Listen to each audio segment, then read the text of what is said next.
We just got finished playing in. I finally found the best reason to have a golf course. If any of you guys have ever been to the Rose Bowl, there are 2 golf courses right beside it, and they park cars on that golf course. And then second of all, if you don't go over and cover the tight end on a 2-point play, everybody in America sees that deal.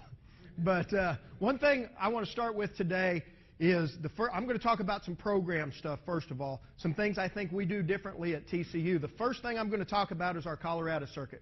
We start Colorado circuit, and we've actually had 2 of them last week. But what we do Colorado circuit for is hips and feet, and everybody in our football program is going to go through Colorado circuit. It is not a conditioning deal for us. Okay, it's a deal where we want everybody to be able to move their feet and play with their hips down. We think that's really important for a couple of reasons. We think it's important to stay healthy, first of all, okay, because it's going to allow our big guys now to run themselves out of trouble. Okay, and second of all, it's going to allow us to learn to play with our hips low. No matter what you do in the game of football, if you can't sink your hips and do those things, you're wasting movement and you're wasting space with some of that. So the first thing in the first phase of this deal, I want to start with the Colorado circuit. Okay? And as we get into this, I'm going to explain exactly what it is. We're going to start out with some bag drills, but what you can see in between these bag drills, there is about 10 yards in between 2 sets of bags. What that does for us is this. As I come off of this set of bags, it's going to give me a chance to sink my hips and burst coming out of things. The first thing we're going to do is we're going to do 1 foot in every hole. And as you can see, we've got 2 different sides of it set up as we're going with everything. That's 1 foot in a hole. Again, coaching points as we come out of it, we're coaching running form with it. We want to see our eyes down the field. We don't want to be looking down at those bags and everything that's happening with that. Okay, now we're going to go 2 foot in a hole. Again, we're working on quick, explosive action. And again, once I come to the end of that bag, I want to sink my hips and I want to burst and I want to be able to come to the end of it again. And then at the end, we've got a cone that's set up about 5 yards from it. Another chance to sink my hips and burst and finish things. We coach more about the finish than we do anything else. Especially as a defensive football player, a lot of things can go bad and a lot of things can go wrong, but if I finish great, we're going to have a chance. Again, we'll do that down and coming back. Okay, the next thing is going to be a crossover step. How we work our guys out, we're going to work out in 3 different groups with it now. Okay, we've got a skill group that comes in with the defensive backs and the wide receivers. We've got a stand-up group, which is the tight ends and linebackers, and we throw kickers and quarterbacks in there too. And then we've got a big guy group, which is the lineman group. So that's how we divide up our 3 groups. One thing you can see us doing over here now is this. There's a coach that's always going to stand in front of each group, and he's holding up a number. We do that for 2 reasons. Again, do I have my eyes up as I'm coming through there? Again, as a football player, if I'm ever looking down at the ground, I don't know what's happening. It's not a very good position for me to have my eyes in. So we always want their eyes up, and we're going to flash different numbers. They've got to echo out whatever that number is. Again, it's another way to get them to communicate. So anything that we can where they're going sideways, we're going to have a coach standing in front of each deal and changing numbers up, and we're all echoing the call as we come down through it. But again, as I come off the bag, what am I doing? I really want to sink my hips, and I want to drive, and I want to burst with it. One thing we've done at TCU as far as recruiting goes, we're not going to be as big as a lot of people, but we can run. And we're going to run our butts to the football. Okay, now, instead of a crossover step, now it's just a lead shuffle step coming over it. But again, coming off, I'm bursting with it.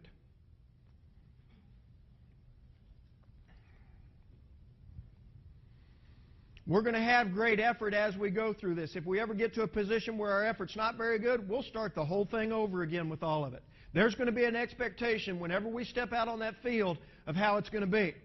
This next drill is going to be an in and out drill with all of it now. Again, what we really want to see now is we're going to talk about a football position.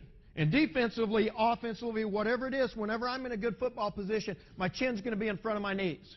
Okay? That's the relationship that we want to maintain throughout this drill. Especially from a defensive back standpoint or anything when I'm coming out of a break, I want to always keep my chin over my knees because as I come back, all my weight's going to go back on my heels with everything. We want the weight distributed on the balls of our feet with it. Again, so now as we're coming back with it, now when we go forward, one of our key terms is throwing the hammers when we're coming out of a break. Okay, I really want to over-exaggerate that arm action as I'm coming forward. From a safety standpoint, We just got finished playing in. I finally found the best reason to have a golf course. If any of you guys have ever been to the Rose Bowl, there are 2 golf courses right beside it, and they park cars on that golf course.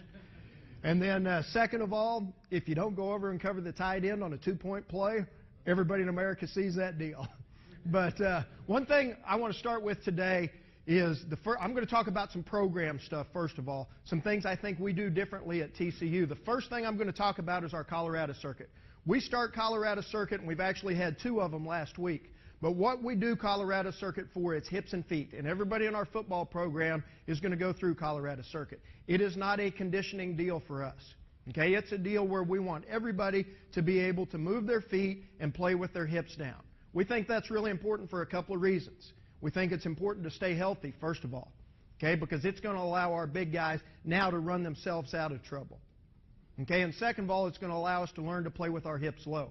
No matter what you do in the game of football, if you can't sink your hips and do those things, you're wasting movement and you're wasting space with some of that. So the first thing in the first phase of this deal, I want to start with the Colorado circuit. Okay? And as we get into this, I'm going to explain exactly what it is. We're going to start out with some bag drills, but what you can see in between these bag drills, there is about 10 yards in between 2 sets of bags. What that does for us is this. As I come off of this set of bags, it's going to give me a chance to sink my hips and burst coming out of things. The first thing we're going to do is we're going to do 1 foot in every hole.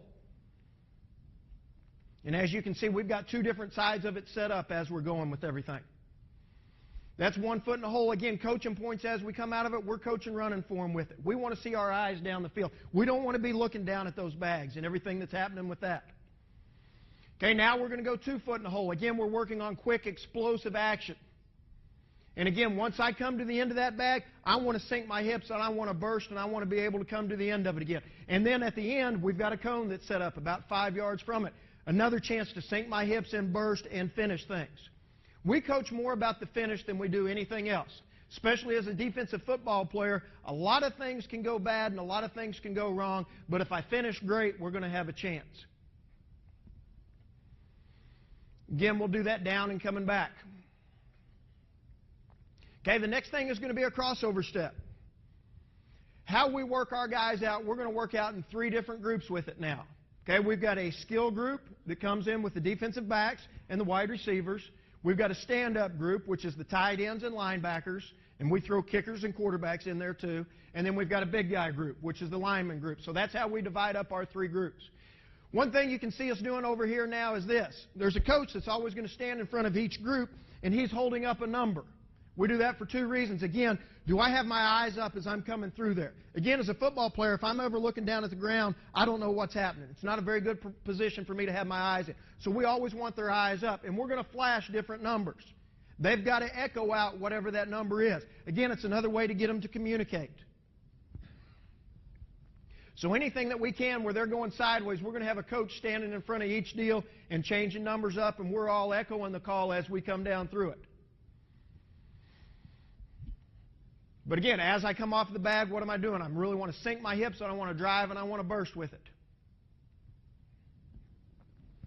One thing we've done at TCU as far as recruiting goes, we're not going to be as big as a lot of people, but we can run. And we're going to run our butts to the football. Okay, now, instead of a crossover step, now it's just a lead shuffle step coming over it. But again, coming off, I'm bursting with it.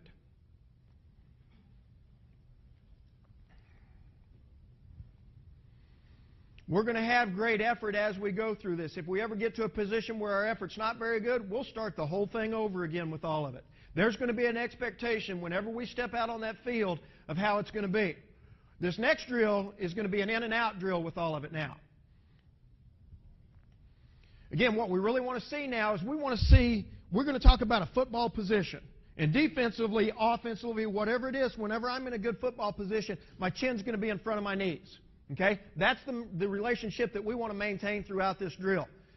Especially from a defensive back standpoint or anything when I'm coming out of a break, I want to always keep my chin over my knees because as I come back, all my weight's going to go back on my heels with everything. We want the weight distributed on the balls of our feet with it. Again, so now as we're coming back with it, now when we go forward, one of our key terms is throwing the hammers when we're coming out of a break. Okay, I really want to over-exaggerate that arm action as I'm coming forward. From a safety standpoint, corner standpoint, linebacker, anything that happens, the faster my arms are, the faster my feet are going to be with it. Okay, so we really want to over-exaggerate throwing my arms and driving back downhill with it.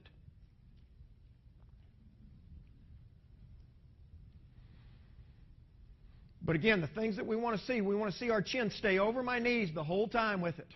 We're too high. That's actually Andy Dalton right there.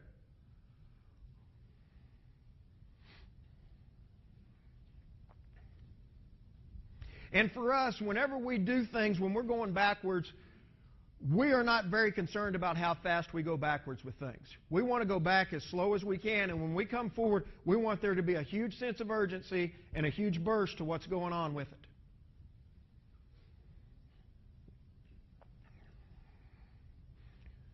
A neat deal about a couple of these guys that are in here, they were seniors that had already graduated. Instead of going off somewhere else to train, they were going to do what got them to that point throughout their career with all of it. Again, the same thing. You could have a guy up here in the front, again, calling out numbers with things.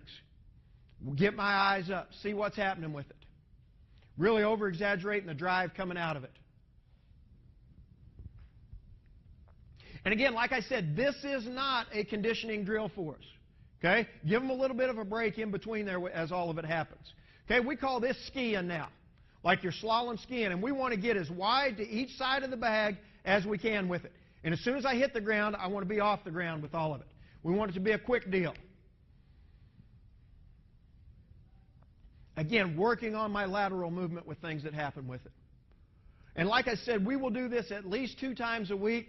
Once we get off the road recruiting, we'll do it every Wednesday morning until we start spring ball. And I'll talk to you about an enthusiasm station that we do along with that.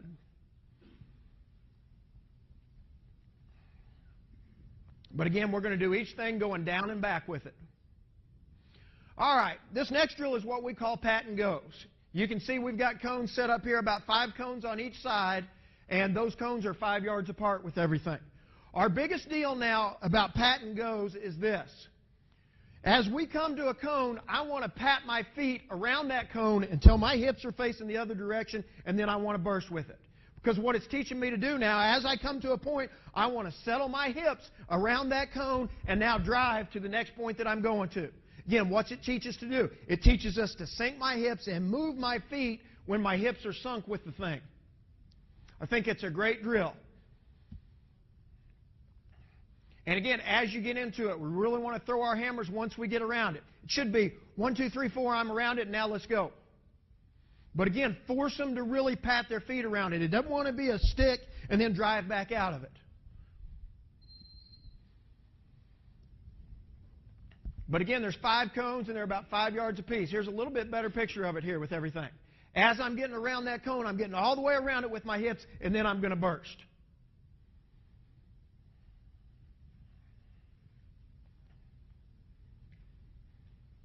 And typically what we do with this, we'll go down, back, and down where they get at least 3. We may go 4 reps with it. But those are pat and goes.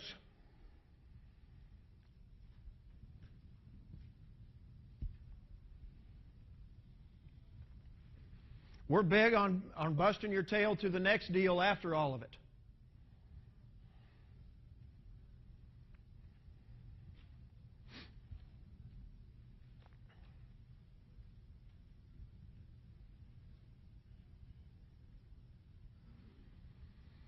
All right, now on this next one, okay, we've got 4 or 5 cones set up along here, but what we're doing now, when I come forward, it's going to be a burst. You can see we spread everything out to about 10 yards here, and each one of these cones is still going to be 5 yards apart. Okay, so each one of these is going to be 10 with it now. But again, what we want to do, we're really over-exaggerating things now. I'm going to drive and I'm going to sprint to that first cone. Then it's going to become a backpedal, where again, I've got to open my hips back up, and I'm backpedaling at that cone there. Okay? And then once I get to that cone, a lot of times we'll stand a guy right there where they're not always looking over their shoulder of where they're going. I'm going here, and he's going to give me a go call. As soon as he gives me a go call, again, I'm sinking my hips, I'm throwing my hammers, and I'm driving. You can see he's saying go now with it. Okay, and again, we do not care how slow they go back, but when I go forward, I really want to see an exaggeration. I want to see a burst with all of it now. Same thing we were looking at when we were in the bags with all of it. What's my chin? Is my chin over my knees?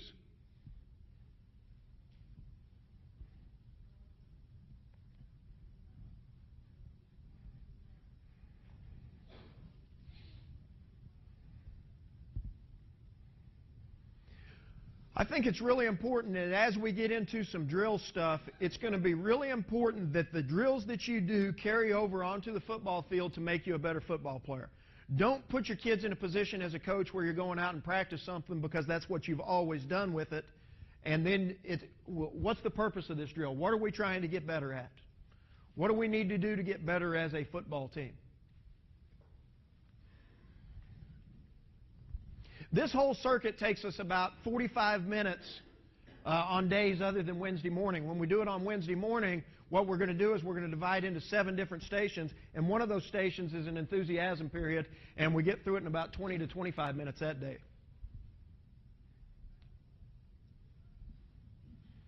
Again, we don't try to gas them, and if you've got to give them a little bit of a break at some point in there where we're all standing up back here with it. But when we go, we go.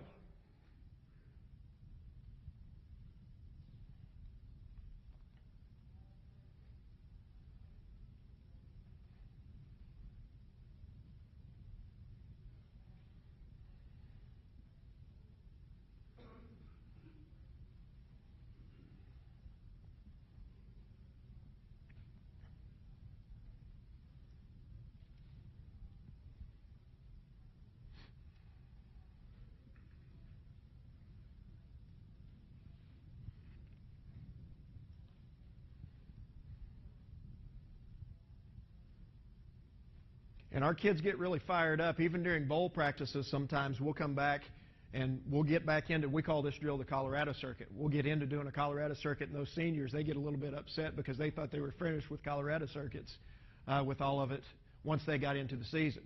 All right, this next drill now is going to be what we call a figure 8 drill. We're going to tell them which side we're starting with. Okay, and they're going to sprint, and again, this becomes like pat and goes for us now. But now, as I'm doing it, I'm patting my feet all the way around that cone, and I'm simply going to run 2 figure 8s. Once we get to the end point, then the next group's going to go with all of it. Could have better arm action. That's Stephen Hodge that's playing for the Cowboys now. But again, it's the same concept that carried over in all the pat and go stuff. I'm getting myself to a point, I'm sinking my hips, I'm getting around that point, and now I'm bursting, coming back out of it.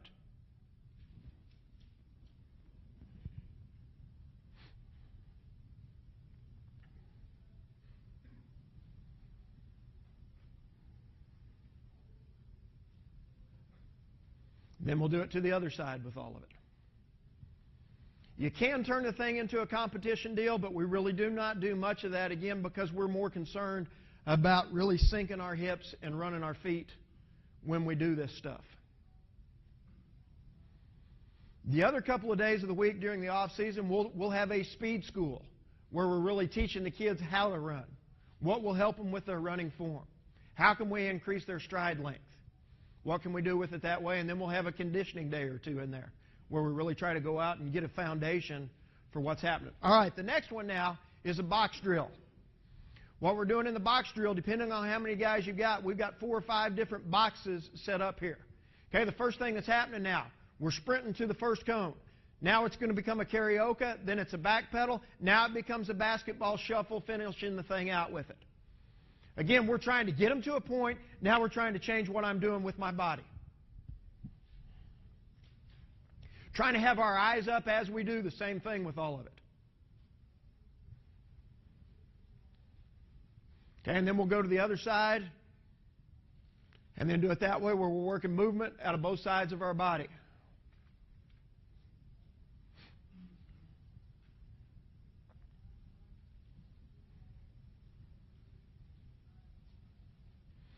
And now we're going to get into jingle jangles. What we're going to tell them is we're always going to touch with one hand or the other. Or we may tell them we want to touch right, left, right. But again, they're a little bit tired mentally with this deal right now because they've been through 5 different stations so far. Can you think when you're tired? That's one thing we really want to do as we approach our practice schedule and everything that we do. We want to make practices harder than the game's going to be with things. Okay? Can you think when I'm tired? Because that's when it becomes the hardest, and most of the time That's when the football game's on the line with all of it.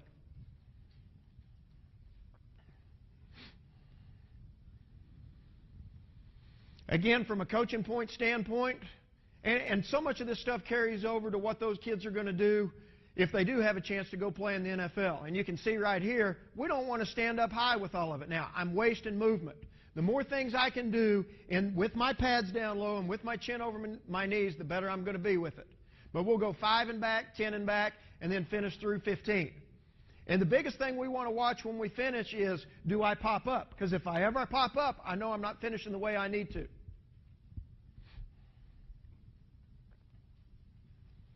As soon as one group's, the next group's got to be down, ready to go. Okay, the first time we go through it, we may touch with our right hand the whole time, then we may go with our left hand.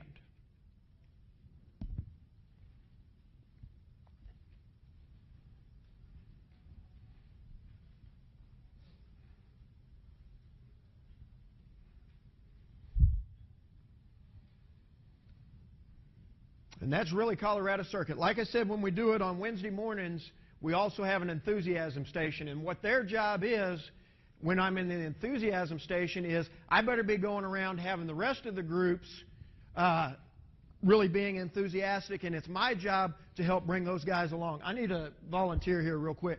One more drill that we'll do whenever we are in a Colorado Circuit is what we call the X drill. I think it's a great deal. Scoot back for just a second here. First thing I'm going to do is I'm going to clap my hands or snap the football, and that's going to get our feet going. Okay? Then, on the derivative, we're going to come forward right now as fast and as hard as I can. All right? Now, I'm going to go back at a 45-degree angle. I'm going to open my hips and run with it now, though. Okay? I'm opening my hips and running. Every time I change direction, though, what we want them to do, we really want them to sink and touch the ground. Because, again, what does that do? That's going to get my hips down in a football position with all of it. So now I'm opening at a 45-degree angle. I touch the ground. Okay, I'm running as fast as I can. Now I'm coming forward. I'm changing direction, so what am I doing again? I'm touching the ground and I'm sinking my hips. When I come forward, I want to come straight forward with it. Now we're going back to the left, and now we're going to finish through with all of it. Okay, I think, again, that is another drill, and we call that the X drill, that can really help you. And I'll do that with my kids throughout the season, again, working on really hips and feet and being able to come out of a break, plus the reaction that you have of a football. I'm going to show you 2 more circuit things that we do. First of all, why do we use circuit training? Okay, we're going to use circuit training because you can get a whole lot of reps in a very short period of time. When we circuit train, we've got 4 different stations that are set up with all of it. Okay, this is our tackling circuit, is what it's going to be. This is the first day that we are in spring ball or the first day that we're in fall camp with all of it. You can see we don't have any pads on. To be honest with you, we don't really care about that, though. Okay? We want to create a mentality of being physical, a mentality of if you're going to go tackle the right way, you're not going to get yourself hurt with any of it anyhow. So that's what we want to be able to do with it. The first thing that we're going to work on, the first station we've got now, is going to be an angle tackle station. Okay? We've got a line of offensive guys over here that are holding the bag with all of it. Here's the line of defensive guys. What the offensive guy is doing, he's running at that cone right there. Okay? As a defensive standpoint, what we really want to coach and try to get out of this drill is this. When I am going to that ball carrier, I want to press as much as I can, and it's all going to start with my first step here. I want that step to be downhill, and I want to take space away from that offensive player. I don't want to stay lateral. We'll talk about in coverage. When I get beat as a defensive back, I get beat 2 times. I get beat when I get head up with the wide receiver and he's got a 2-way go, or I get beat in transition with all of it. If I stay here and I stay head up with that ball carrier, he's going to go any way that he wants to now. Okay, again, we talked about us being able to run and our deal being built on speed with it. We want to continue to press things to the sideline and continue to make him run east and west, not north and south. One thing we're going to talk about when we tackle, we're going to talk about straight line tackling. What is straight line tackling? Straight line tackling is this. If I drew a line from the top of the head to the base of my butt, that would always stay in a straight line. Anytime I start getting my neck out of line or my body out of position where that's not a straight line, I'm going to have a chance to miss the tackle or get myself hurt with all of it. We're really big on shooting our arms and wrapping cloth and grabbing up. And whenever we go over into the other room, I'll show you all a deal that we've really gotten big into about tackling legs. Once I make contact now, I want to get my hips back square and work back up the field. And again, once we go on this side, we're going to go ahead and rotate and go to the other side with it now. And we really coach our guys over there as bag holders too. It's as much your job in these drills when we're doing tackle and circuit to hold that bag up under your chin where we get a good feel for what the fit is going to be with it. We don't want them holding the bag all the way out here. I'm holding it up under my chin and tight to my body so I can do a great job of clubbing up and grabbing cloth. Once we finish on that side, now the offensive guys are simply running to this cone with it. And again, all of these things, the 4 stations that you'll see, this is the first day, so we've done it in 10 minutes. Once we get into it, the 4 stations you'll see happen all within 5 minutes. Everybody gets a chance to tackle 4 different ways within 5 minutes and a bunch of reps of it. How do we rotate in between drills? At the end of each drill, we're going to come together as a group. Okay? We're going to break down and we're going to sprint to the next group. This drill now for us is called string out. Okay? What we're going to do is we're going to work on 2 cut blocks and then we're going to work on an open field form tackle with it. Okay? Again, it becomes really important now how we're playing the cut blocks and where my eyes are. The first day we do this, we're going to make them hold the cut block. Okay, the first thing you've got to train your guys, and we've been fortunate that we get to play an option team every year, be it Air Force or somebody like that, and in order to defeat a block, the first thing I've got to do is I've got to see that block. It's my job now as a defender, in order to defeat that block, once I've seen it, I have got to stop his charge. And our biggest coaching points when we're in string out drill is this now. There should be a pop as I attack his helmet, and my thumbs need to be up with it. I want to pop here and stop his charge here, and my thumbs are up, and now that's my front hand, and my back hand is going to be on his shoulder pads. Okay, and I'm here with it. And again, my eyes are down, and I'm playing it. Okay, my outside foot's always going to be back with it. If I ever get my outside foot up trying to play a cut block, I'm beat because I can't run myself out of the problem. That's what we're trying to teach them when we're in string out. Again, we're going to make them hold it where they get that position now of being able to sink my hips, now playing off a block, and then going to make a tackle with it. Same thing we're talking about, though. We're talking about straight line tackling with all of it. Everything is going to carry over. It's not a very good job here because what did he do? He didn't ever punch with it. His arms are here. In order to stop that guy's charge, I've got to be physical and I've got to be violent and I've got to punch.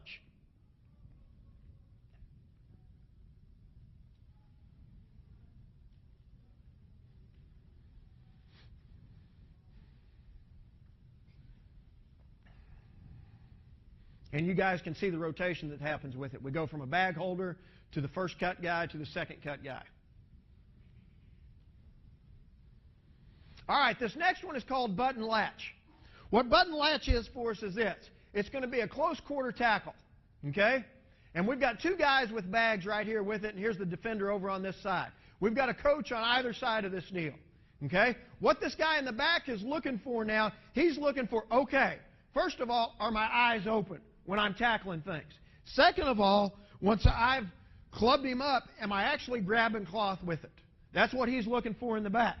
Okay? Coach over on this side is going to start the drill, and then he's going to blow the whistle, and once the whistle happens, I'm simply backpedaling out, and then I'm going, and I'm going to make another form tackle on the second guy.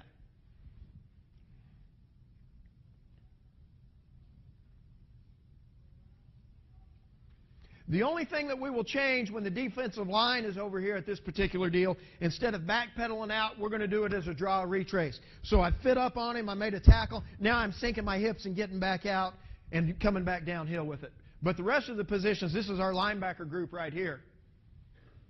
That's Tank Carter, who was the Rose Bowl MVP here with it. But that's button latch. All right, the next one's going to be an open field deal, and what we've got is we've got 4 dots set up in a diamond pattern with it. Okay? We're going to start a couple of yards on either side of the dot. This side is the offensive side down here with it. We're going to run straight ahead to that dot, and then he can cut either direction with it. Okay? I've got to be able to come to a base now, but again, it's going to be the same drill you saw Coach Tatamy doing the first one on here. What's really important now is going to be that first lead step.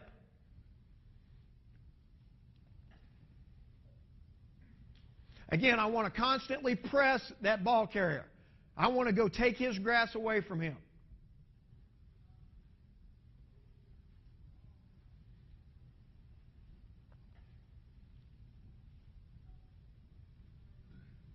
I think one thing as you really get into tackling stuff that can help you too is this. Once you make contact, okay, and I am the running back or the offensive guy with all of it, I want to spin out to where I just came from with everything.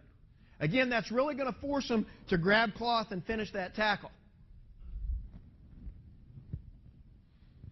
Because if I don't, then the guy's just spinning off of me. But again, you've seen us do some things in close quarters. You've seen us do some things in the open field. You've seen us do some things with block progression with all of it. But again, there's so much carryover with how we're doing it. I think it's really important that you know what you're trying to get out of the drill as you go teach it. This is the safety group that's down here at button latch now. But again, you can see the drive. It's that same drive that we tried to create throughout the offseason. It's the same thing we're going to do in a lot of our individual stuff.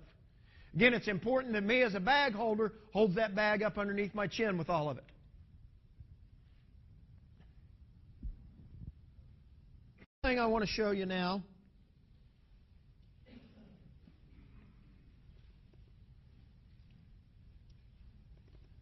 is going to be the takeaway circuit.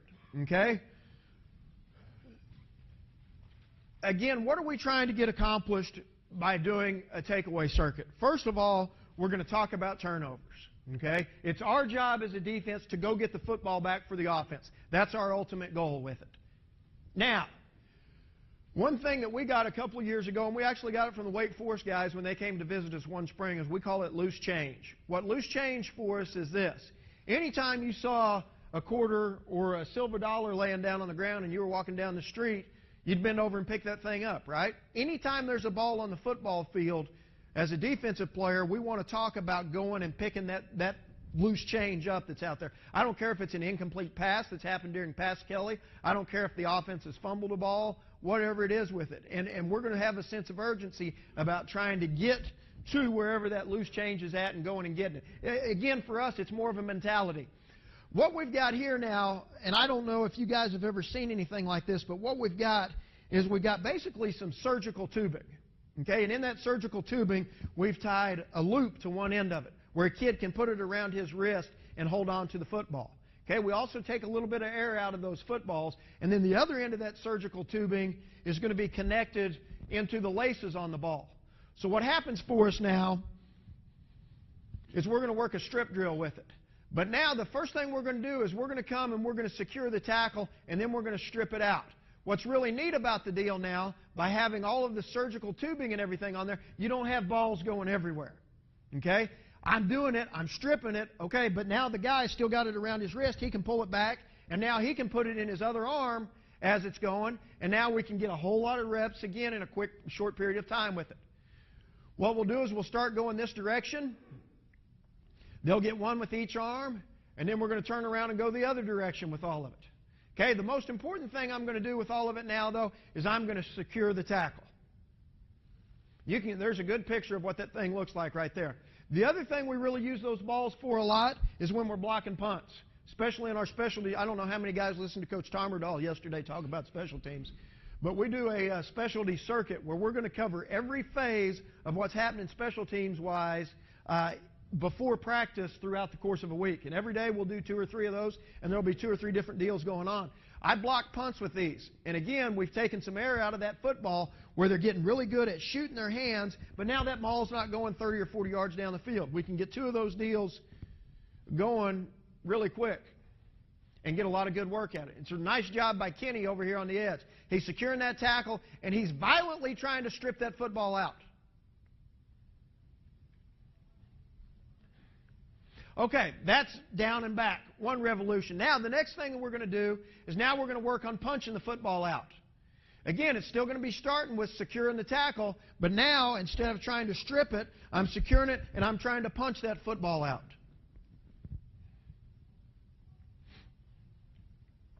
Again, trying to give them different things that they can use. And I thought the play that the kid from Oregon made in the national championship game was a freaking awesome play. And he came over and he punched the football out from behind. Again, we're going to talk a lot about, when we get on one-on-one stuff, we're going to talk a lot about scaling. Okay, now, the guy may have caught an out route, but what do I need to do? I need to secure that tackle and go ahead and start working on stripping, punching the football out with all of it. All right, this one now is going to be what we call a strip and scoop and score drill. We're going to work in partners with it. There's two guys that are going at the same time. The first guy that's coming in, this is the quarterback. Okay? He's going to go strip the ball. The second guy wants to scoop and score it. And again, things that we'll talk about in our scoop and score drill is really being able to bend my knees, and if the ball is behind the line of scrimmage, I want to continue to scoop and push the football this way. And I've got to be able to bend my knees and do all of that. And as we do this, we'll rotate sides with it. Once I become the strip guy, then I'm going to become the scoop and score guy with it. We've gotten a little fancier lately, too, and we've got some Velcro and put a Velcro on a football where there's not a coach having to handle it here.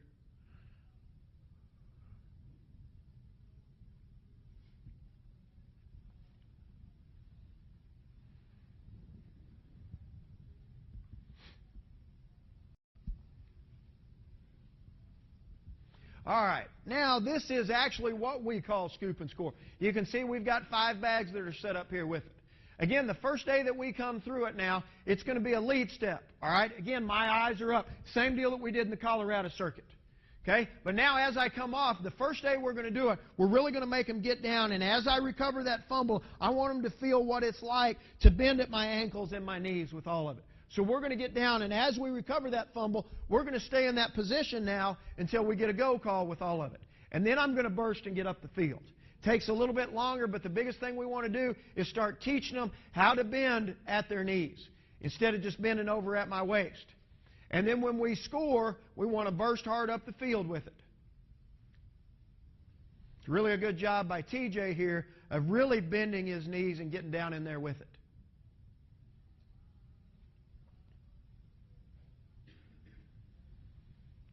And we always start at day one with holding them here the same way that we did in the string out drill with it. Okay, then on our way back, what we're going to do is now we're going. And we're going as fast as we can. Again, the communication that's happening with it, another way that you get them to talk is this. Everybody is yelling ball, ball, ball, ball, ball whenever the ball's on the ground back here with it.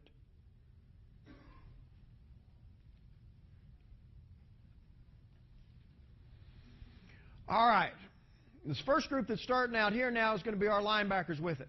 We've called these two guys two receivers here, okay?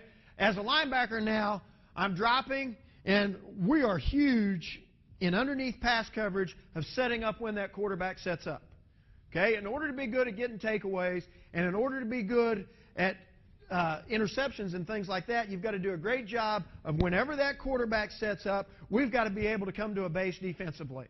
The next step, whenever his hand comes off of the football, we've got to do a good job of breaking on that hand. We're starting to try to teach them this as we go through this drill right now. So we've got two wide receivers that are here. Okay, I'm a linebacker and I'm dropping right now. Once the quarterback sets up, I want to be able to come to a base now. Okay, and now I'm going to break on whatever hand comes off.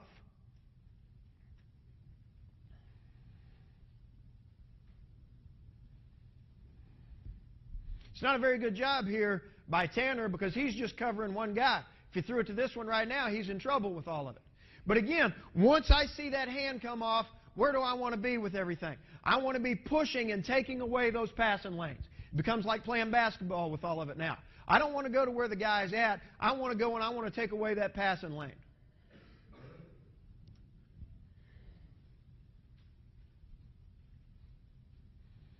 We'll do it one direction and then we'll do it the other way. And again, I think the quicker you can get to start doing all this stuff as the quarterback with it now, it's going to train your kids. Okay, things are happening fast. I'm getting myself set up, and now I'm breaking on that hand with it.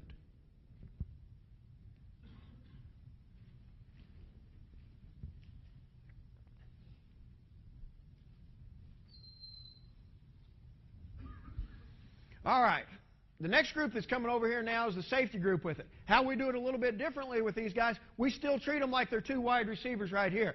But now instead of dropping to the flat like I would do in robber coverage, I'm in a backpedal with it. Okay, and they don't know which way it's happening.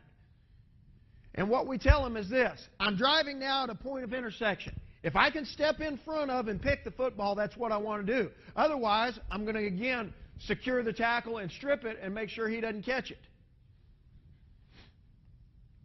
Not a very good job of throwing my hammers and bursting out of here with everything, because he didn't use his arms with all of it.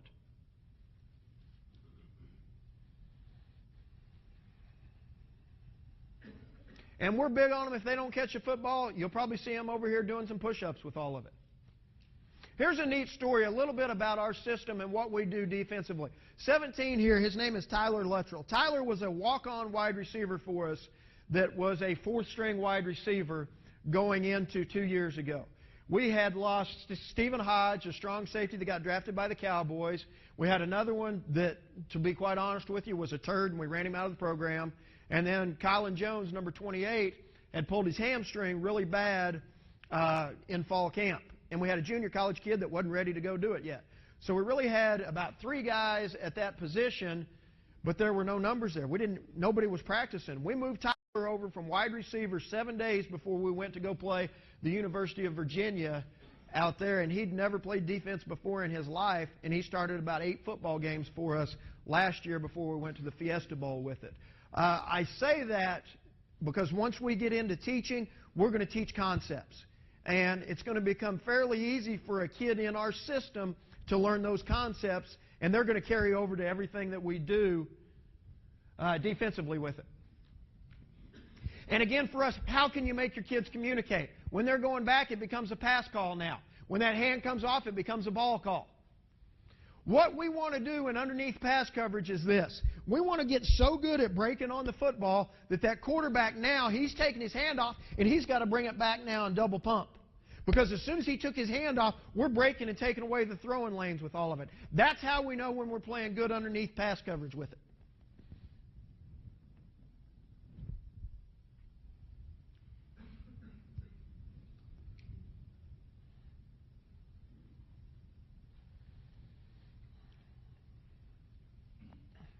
You don't know if they found a marker board yet, do you?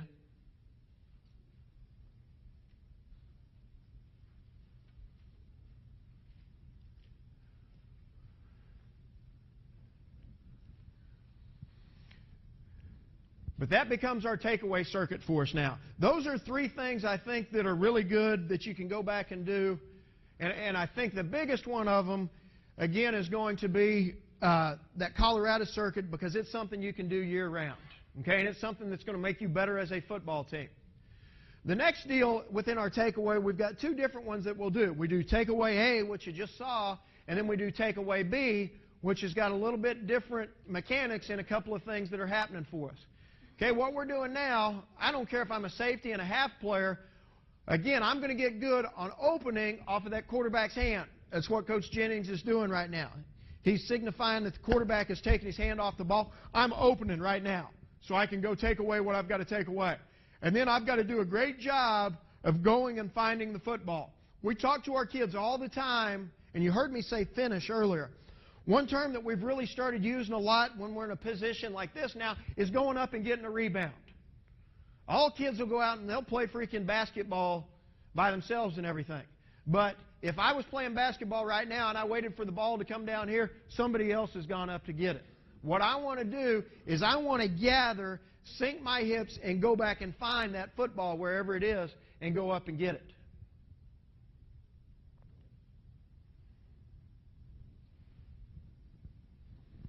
That's the same one in takeaway B. All right, now, what we do with our defensive linemen whenever they come to Coach Jennings' drill, because they're not ever backpedaling, playing a half or anything like that, we're going to work on a couple of different read schemes for them. For us now, a silver, as we get into things, is going to tell the defensive end that he is going to spy the back coming off of it. Okay, but the thing that he's got to recognize when he's doing that, if it's a pass and that back flares across my face, I'm going to take him. If it becomes an option, I'm going to go back to being a quarterback player with all of it now. So what we're trying to do is we're trying to give them different looks of either the back flaring or any of the option stuff that can happen with all of it now. And up front for the nose guard, against some empty stuff, I'll show y'all some of that of how it goes, but we're going to read the block of that center and what's happening. And if that center blocks me, then I'm going to be the guy that's dropping into pass coverage, and the other one's going to continue to rush with all of it. The other thing we'll do in this, sometimes you can see we've got an option going here with it right now. So he's not running up to the pitch. Okay, option showed. I'm now becoming a quarterback player with it and making him cross my face.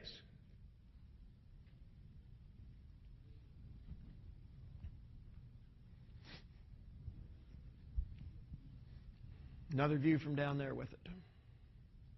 This is the day afterwards where you can see how quick we're going to get through everything here.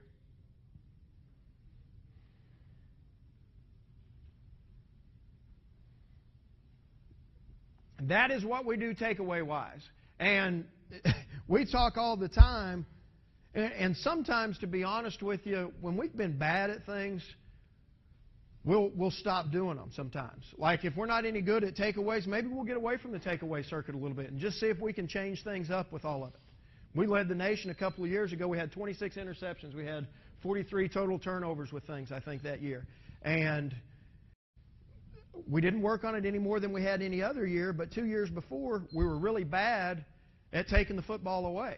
And people come, we had about 5,000 coaches that came in that one year. Well, what are you guys doing takeaway-wise that's any different? Well, we're not doing anything any differently. But again, what kind of things can you tweak and what kind of deals can you put in position that will help your kids when they're in a situation to go up and get a rebound? Or when that ball is on the ground, how do I go and recover it? What can we do with it? All right, that's kind of everything that I had to start with. One thing you will hear us talk about now is the pyramid within our program. And I'll give all you guys a copy of this as we go through everything. At the top of this pyramid is being national champs. 10 years ago when we got to TCU, a bunch of people would have looked at that thing and laughed. Okay? But what we've done is we've built our program, and we start at the foundation, and at the foundation of our pyramid, just like the foundation of our program, we've got attitude, chemistry, family, and accountability. Everything we do throughout the off-season, everything we do during fall camp is to build one of those four things. Okay? We've got this blown up, and it's on our team room wall, and at some point during the season, every one of our kids hopefully will go up and sign that. We ask them whenever they sign that pyramid that they have bought in, and they're going to do everything that that pyramid stands for. When we fill in different parts of that, when we talked about that foundation, at some point, hopefully during fall camp, we're going to be able to become a family. We're going to be accountable to each other. We're going to have great team chemistry. And when we do that, we've got some purple saran wrap type stuff that we're going to put over that period with, over that point of all of it. Then the next thing on there is going to be different things that we talk about. How do we want our program to be defined? The first thing on there is MTXE. MTXE is mental toughness, extra effort for us. Underneath MTXE, we're going to overcome adversity. We're going to be unselfish. Okay? We're going to play relentless defense. We're going to run to the football. And we're going to play with great passion and great effort on offense. The tradition is another category that's under there.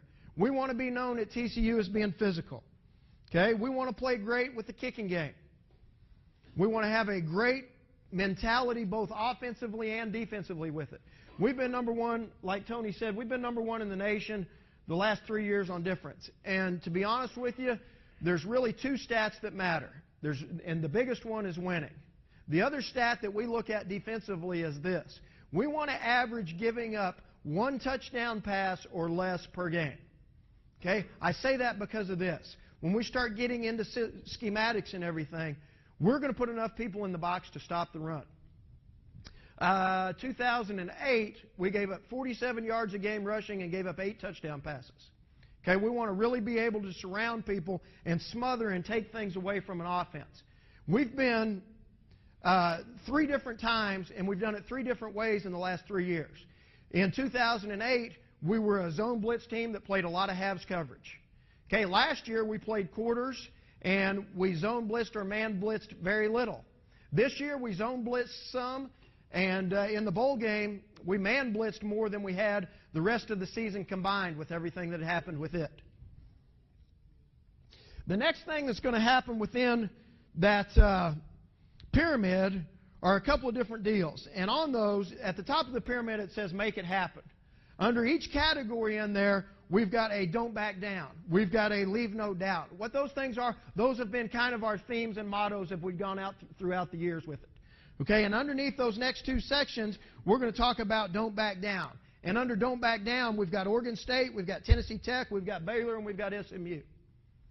Okay, we're going to divide the season up into different stages. Okay, those were our 4 non-conference games. As we won each one of those, again, you get out the purple saran wrap and you color in each one of those things. And Gary's going to get up and he's going to talk to them every Sunday in our team meeting about it. Okay, here's what we've got accomplished. These are the things that lie ahead of us. This is where we're trying to get to. This is where we've come. This is how we continue to do all of it. Okay? And then leave no doubt. And under leave no doubt, we must win at home. In order to be a great football team, you've got to win the games that people come in your backyard and play. And then the next stage on there is going to be make it personal. First thing under that, we want to be conference champs. Okay? We want to go and win big games on the road. In order to be a conference champ, you can't just win at home and then when you go on the road to somebody else's house, you can't play very good. We've got to do a great job of when we go on the road finding a way to win those games. And we talk all the time about getting ourselves in a position that we go and win the games that we're supposed to go win. The big games take care of themselves. We didn't have to talk to them and get them fired up to go play in the Rose Bowl, to go play Utah, or any of those things. You got to get them fired up when you go play a Wyoming, a Colorado State, some of those people that they know they're supposed to beat with things. Okay? And then as we take that next step, we start talking about the postseason. One of our team goals is always to go to a bowl game. Okay? That's a very bottom level team goal for us. Okay? We want to be nationally ranked at the end of the season. We want to go win that bowl game. The step above that now, we want to go to a BCS bowl and we want to win it. Okay? A couple of years ago, I don't think we did a very good job as a staff when we went to the Fiesta Bowl. Our kids were there. They were kind of happy to be there. They were there more for the experience and the fun, and we didn't go win the football game. Kind of the mentality that our kids had this year. We finished playing a week before the SEC championship game. And we got back home from playing New Mexico, and we had a team meeting on Monday afternoon. And Gary sat up there with the guys and explained a couple of different scenarios. He started talking about the Rose Bowl to them. He said, if things look the way they're going to happen, if Oregon beats Oregon State and Auburn wins the SEC championship game, we'll play in the Rose Bowl. Here's our schedule now for what that Rose Bowl is. We were going to take the kids out on the 26th. And go to Pasadena and that deal. At the end of the meeting, about 50 kids came up to Gary and they said, hey, Coach, I know you're talking about going out there on the 26th, but is there any way maybe we can go out on the 24th where we can get a couple more practices out there in Pasadena, out there at the bowl site with everything? That's kind of the mentality that our kids have. Two things that make our kids special. First of all, football is important to them. Second of all, they want to win and they love to win. I think a lot of credit is due to our seniors in how they establish the work ethic for our kids. They're going to take the younger players under their wing as they come into their program and say, all right, here is the expectation level we have for you and for this football team. That covers our pyramid and everything that happens with it.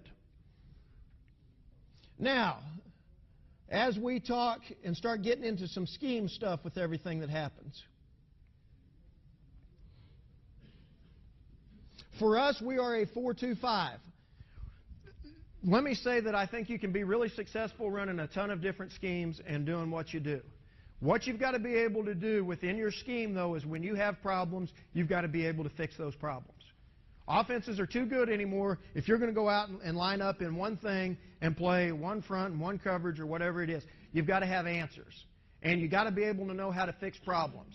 I say that in order to say this. Whenever you start preparing for practices and everything, and we've run this system for 15 years at least now with it, and every year we're going to go back and we're going to tweak things.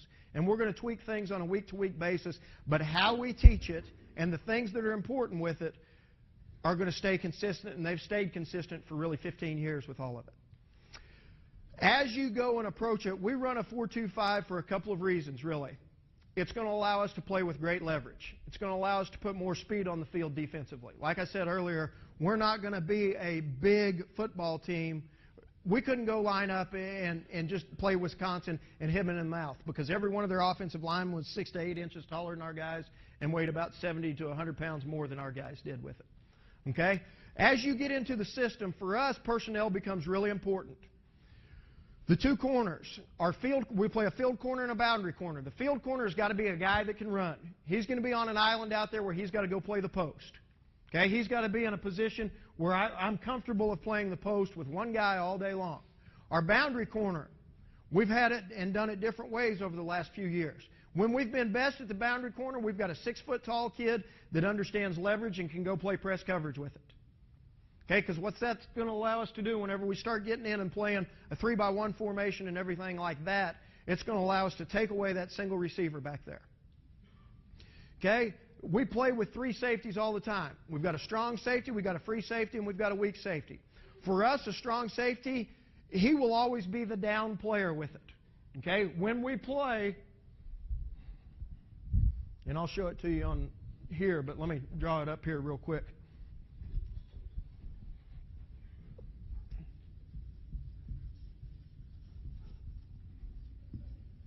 For us, the strong safety will always be in a position where he's a down player. He's not ever going to be a deep player. We talked about the field corner being able to having to be able to run where he can play the post.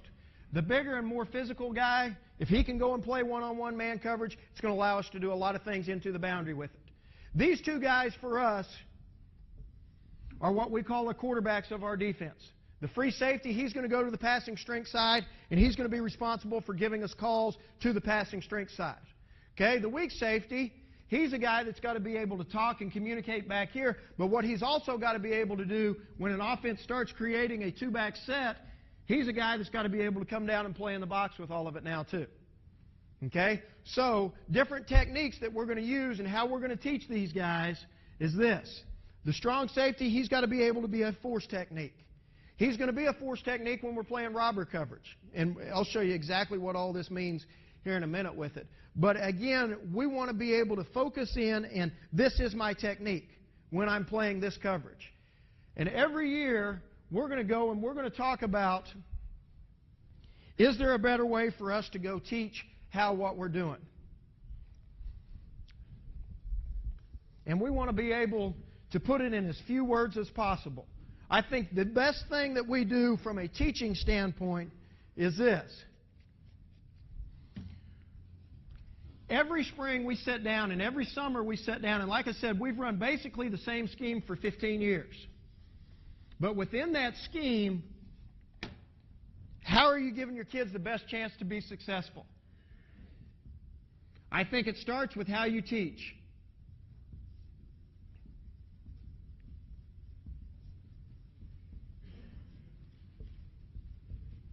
I don't care if you're a 3 technique, a corner, a safety, or a linebacker with all of it.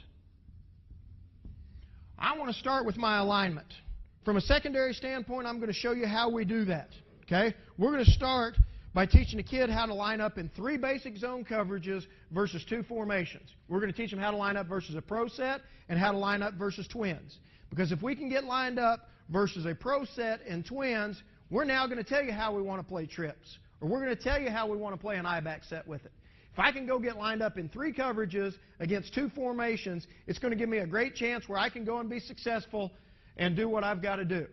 Now, why do we just teach 3 zone coverages?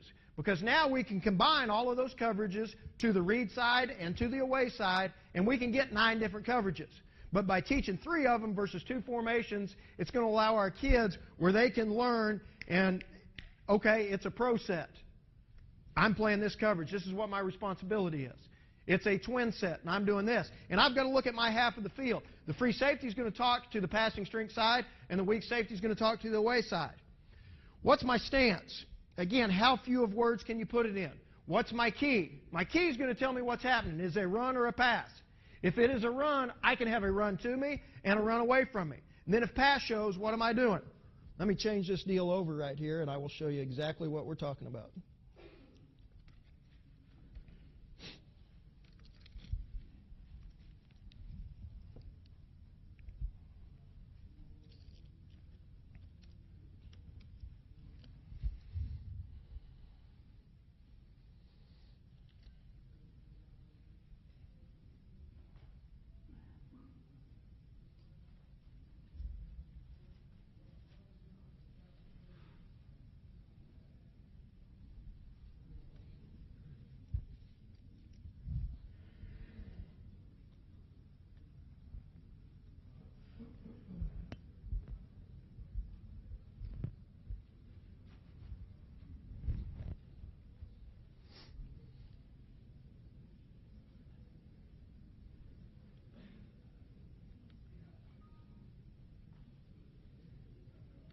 Will that pull that up on there? Do you need to hit a button?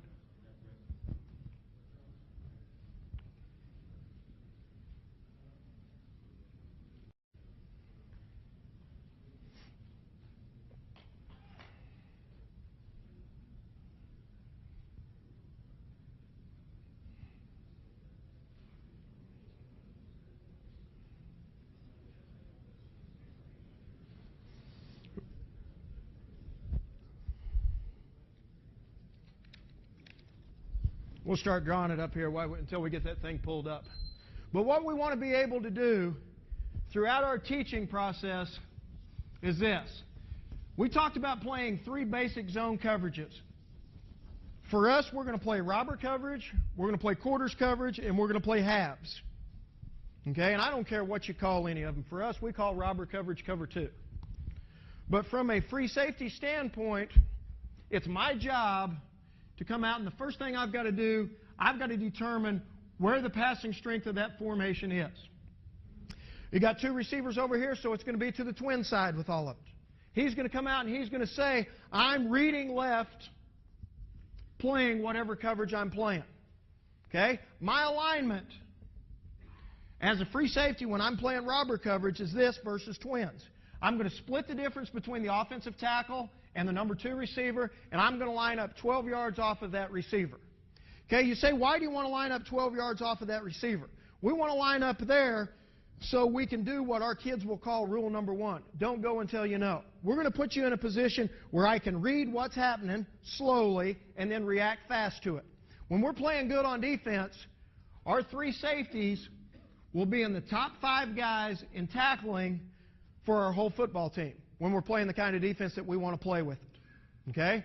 That's my alignment. Splitting the difference between the offensive tackle and the number 2 receiver. What is my stance? My stance, my shoulders are square with my outside foot back. Okay? What is my key? My key is I'm going to be a ball key. Run to me, I'm going to be an alley quarterback player versus the option. Run away from me, I'm going to be a cutback player with it. If pass shows, what we say is I am man-to-man vertical clue of number 2. What that tells me is this. Once number 2 runs past a certain point down the field, it's going to turn into man-to-man coverage. If number 2 runs an outside route underneath 8 yards, let's say, I'm going to give a wheel call and rob curl to post of number 1. That is how the free safety plays robber coverage versus twins. The only thing that will change for him now versus a pro set is going to be his alignment. And within his alignment, he now is going to line up 8 to 10 yards deep on the read side guard. My stance, shoulders are still square with my outside foot back.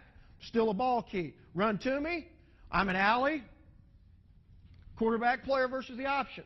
Run away, I'm going to be a cutback player. Pass shows, I'm still man-to-man vertical clue of number 2, which is the tight end. Okay?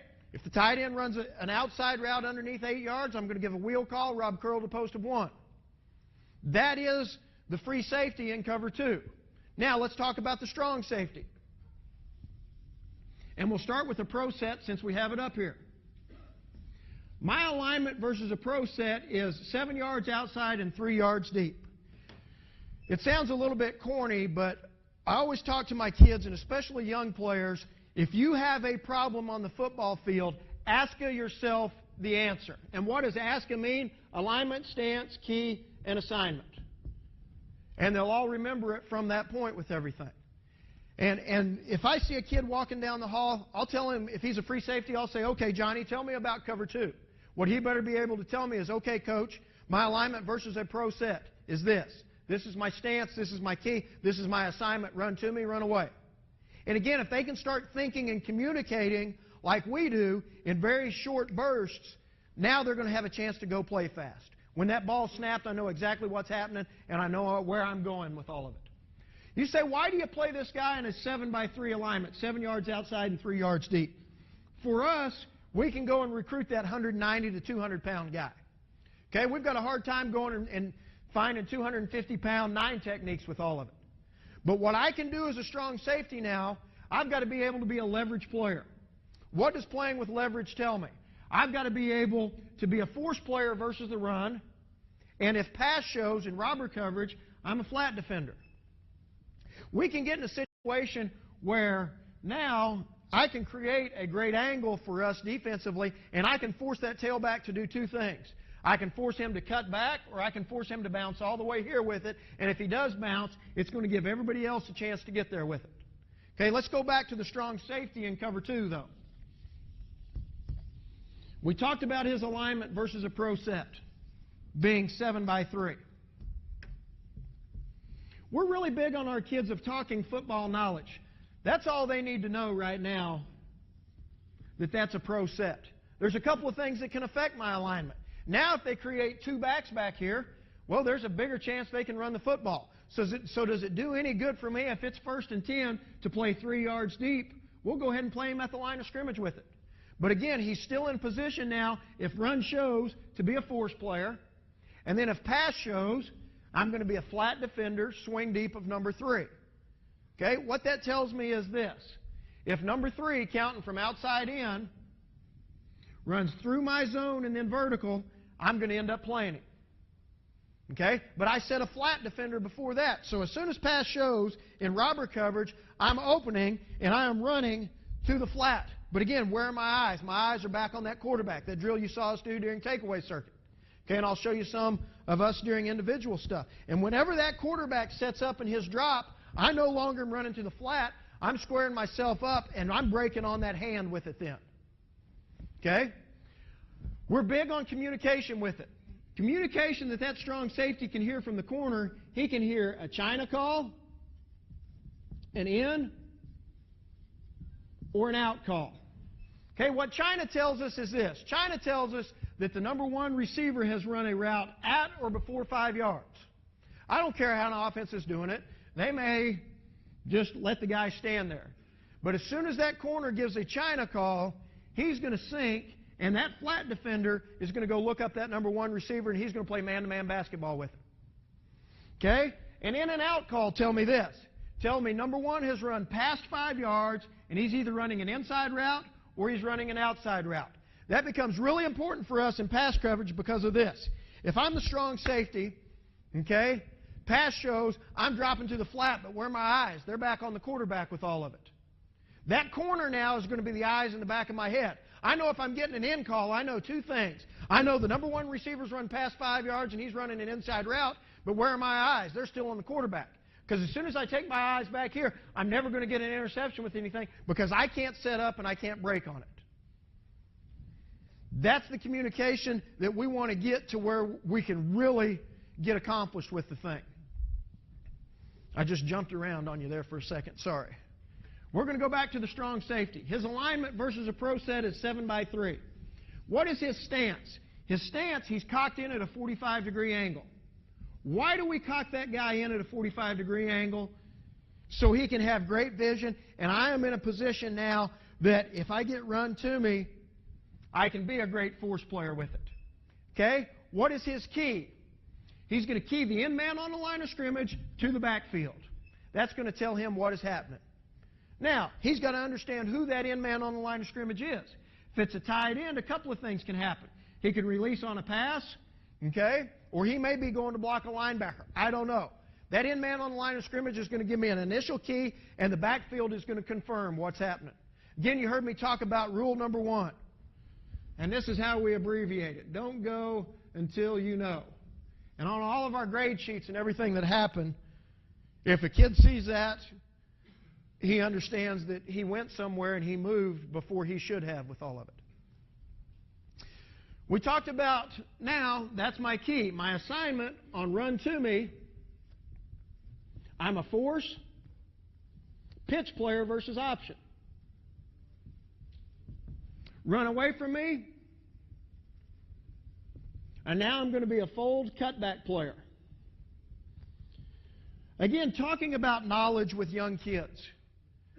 What happens anytime that football goes away from me? There's really two things that can happen. It can be a run away from me, that I've got a chance of that thing cutting back to me, or now I can get boot action with all of it that happens. So again, start trying to get them to understand the concepts of, okay, here we are with it. This is what can happen when this happens to me. Okay, then if pass shows, we talked about me being what? I now am a flat defender. What does that tell me as a flat defender? I'm opening at a 45-degree angle, and I'm running until that quarterback sets up, or until I get a China call. Once that quarterback sets up, I now am going to come to a base, and I'm going to get ready to break on his hand. Okay? Once I get a China call, now automatically I snap my eyes out to that number one receiver, and I go to play man-to-man basketball with him. That is robber coverage versus a pro set for the strong safety. Now, what other formation did we talk about? We talked about going and playing twins with it. If I'm going to go play twins, again, the only thing that is going to change for me now is going to be my alignment. For us, as a base alignment, we start him 1 by 5 yards off of the number 2 receiver, and we're going to play outside leverage on him. Again, you heard me talk about the word leverage. What we want to do, we want to be able to surround the football with safeties. It's our job to create a net around that football. When they're in a one-back formation, up front, you hear us talk all the time. There's one football, there's one back, we've got one gap. So all the gaps are going to be accounted for up front with things. Okay? But when that thing bounces, we've got to do a great job of closing that net down around the football with it. So we talked about my alignments, 1 by 5 now. What's my stance? If I've got an option threat to me, we can still cock in and play that thing from a 45-degree angle. We don't do that as much anymore because we want more of a disguise with it. When we're playing quarters coverage, we play up more squares, so we want the same look. But again, if I am that strong safety now, what do I have to see and what do I have to understand? I've got to understand what kind of plays I can get to me based on where that backfield set is at. If that back is away from me, it's not so much of a big deal for us now. I can play more head up because I've got no option threat to me now. If they're under center or the back is strong to me, now I'm going to play more in an outside leverage position because I know what plays I've got to defend with all of it. All right? From a weak safety standpoint, again, what 2 formations are we going to teach him to get lined up to? Pro and twins with it. Versus a pro set, his base alignment is going to be 6 yards outside and 7 yards deep. Okay? Stance-wise, we're still going to cock him in at a 45-degree angle. Okay? What's his key? Same thing that the strong safety did when he was in a force position. It's still a force technique. All right? I'm going to key in man on the line of scrimmage to the backfield. Run shows, I'm going to be a force player, pitch player versus option. Pass shows, I am a curl 2 flat player, but now I'm swing deep of number 2. What does swing deep of number 2 tell me? For the strong safety, we said swing deep of number 3. For the weak safety now, if number 2 runs through his zone and then vertical, he's going to end up playing it. When we start talking about corner, whenever the corner is the away side corner, he knows this, the free safety is away. With the free safety away, I am post all day, is how we teach that away side corner in robber coverage. Okay, that covers all of a pro formation. Now versus twins, what's changed for me? My alignment now has changed. Again, it's going to be important that I know where that back is. If I've got an option threat, I'm going to cheat myself a little bit more outside because I know I'm the pitch player. If they're in shotgun with the back away from me, let's play more head up with it now because I know what I've got to defend with all of it. Okay? I'm still in a force technique. What's my key? In man on the line of scrimmage to the backfield. What's that in man on the line of scrimmage going to do? If he pass sets, there's 2 things that can happen. And again, don't go until you know. It could be a draw or it could be a pass. I'm going to confirm what's happening back here in the backfield with all of it.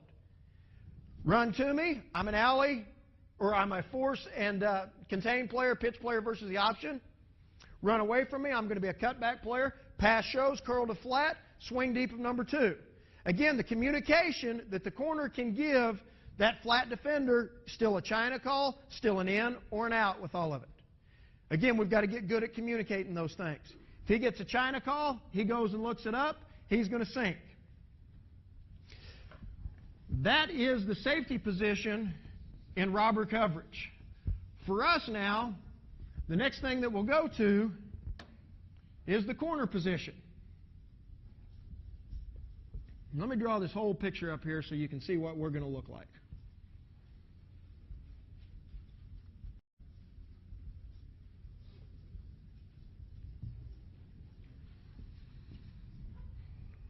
That is the base look that we're going to have. Our field corner, or the read side corner here, okay, he is going to be 2 to 7 to 9 yards inside of that number 1 receiver if it is a normal split.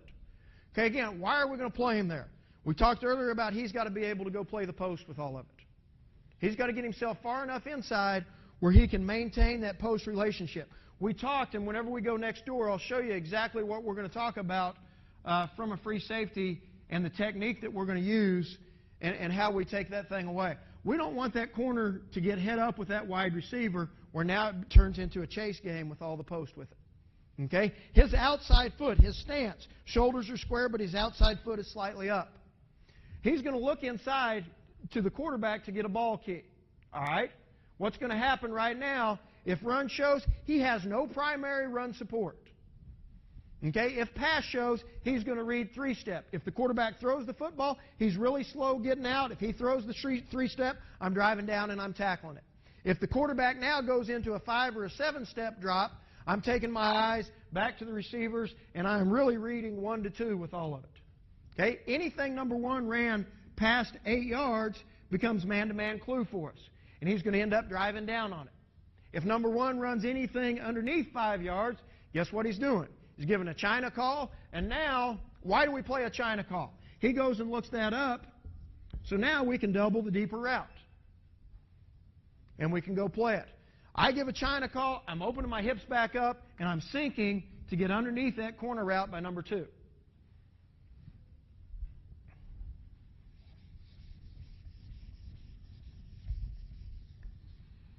For us and how we play linebacker, talking about the pass, first of all, we've got a read side linebacker and an away side linebacker. The read side linebacker is always going to go to the passing streak.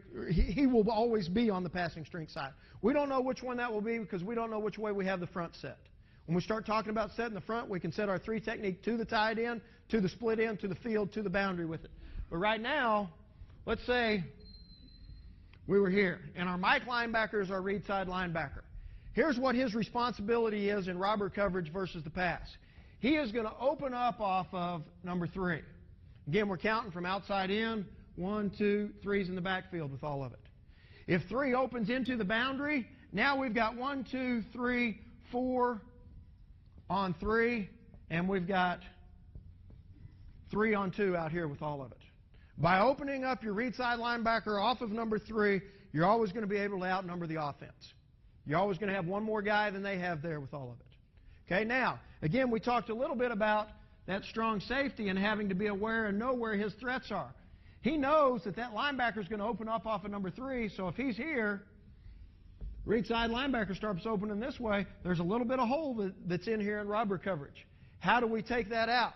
We've cheated our alignment, and we played inside with it a little bit more now with everything. Okay, understanding what's happening with the whole picture of things. But for him, the read side linebacker is this. He is a wall 3, vertical 3. Okay, so if number 3 should happen to go vertical, he's going to go play it, whatever side he happened to. If number 3 doesn't go vertical, he's still going to open off of him, but now he's going to build a wall. All right? The away side linebacker. What does he do? Versus the run, he's going to play whatever gap responsibility he's got according to the front. If pass shows, he's a vertical player of number 2. Okay? Again, you guys look at this deal and say, shoot, how's he going to play the run and be a vertical player of that number 2 receiver? We teach robber coverage on day 1, and we're going to play it all the way across the board, even if they come out in 4 wides. But one of the beauties of our package now is this. And why we teach it in day 1 and why we want to teach it versus a 4 wide receiver set is so, again, they can start understanding the strengths, the weaknesses, and the concepts of everything that's happening. So if we're playing robber coverage and pass shows, that away side linebacker knows he's vertical in number 2. We don't want our linebackers running with wide receivers. But again, the first day of practice, that's what we're going to play all day. And again, the corner's got to be able to midpoint both of them. He's playing an inverted half with it. That linebacker now is playing the run, and here he goes. Not a very good deal for us, other than initially it's going to allow him to understand the strengths and the weaknesses with it. That is robber coverage. The next thing we're going to talk about is quarters coverage. Okay? In quarters for us, really the only thing that changes versus a twin set is going to be the strong safety responsibility versus the pass. My alignments are all going to stay the same. Corner's still 2 yards inside, 7 to 9 yards deep. Strong safety with an offset back to him, still going to be 1 by 5 outside. If he's got an option threat, if the back was away, he would play more head up with it. Free safety still is going to split the difference between the number 2 receiver and the offensive tackle, 12 yards off of that receiver. Okay? But now, if run shows to me, I'm still going to be the force and pitch player versus the option. I'm still the alley quarterback player. If pass shows, instead of just being a flat defender now, that strong safety is what we call a me technique, or a me player. He is a hang technique. He now is going to be a curl to flat player. And what me tells me is this. If number 2 comes up the field and then runs an outside route at 5 yards, the strong safety is going to handle it. We do that for this reason. We talked about in robber coverage, if number 2 ran an outside route, the free safety was going to give a wheel call if that route was underneath 8 yards. Okay? He now gave a wheel call. And what a wheel call tells the corner is this. Number 2's running an outside route, and I've got inside help on number 1. If that wheel ended up turning down the field, the corner would come off and play it. The free safety's robbing curl to post of number 1, and the strong safety now is going to hang in the flat, again, because he is swing deep at number 3 with all of it. That is the biggest difference in robber coverage and quarters coverage, is that technique that the strong safety is going to play versus the pass with it. The other thing that is different for us now in robber and quarters is how we're going to line up versus a pro set. And we'll draw it up here as ace with everything. But how we're going to line up in a pro set now is going to be a hip alignment for the strong safety. We're going to create a 4-3 defense. But again, we're going to do it by teaching a technique this way with it now. Instead of playing 7 by 3, I'm going to play in an alignment where my inside foot is on the defensive end's outside foot at 4 yards deep. That alignment we call a hip. Okay? Now, what changes for us option responsibility-wise, I now am going to become the quarterback player, and the free safety is going to become the pitch player versus a pro set. We talked about a me call versus twins. A me call versus twins was number 2 came up the field and then out. The strong safety was going to handle it to allow our corner to stay on the vertical longer. Anytime we've got a pro set now and we're playing blue coverage or quarters, any outside route by that number 2 receiver, the strong safety is going to end up handling it. Okay, because what you don't want to happen, you don't want this guy to run a quick out and the ball's on this hash and we give a wheel call and the corner comes off quick and the free safety can't go play the vertical route of 1. So now once they've gone to a pro set, a me is enacted by any outside route by that number 2. That could be a tight end, or that could be an offset back, or a wing, or anything that the offense wanted to create with it. But again, as we talked about playing robber coverage, once they gave us a 2-back set, more times than not, we're going to come down and play from the line of scrimmage with it, with the strong safety, and really tighten our free safety up with everything that happens. What ways can we go and create different looks for the offense? John Goodner, when he was at Texas Tech, and he was Spike's defensive coordinator for years and years and years, we used to spend a whole lot of time with Coach Goodner, and they were very similar to what we were doing. One thing Coach Goodner always used to say was, make them beat you left-handed. Don't let an offense go and do what they do best with it all the time. Find out what they do best, and then be able to go stop what they want to do. Now, the beauty of blue coverage and why we like it is this. My alignment with the weak safety now versus a pro set. I am 3 by 10 off of that tight end. Okay? My stance, my shoulders are square with my outside foot back. My key, I am still a ball key. Run to me. Say they're running the stretch play over here. I am still the force player. And I'm the pitch player versus option. Run away from me, I'm going to be a fold cutback player. Pass shows. Now, I am man-to-man vertical clue of number 2. So what we've done is we've taken the vertical responsibility off of that linebacker and put it on a safety. Plus, at the same time, that safety now has still got to be a guy that's going to show up at the line of scrimmage to play the run. He's got to be able to show up at the line of scrimmage to play the run, plus I now am a vertical responsibility of the number 2 wide receiver. If that number 2 wide receiver runs anything past 8 yards, I'm playing it. If he runs anything outside, underneath 8 yards, I'm giving a wheel call, and the biggest difference for the weak safety and the free safety, because we don't have a strong safety to this side, is this. He's going to give a wheel call, and he goes and looks up the number 1 wide receiver right now. The technique that the corner is going to play is this. Whenever we're playing blue, we want to talk about it being a bail. And for us, a bail is a little bit different. What I want to do is I want to show a press, but then when that football snaps, I want to be splitting the wide receiver's crotch in an inside shuffle this way. And I want to be slow. And the thing we talk about now is really getting 3 good shuffle steps and letting that wide receiver close my cushion. Okay? Now, if pass shows, he is going to read 2 to 1. If number 2 runs a quick outside route right now, the corner's going to come off quick, the weak safety's going to go look it up, and our away side linebacker now is going to go to the curl. If that route by the number 2 receiver happens more down the field, say it's a 5 or a 6 yard route, we want that linebacker to undercut that route now, like man under. All right, the corner is going to stay on the vertical longer until he sees it thrown. The weak safety is going to make a late wheel call and go look up number 1 with it. So how do you go and teach that? The thing that you got to spend the most time on is that away side linebacker in the corner. We talk about if it's quick, I'm quick. So if number 2 runs a quick outside route right now, linebacker comes off quick, corner comes off quick, weak safety looks up 1 quick. Okay? If it's slow, I'm slow. If number 2 is a 5 yard out, corner's hanging more on the vertical till he sees the ball thrown. Linebacker's going to undercut it, force him to throw it over the top. The weak safety's giving a late wheel call and going. The third coverage that we're going to talk about is halves coverage. Halves coverage for us tells us this. It's the only time, as a safety standpoint, that we're going to line up off of the football field. If the ball's in the middle of the field, both half safeties, my alignment is going to be 12 to 14 yards deep, and I'm 2 yards outside the hash. That's my alignment. My stance, my shoulders are square, and my outside foot's back. My key, I'm still going to be a ball key. Okay? My run responsibility, I don't have any primary run responsibility now.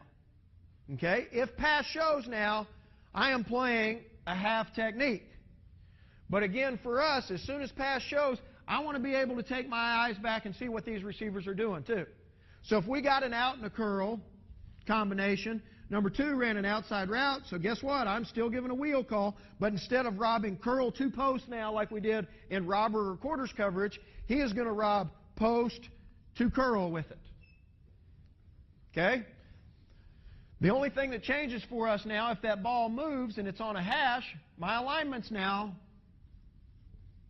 going to change. If I'm the safety into the boundary, I'm 3 yards outside the hash, still 12 to 14 yards deep. If I'm the safety to the field, I'm 1 yard outside of the hash with all of it.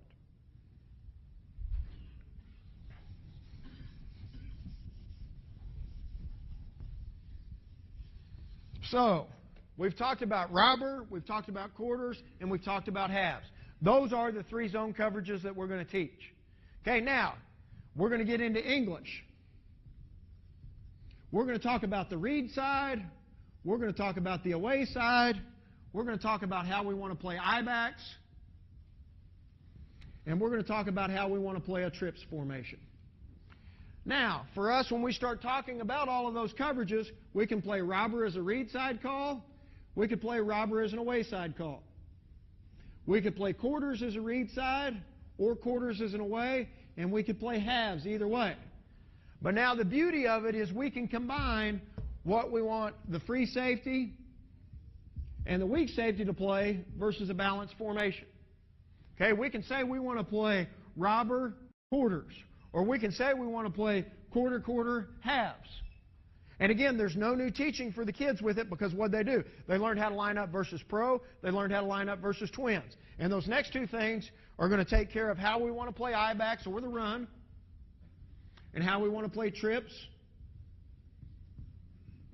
or the pass, to put that. So what we've created is robber, quarter, halves, quarter robber, quarter halves, halves robber, half quarter, halves.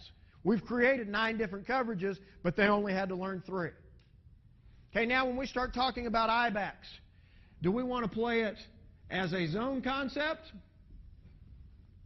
or as a man concept? If we want to play it as a zone concept, what we'll do is we will make a sky call. So again, sky is the same thing as robber coverage for that weak safety. So if pass shows, he knows he's a curl to flat player. He knows versus the run, I'm the force and the pitch player versus option. Okay? If we want to play it as a man concept over here, now we've got a different word. What we call bronco and what we call quarters is blue. But again, they both start with B's. And if I'm an away side linebacker, that becomes very important to me. Because what it tells me is this: any word that starts with a B word in away side coverage is going to tell me I'm going to play that slice technique where we talked about if it's quick, I'm quick. Or if it's a 5-yard out, I'm now undercutting number 2 with it. So again, that carryover that happens with it. And then how do we want to play trips? If we say nothing about playing trips, what we'll do is we'll play roll coverage. What is roll coverage? Roll coverage tells us this: it is a true quarters coverage. It would tell us that the corner is vertical of number 1 and number 2, and he's going to squeeze to number 2. The free safety is vertical of number 2 and number 3 with it. Okay? That's not very good, and we don't do very much of it because now we've got 3 verticals on 2 defenders. When we're playing roll coverage, it's going to be the same thing. What's my alignment, stance, key, and assignment? If I'm the strong safety, my alignment, still 1x5 outside of the number 2. Stance, I'm squared up. Key, in man on the line of scrimmage to the backfield. Run shows, I'm still the force player.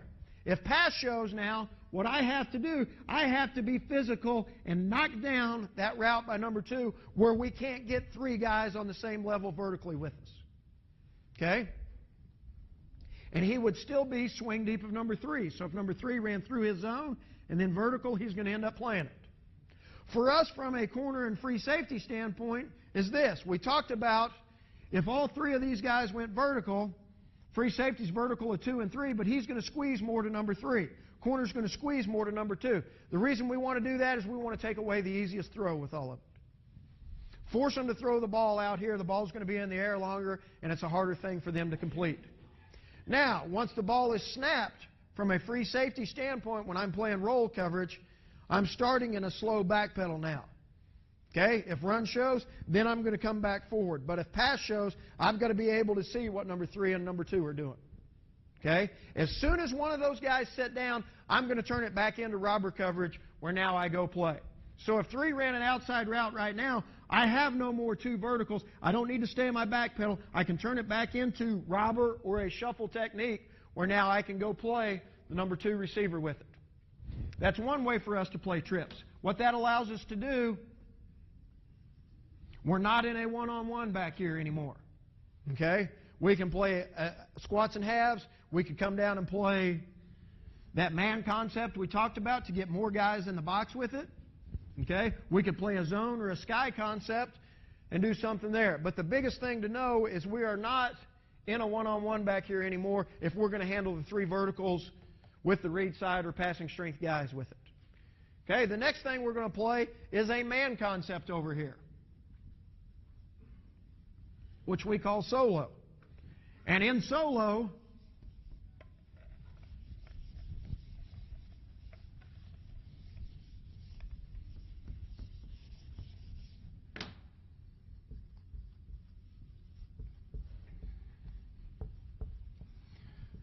This basically becomes our man side. The away side linebacker and the away side corner are playing man coverage on those guys. We're going to be able to stay in whatever read side call we had and play 3-on-2 here with it. But in order to do that, we've got to come up with some way of playing the vertical route of number 3. How we're going to do it is we're going to build a wall with number 3. The read side linebacker, he is what we call a short wall technique. And the weak safety, he is a long wall. What does short wall tell that linebacker? First of all, he's going to play his run responsibility. I'm playing the gap that I've got to play. If pass shows, I can't let anything across my face because, again, what are we playing over here? It's a man side. Okay, there may not be anybody left with it. I'm playing short wall, I'm driving down, and I'm not letting him cross my face. The weak safety is a long wall technique. Long wall can be enacted 2 ways for us. If the linebacker happened to get run by, we still can't let this guy run to the man side, so we'd go down and cover him. Okay? Or if number 3 was vertical, that can enact my long wall with all of it. All right? So, for that weak safety, what's my ASCA? My alignment now is going to be based on who my vertical threat is, plus what runs do I have to defend over here. Any of you guys that are on offense or anything, as soon as I'm a weak safety and I come all the way over here, Tommy Maddox came and he worked with us a couple of springs ago because he was finishing up his degree and everything. And Tommy said, the only thing I ever wanted to know throughout my pro career was, Coach, tell me where the one-on-one's at. All right, if I'm a weak safety right now and I go line up over the center, every quarterback in America knows there's the one-on-one with all of it. Okay, so what we want to be able to do with our alignment is we want to be able to be active, and we want to disguise where we're at and what we're doing. But in order to do that, I've got to know what? I've got to know who my vertical threat is. What kind of speed threat is he getting down the field? If he's a wide receiver, he's more of a speed threat, so I may deepen myself up to about 10 yards with it. The other thing I've got to understand is I'm still going to be the force player on run over here with it. So if they're going to run a speed option, I'm still the pitch defender. I can't cheat myself all the way over, or now they're coming up to me and I'm blocked and they're going to go score a touchdown because we don't have a pitch player with it. Conversely, if the back is on this side now, okay, really about the only thing they can run back over here, some kind of a read zone with all of it. Okay? Again, I could show here and cheat myself over late a little bit, okay? But again, I've got to understand still what ground do I have to defend with it. Versus the pass, I know there's my vertical. Versus the run, what gap am I going to have back to this side? And it'll all be determined by what front we're in with it. Okay, but if they hand the football off, again, we expect this guy to show up at the line of scrimmage.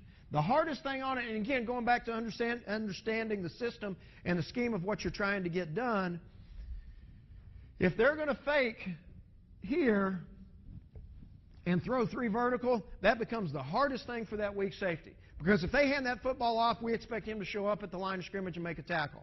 And if they're going to play action and throw 3 vertical, we expect him to go play his long wall off of number 3. So what kind of drills can I set up to put that kid in a position where he goes out and he sees that? How do I do that?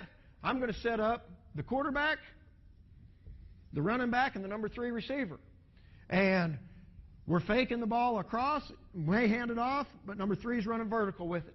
Start training their eyes and start getting them in a position where they're comfortable of what they've got to do. And that is the hardest thing when we're playing a solo call back there. How do we train them? How do we teach them to do that? And if you can start building confidence and the kids really believe what you're doing with it, then they're going to start playing faster. Then they're going to start having their eyes in the right spot. Then they're going to play slow with their feet where I can show up versus the run, and I can go play my pass responsibility. And then third and finally, our third trips check is going to be special coverage. What special tells us is this. We're again going to handle the 3 verticals to the passing strength side. But how we're going to do it, we're going to play the corner to the trip side in one-on-one coverage. He's got number 1 man. Now all we're going to do is we're going to play quarters off of 2 and 3.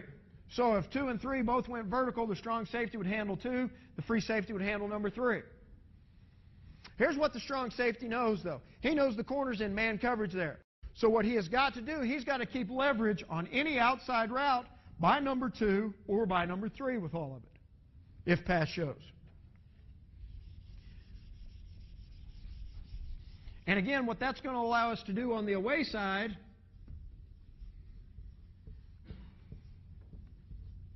is this. We can play whatever away side coverage we want to out of this category, and we know we're going to be able to stay in it if we put a special tag on the back side of it, because we know the trips are going to be handled to the passing strength side. So what have we done? We've taught 3 coverages versus a balanced formation. We've given them a couple of English checks. It may be, okay, here's our verb, but now our verb's going to be enacted to how we want to play I-backs or how we want to play the run with it. And then, okay, how do we want to play trips? That is our base zone package defensively and how we're going to get to it. Now, flipping gears a little bit. As you come into our safety meeting room, which is also our defensive staff meeting room, we've got a board up on the wall. And that board has got 50 squares, let's say, in it. And what we're going to do when we start breaking down an opponent, whatever personnel group they are in the most, we're going to start on this side with it. So let's say they're a huge 11 personnel team. This is going to be 11 personnel. And in 11 personnel, Pro Twins was their biggest formation. Okay, and then let's say they're going to get in tray open.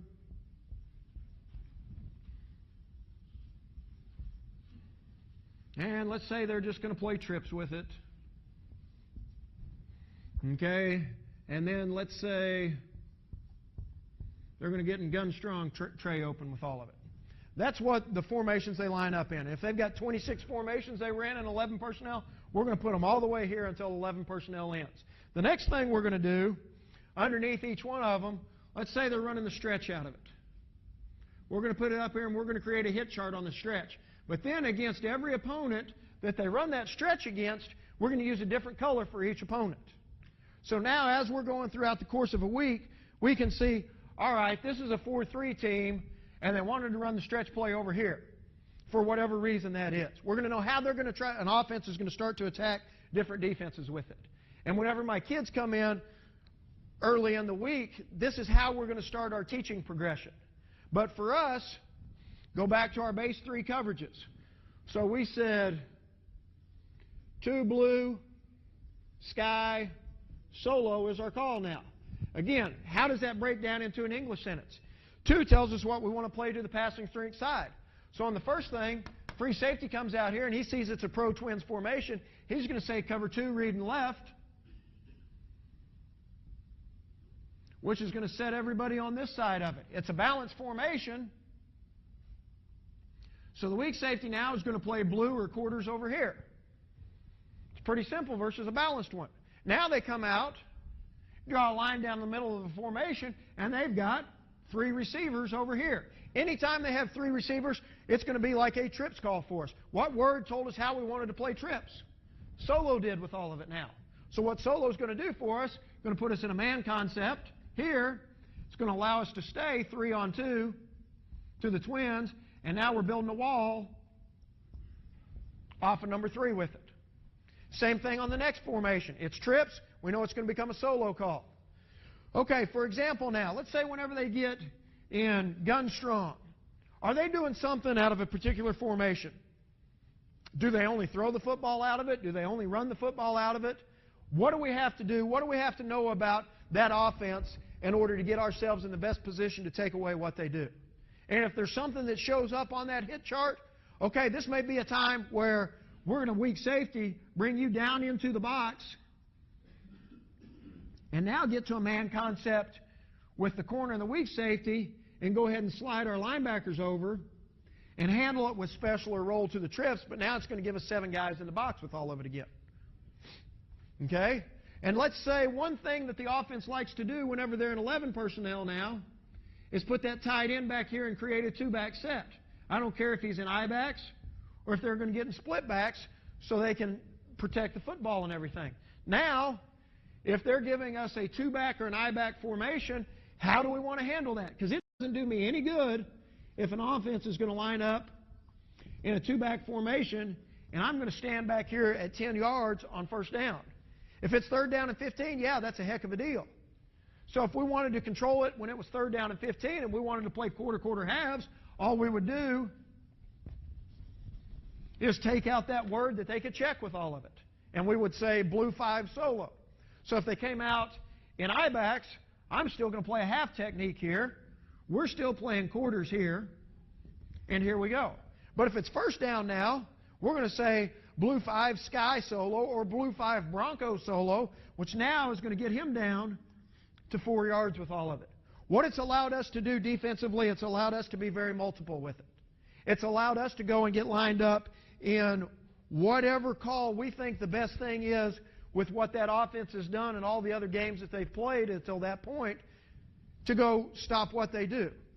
Now, how do we go about breaking down an opponent? That board is the first way that we'll start, and our GAs have it up for us at some point Sunday nights. We're then going to go, and Coach Bumpus is going to draw up their running play stuff. Okay? And we're going to come up with favorite runs with all of it. And he's going to go and block them versus each front and how they block it versus each front. What we do against the pass is this. We've got a sheet that's divided into 8 squares. Okay? And each one of those squares in it has got those 5 guys to start with.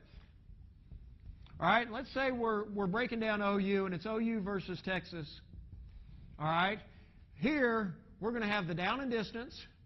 Okay? We're going to have the field position. And we'll write each of those on there. And then what we're going to do is we're going to go and draw in the offensive formation. And we're going to draw who these guys are here, especially if they're a big group that's going to change receivers around with everything. But now we're going to draw at what level that route's happening, okay, with everything here. So say they're running out curl combinations on both sides with it. It's a 4-yard out and it's a 10-yard curl. Whoever they throw that football to, if it's completed, we're going to color that square in. If he throws it to him and it's incomplete, we're just going to put an X there with all of it. We're going to do that with every pass route that an offense is thrown. Once we finish that, we're going to make 2 copies of it. Okay, once we have those 2 copies, we're going to divide them into piles. This is going to be the formation pile, and this is going to be the down and distance pile. We're going to go and cut every one of those into those little squares then. Okay, now we're going to take each one of those little squares and we're going to start studying them by formation. This is who they're trying to get the football to in a pro-twins formation. Okay, these are the pass routes that we've got to stop. One thing that's really helped us as far as playing the pass with all of it, we've started naming routes. So let's say we're playing Tennessee one week, and they've got one route combination that they run a whole lot. It's kind of their signature route. And what you'll find is offenses that are good, they've got just a few things that they do. They're going to be on that system, and they're going to do what they do, and they're going to say, okay, we can do it better than you guys can get good at doing it. For example, when we played Texas Tech, when Mike Leach was there in 2004, we were ahead 28-7. We ended up getting beat 70-35 in that football game. Okay, they came to Fort Worth the next year, and we beat them 12-3, and we were the only team since Leach had been there that held those guys without a touchdown.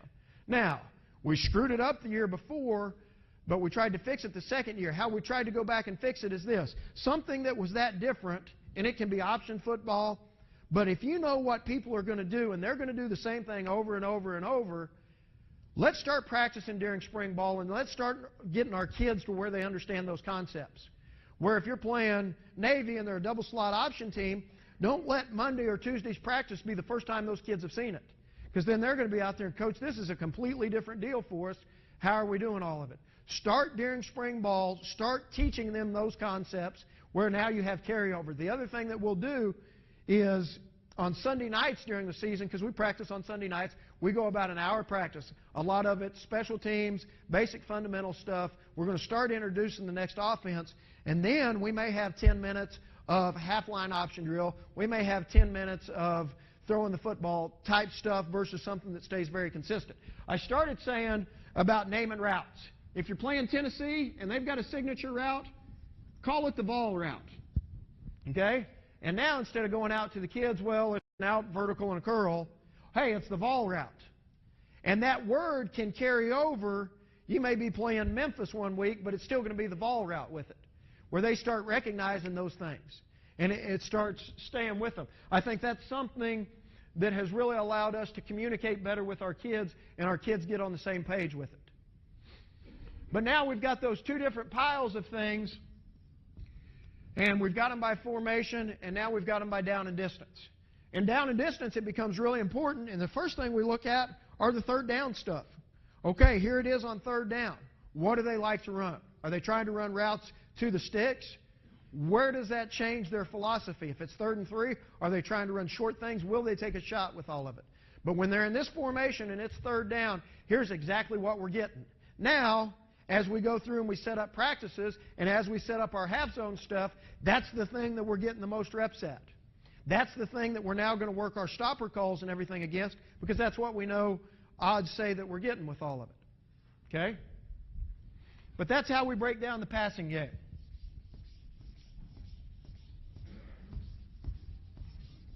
I think one thing you have to do a great job of, with young players especially, is teach them how to study the game and teach them to be students of the game.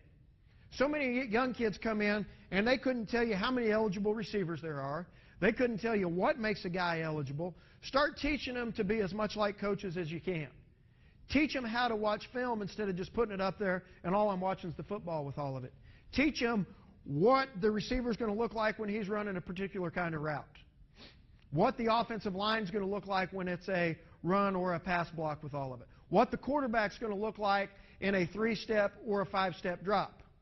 Start teaching them to become students of the game. Now, as you do that, and you're starting to try to teach them, the first way we start teaching is we're going to teach them on the board with it. We're going to chalk talk it. Okay? From a safety standpoint, I'm going to teach a whole lot of that hit chart that's on the board. Here's what they like to do by formations. Here's what we've got to go stop. Okay, the next thing we're going to do is we're going to teach them video-wise.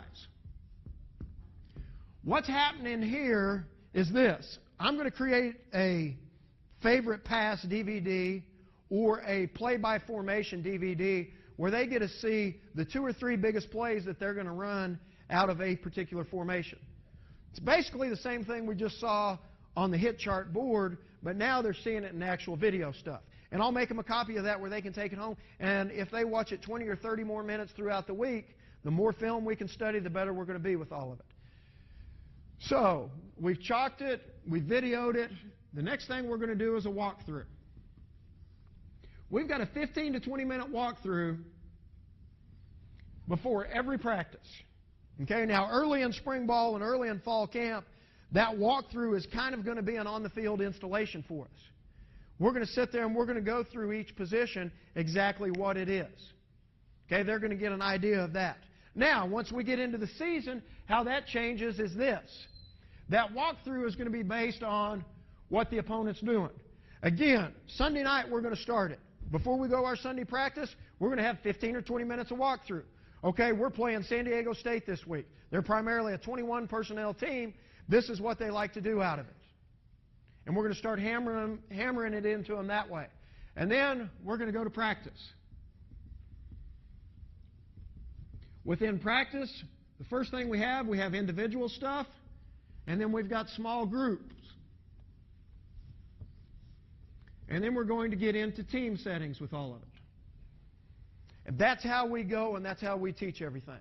Again, it's all going to start chalking it, showing video. And the other thing I like to do in chalk talks, kind of the same deals, are player handouts with all of it. Like I said, we practice on we want to try to create some negative plays on first down with everything in order to get you in a 3rd and long situation. But as we go about game planning, like I said, most of our times are going to be spent on first downs and third downs. And underneath each one of these categories, if it's one of their biggest personnel groupings, we're going to have a base category up here that we'll put calls in.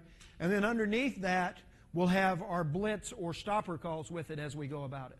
So that's just kind of an idea of what we're doing with that sheet there. A bunch of guys came up and asked me during the break how we break up coaching-wise what we're doing with things.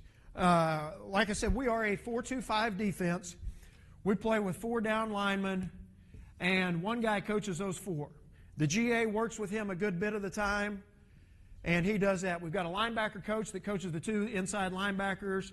I coach the 3 safeties, and we've got a corner coach. So that's kind of how we break that thing down. We do it that way because of this.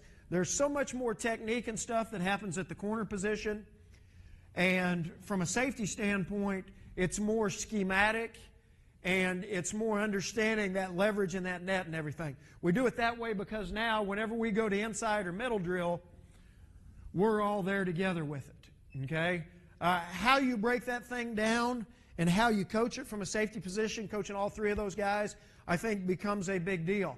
And it's going to get back into techniques. And what technique are we running? If I'm playing a force technique, okay, that's going to be the strong safety and the weak safety. So that may be when the free safeties are over being running backs or running routes or something like that, where we get a good look of all of it that's happening that way.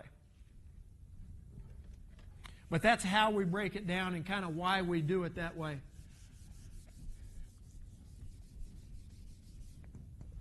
Okay, now we've talked a lot about the coverage with it so far. For us, front-wise, the first thing we've got to determine is where we want to set our 3 technique to.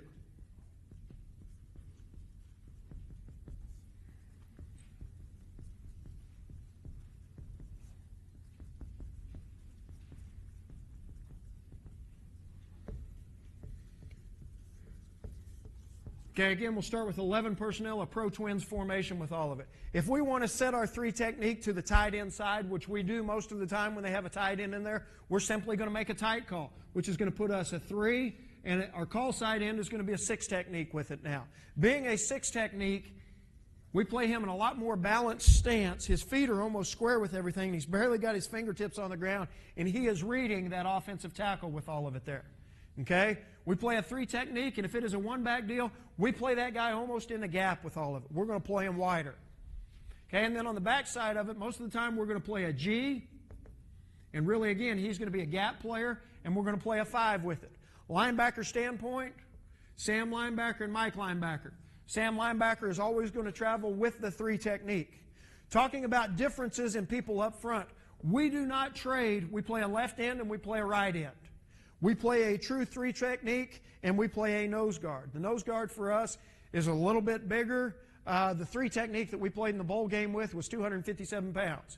But again, he could run, and he could move, and he could do those things. How do we determine where we're going to set this and how we say it? We're going to make a rip or a Liz call is the communication that the linebackers have to the defensive line to let them know where our call side is at and how we're setting it. So if we made a rip call, because we were in tight right now, we got our 3 and our 6, we got a G and a 5. Sam linebacker is going to be an A-gap linebacker. Mike linebacker is our B-gap linebacker. Thank you very much. One thing we're going to talk about that I think is really a big deal for us, and I said earlier there's one ball, one back, one gap. If an offense is going to come up and they're going to line up under center in a one-back formation, we're going to call what we call hawk defense, and we're going to play our linebackers at 2.5 yards. Why do we play them there? Because most of the time when they're in one-back stuff and under center, you're getting all the zone scheme stuff and everything.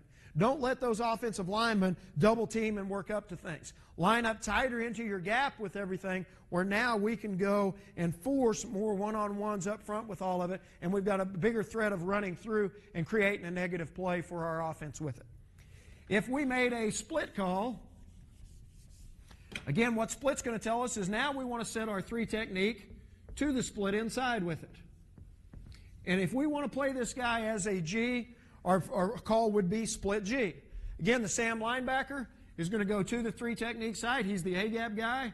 Mike linebacker is going to go away. He's the B-gap guy.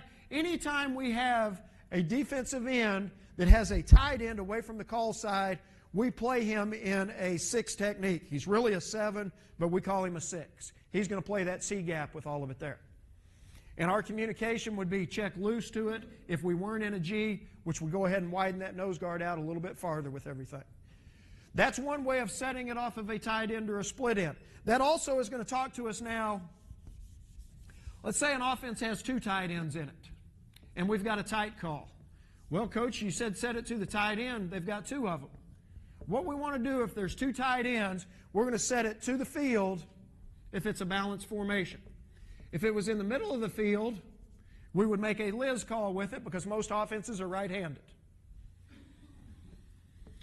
Still got our 3 and our 6, still got our shade, our nose, and our backside 6 or 7 technique, however you want to call it. Still an A-gap guy. I now, as the Mike linebacker, am going to play myself a little bit wider, really from about a 40 high with it, because now the threats that I have with everything. But again, 1 back, they're under center. Let's go up and now let's play hawk at 2.5 yards with the linebackers with it now.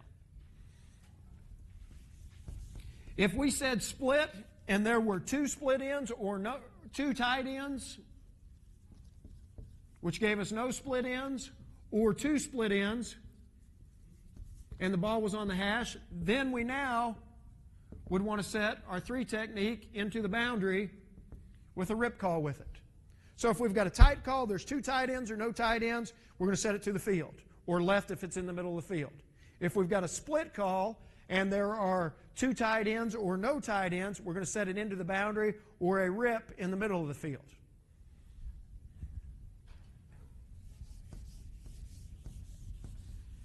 The next way that we can set our front is going to be based off of field and boundary. If we made a tight call,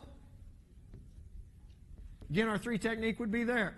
Okay? If we made a field call, if the ball's on this hash and this is the wide side of the field, we know regardless it's going to be a Liz call. Tight end is not important in the whole thing now.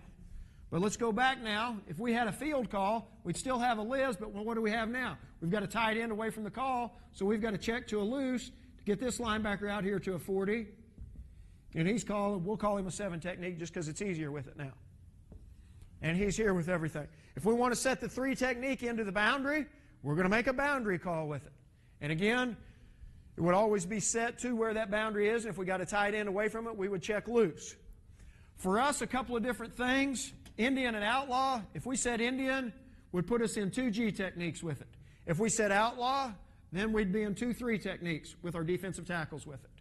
Okay, now, we're starting to talk about 10 personnel stuff, and everything offenses are giving us out of 10 personnel.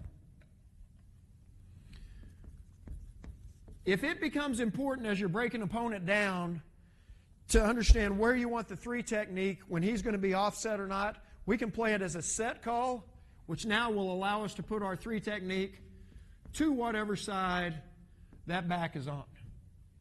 Okay? If we wanted to set our 3 technique away from it, we'd call it a wildcat call. Or now, if they were in that, we'd get a rip call with it, and we would go play. But again, Sam linebacker is always going to go to the 3 technique side. That's really how we set our front. Every word on every position on our defense has got about 20 to 25 buzzwords that they have to learn. And if I hear one of those words that says something to me in my particular position, it's going to enact me to do something different. So, for example, up front, if we want to slant our defensive tackles, we'll call it Toro.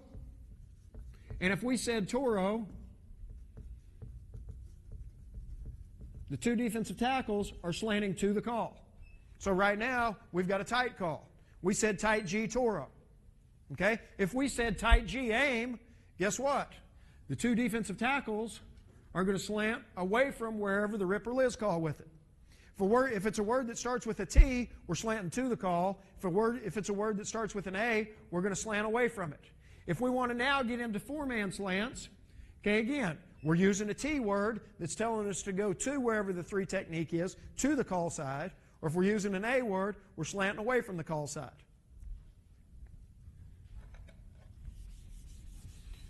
And that's kind of a base of what we are doing up front-wise with things. Now, starting to get into the blitz stuff, and we'll get into a lot more after dinner tonight with it. But we've got really 3 basic ways that we blitz. For us, we've got smokes, And what a smoke is it's going to be a safety blitz. How do we want to tell them that we want to run a smoke? If we want to run a smoke from the wide side of the field, we call it a wide smoke. Okay? If we want to run a smoke from the boundary, we call it a short smoke. So we've got wide and short. That's going to be based off of the field. Now we want to run it from a tight end side. We call it thunder. And thunder and lightning then would be from the split end side. And the cool part about this, thunder and lightning are going to be just like tight and split calls for us. So if I've got thunder called and I've got two tight ends or no tight ends, I'm going to come from the wide side of the field. Or if the ball's in the middle, I'm going to come from the left. Or if we've got lightning called, I know I'm coming from the split end side, but if there is no split end or two split ends, now I'm going to come from the boundary with it. So there's the exact same carryover that we had in how we set our front with it. The other thing we can do is we can run a frog smoke. And a frog smoke is typically going to be based off of a formation. Is there an offset back? Is it important for us to blitz the offset back? And the thing that goes with a frog smoke would be a frog smoke opposite, where now we want to come away from that offset back wherever he is with things. So that's how we run a smoke. Now, how do you go about teaching your guys what's important for me and where are my eyes when I run a smoke? I set up a drill called the diamond drill, and I'll show you exactly how it is. We've got a quarterback, a running back, and two tight ends. This is the exact same thing that I'm going to use in teaching zone coverage with everything. So, for example, let's go back and talk about zone coverage for it for a second. Let's say we're playing robber coverage over here, and we're playing a quarters concept on the away side with it. Okay? That ball steps to me right now. I know I'm the force player. I'm the alley quarterback player. That's going away from me, so what am I doing now? I'm thinking cut back, or I could get boot with it. If that ball cuts all the way back, I now am the guy that's tackling it. If they run the boot, I now am driving down on my vertical.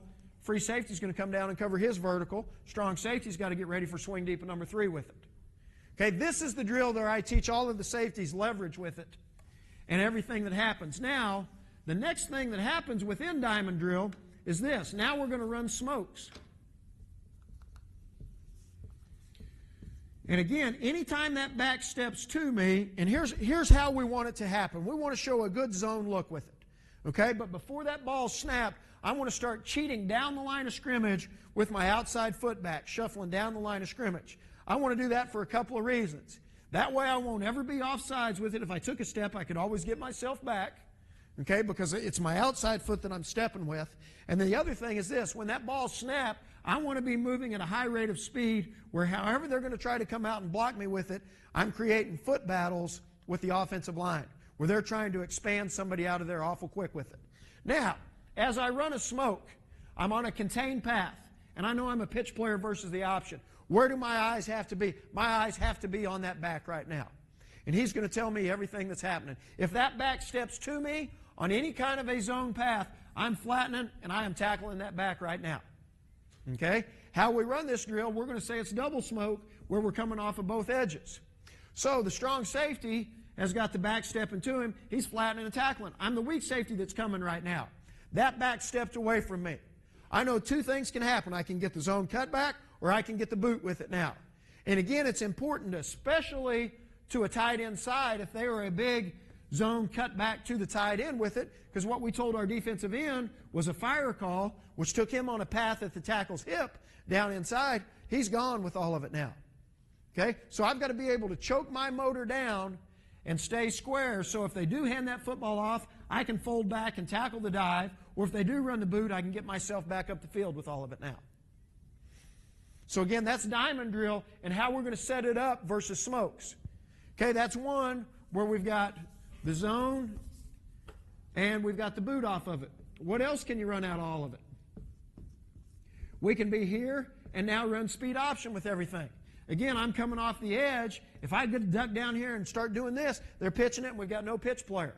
I know on a smoke, my aiming point is 2 yards outside of the deepest back.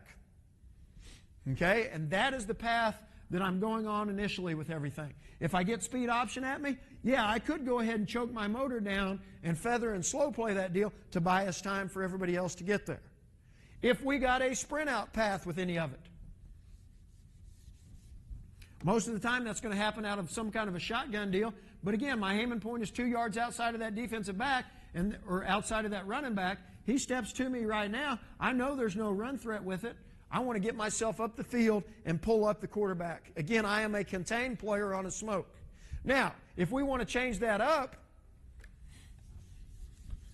and we want to get into zone blitzing it, we now can call a stinger path. A stinger force we can still run the same way. We can run a wide stinger. We can run a short stinger. Okay, we can run a thunder stinger from the tight end side. But now it's going to put me on a quarterback path with it. Most of the time when we do it, we're playing some kind of halves coverage out here where he becomes the quarterback player and he's going to become the pitch player on option with all of it now. But again, all stinger does for us, it changes the path that we're running our edge pressure off of. The next thing with the smoke, if we want to exchange the responsibility between the defensive end and the safety, we'll make it with a lion call. Okay, and our word for when we run lion, that safety has got to have patience. Okay, the defensive end, he's coming up the field now, and he knows he's the contained and pitch player with anything that happens with it. That safety now, if we're getting speed option at us, he's going to be the quarterback player, and if it was speed option, we're really going to end up coming outside off of that tight end's butt with it because of patience now as he works down. The worst thing that can happen to you when you're running a lion is get myself two-gapped in here with all of it, and I get caught up in here and he turns back and now we don't have a big gap player with it. So our big word when it's a lion is patience.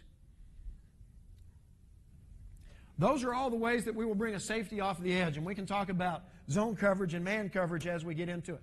The next thing we'll talk about is bullets. What bullets is for us, it is a linebacker blitz.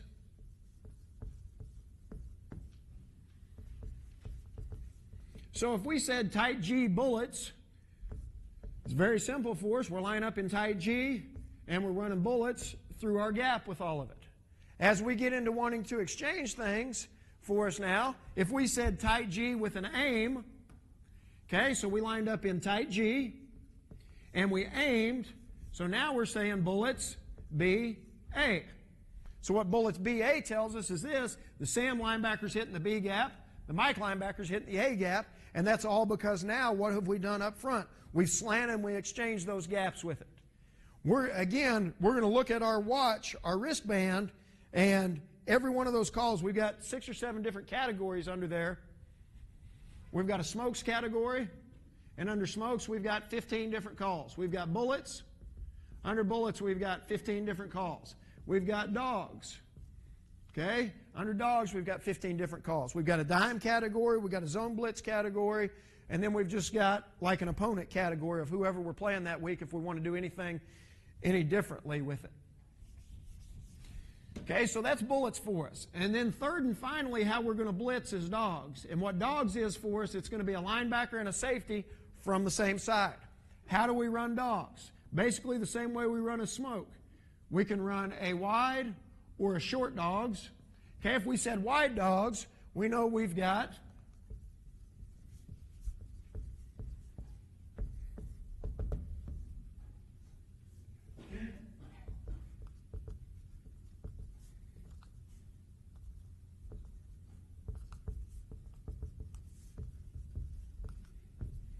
the linebacker and safety from the wide side of the field. Okay? If we have got short dogs, we know we've got the linebacker and the safety from the boundary that are running it. Again, how do we run it from a tight end side? If we said T-dogs, we're going to get the linebacker and safety from the tight end side. Or if we said S-dogs, we're going to get the linebacker and safety from the split end side. We're going to go back to the same rules that we had set in the front or with a single smoke, though. If there's 2 tight ends or no tight ends, we're going to come from the field. Okay? If it's T-dogs. If it's S-dogs, 2 split ends or no split ends, we're going to come from the boundary or weak with it. And then finally, we've got frog dogs. So again, let's talk about the concepts that we've taught. We've taught smokes, which talk to our safety. But as soon as I learned how to run a smoke and I'm a safety, I also learned how to run a dogs. And as soon as I'm a linebacker, as soon as I learned how to run bullets, I also learned how to run dogs with all of it. So there's carryover. That same carryover is going to happen when it's a 4-man or a 3-man front for us, if we're getting in and we're playing dime with everything. So again, I think the more reps that you can take of those same concepts, the better and more multiple it's going to allow you to be on defense, and the faster it's going to allow you to play. And again, we're going to do that by looking at that watch with everything. What calls do we have with it here, and which one of those buzzwords means something to me? We start out our defense in a 4-2-5, okay? And let's say, for example, we had tight G called, and we had cover 2 across the board. So we were playing robber coverage, and we played 2 sky with it. This is the look we would have, okay? We really have 6 guys in the box with everything right now. We're not a very, very big fan of that because we've not outnumbered anybody. Again, going back to Coach Goodner and those guys, one thing we got from them a long time ago was being able to overplay an overshifted tight end set. Okay? We treat I-backs or anything with that guy offset to the tight end as an overshifted set. Now what it's going to allow us to do, anytime they're in that formation, is overplay or slide our linebackers where now we can play it. He's still a B-gap player. He's still a 6 technique, a C-gap player. He's the A-gap player. He's the A-gap player. He's the C-gap player. He's going to fit in the B-gap if the ball is there. Who does not have a gap now is going to be our Sam linebacker. We've created an extra guy so we can go play the power play to the tight end side with it. Okay, and the only time we're going to do that again is when they become an overshifted tight end set. How do we control that? On the front of our 2 blue sky solo call, we'll say slide. So if the offense comes out in an overshifted tight end set, this weak safety is going to walk down. Because it's overshifted away from him, he's going to give a slide call. Linebacker now is going to cheat to a 50. I'm cheating to a front side 10, and I'm getting myself in position where I can play the B gap if the ball goes in there. Where we put that weak safety is this. If it's a 2-back formation, we're going to put his inside foot on the outside foot of the defensive end, and he's going to stand about 5 yards deep. He's sitting right there. Now again, we can play it as a zone concept. If we played zone, it would be a sky call over here. Or if we wanted to play it as a man concept, it would be a Bronco call. And what Bronco tells the weak safety is this: I am now out or vertical of the number 2 receiver.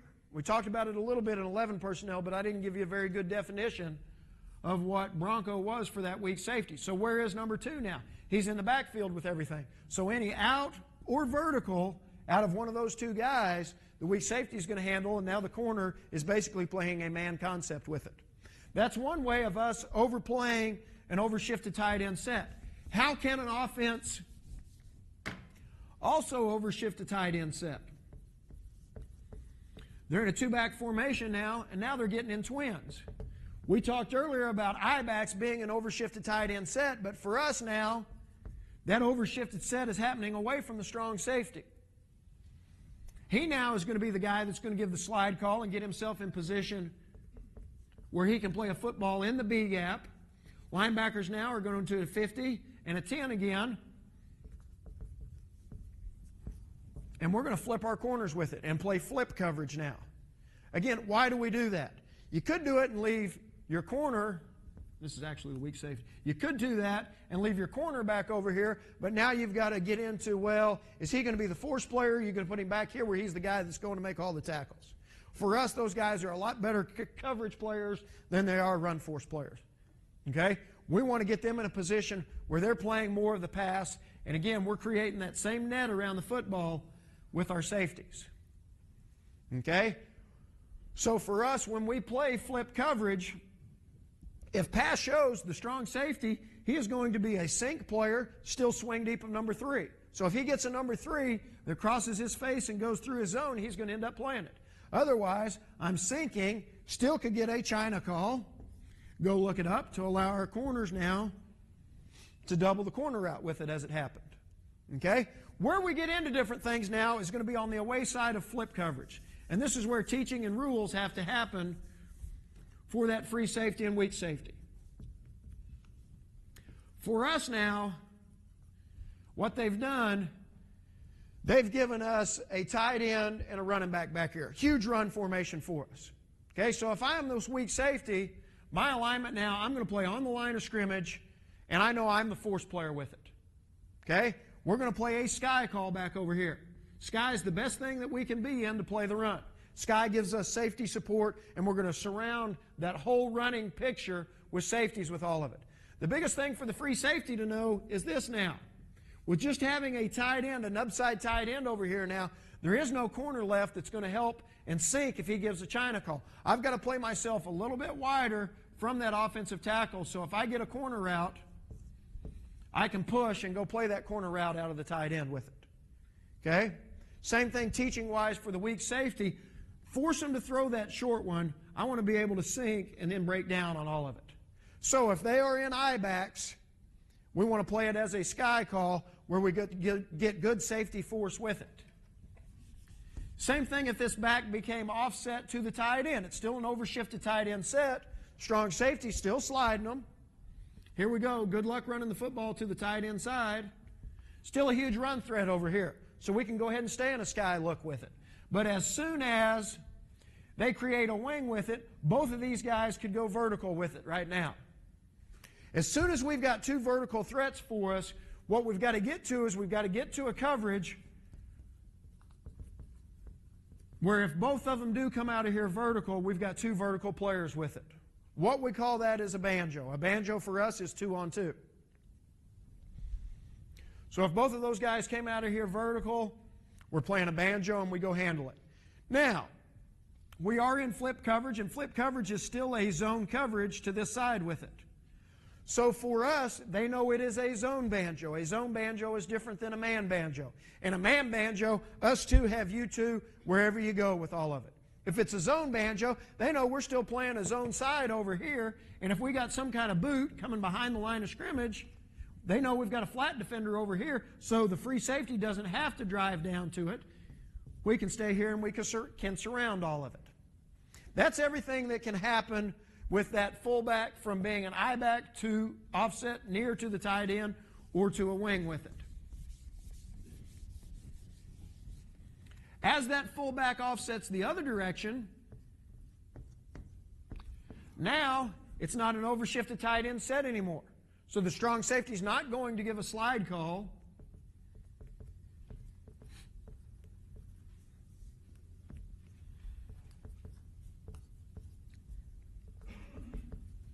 And there's not really a big running threat back here. So for us, anytime that we could play this as a man concept, that's what we would like to do. Again, what was the man concept that we talked about in a 3-by-1? It was a solo call, right? Still going to be the same communication for us. It's still going to be a solo call now, but now the weak safety is going to play that tight end man-to-man coverage, and the free safety now is vertical of number 3. Okay, strong safety again, he's not sliding, but it's still a one wide receiver, one wide side. We're flipping our corners. So we're playing flip coverage to that side. His alignment and flip coverage is, now I'm inside of number 2. What that does for us is this. Say it was a one-back set, and they put the number 3 wide receiver out here. If we were just playing blue solo with it, strong safety's playing outside of 2. Linebacker now has to walk out of the box where he can wall number 3. When we play flip coverage, strong safety now plays inside of number 2, which allows the linebacker to stay in the box with all of it. Pass shows, free safety is vertical of number 3. And if his number 3 is a wide receiver, we'll go ahead and play him from the tackle with it. Pass shows, he's here. And we go play it. That is kind of flip coverage against 21 personnel of how and why we want to play slide with it. For us, 21 personnel is 2 backs and 1 tight end. If we said 12 personnel, 1 back and 2 tight ends, we can play the exact same concepts with it. But what we will call it then, instead of calling it slide, we'll call it scoot. Again, scoot is going to talk to us if the offense comes out in an overshifted tight end set. Right now it's balanced, so there is no scoot. But as soon as They start creating an overshifted tight end set. What do we want to do? Now we want to be able to scoot ourselves over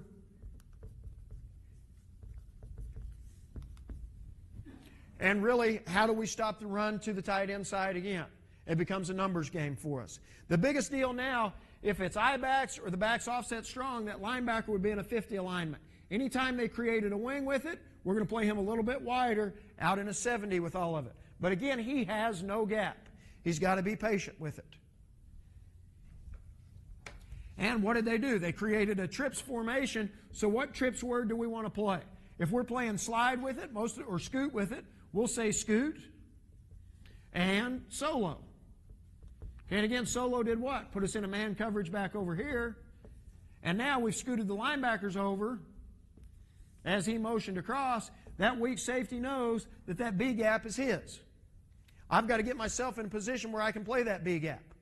Now what happens for me is this. Because my number 3 isn't a wide receiver, he's in there a lot tighter, I can come down to the line of scrimmage a lot more. If it's a tight end, we'll start playing it at 8 yards, and we may cheat that thing all the way up to 6 yards. Again, where I can get myself in position to play that. They hand off the zone play that's going to hit in the B gap. We expect the weak safety to go make the play at the line of scrimmage. If they play action and his number 3 is coming out of their vertical, guess what? Same deal we talked about against 10 personnel with it. Okay, so again, what can I do to get myself in position to stop what they're going to do? That's 12 personnel by motioning a tight end one way. Again, we're still going to play it with flip coverage, so if they come out with one wide side, corners are flipping over. And here, it's not an overshifted tight end set now. So everybody's playing in their gaps. And it's a one-back set, so we don't have a problem at all of playing man coverage and still letting this guy be a force player with it. It becomes a solo call back here. Free safety knows that's his 3 vertical again. But now what they do, they shifted the tight end up, motioned him across. Now it becomes an overshifted, hey, scoot, scoot, scoot. Let's scoot everybody over. If he gets to a wing, we got to play it as a banjo because they both can go vertical out of all of it now. If he stops as a back here, let's come up and let's surround it and let's play a sky call. How many guys can we get at the point of the attack with everything? That's how we get bigger, and that's how we create a 4-3 with sliding linebackers that way. Okay, a couple of other different ways we will do it. You saw us talking about playing flip coverage if there's one wide side with it. Well, that's a heck of a deal for playing the run because now we got 9 guys in the box to play the run. But what we've created out here is basically a one-on-one with our corners. If we don't like that very much, what we'll play is a stack call. What stack will do for us is this. Stack will tell us if we get twins, the weak safety and the corner are going to come down here, and they're going to play it from 5 yards, but we're not going to slide our linebackers now. And we're surrounding everything that way. Again, we're going to play it with the cornerback here as a man concept where he's going to handle the tight end, and the weak safety would handle outer vertical and number 2 coming from the backfield. But what that does for us is this. Now, we still get to play 3-on-2 to the twins with it. We've gotten bigger down here. We've not gotten as big, okay, but we've gotten ourselves bigger where we can play the run better with it. Plus, we've stayed 3-on-2 back on the backside of it. Okay, stack would also talk to him. If we got an overshifted set away from him, now he'd go ahead and slide those linebackers and go play everything that way. We treat I-twins open as an overshifted tight end set for us.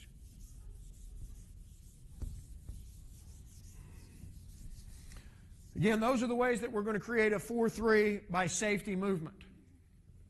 The other way we talked about doing it would be quarters coverage now.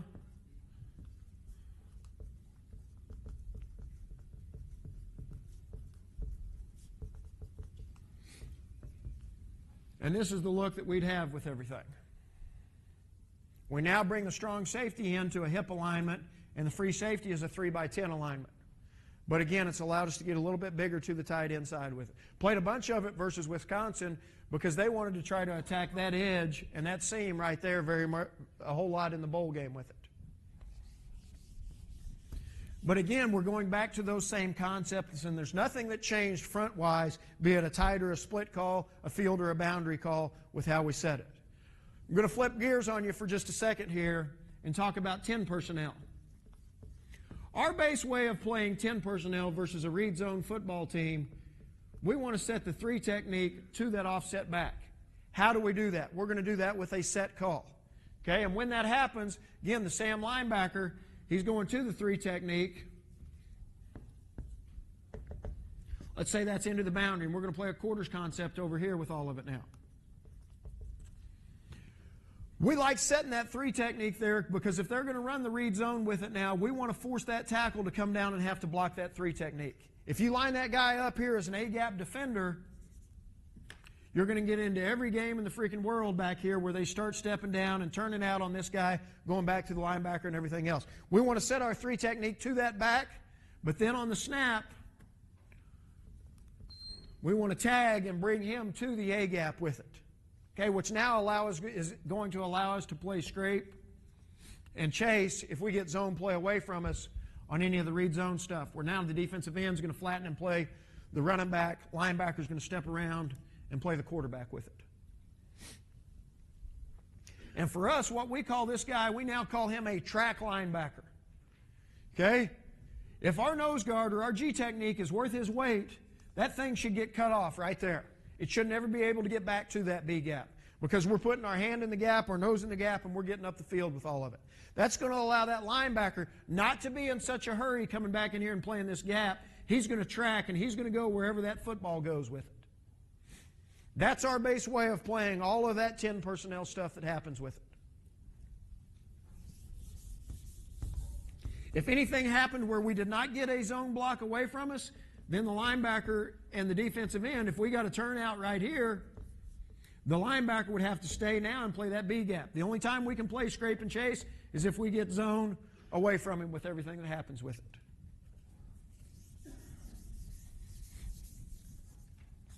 All right.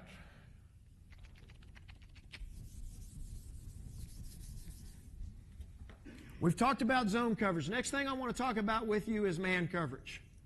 Man coverage from a safety standpoint, you will hear us talk about 2 words all the time with it.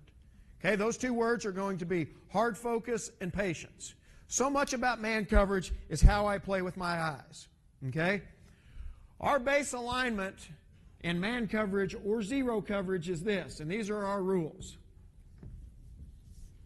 And I'll draw it versus an empty formation because it's the easiest thing to teach on.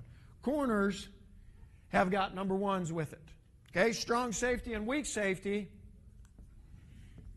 have got any number 2 outside of the tackle box. Free safety has got any number 3 outside of the tackle box, and linebackers have got number 2 and number 3 inside of the tackle box. Okay, and offense has got 5 eligible receivers.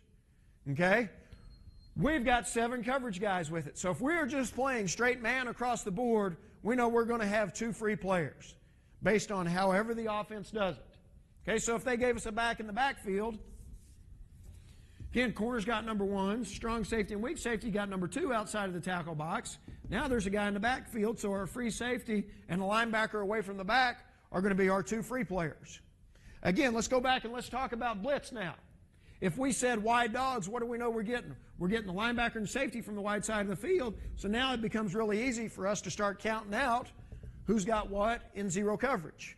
If it's bullets, I know the linebackers are no longer a part of the coverage package because they're blitzing.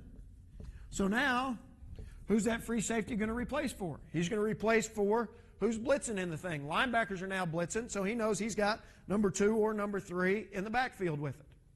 And we go play that way.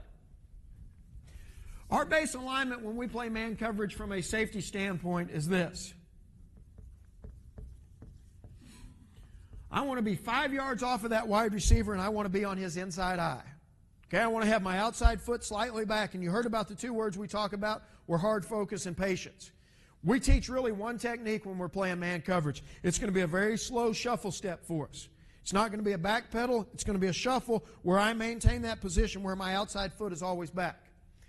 Again, we're going to talk about how I get beat as a defensive back is when that receiver gets head up with me or I get beat in transition with it. From the time that ball snapped, my eyes are going to be on your belly button with it, and I'm trusting what is happening there. We really try to overcoach what's happening when we're playing man coverage. Most of the time when we're playing man coverage, we're blitzing. What kind of routes do we get versus blitz stuff? We get a lot of quick routes. We're getting outs, we're getting slants with it. Okay? We've got to do a great job of maintaining my inside position. If I get a slant, I've got to drive and I've got to get my head in front of that route where I can go play it. If it's an out route, I'm driving on that out route. And how you saw during takeaway circuit becomes big for us. I'm securing the tackle with my upfield shoulder, and as I come behind now, I'm trying to punch and execute a strip when we're in any of our one-on-one stuff, okay, or any of the man stuff as we go out and do it, trying to really overcoach those things in one-on-ones in those situations. We talked about in man coverage of being able to have a banjo. A banjo for us now is a 2-on-2.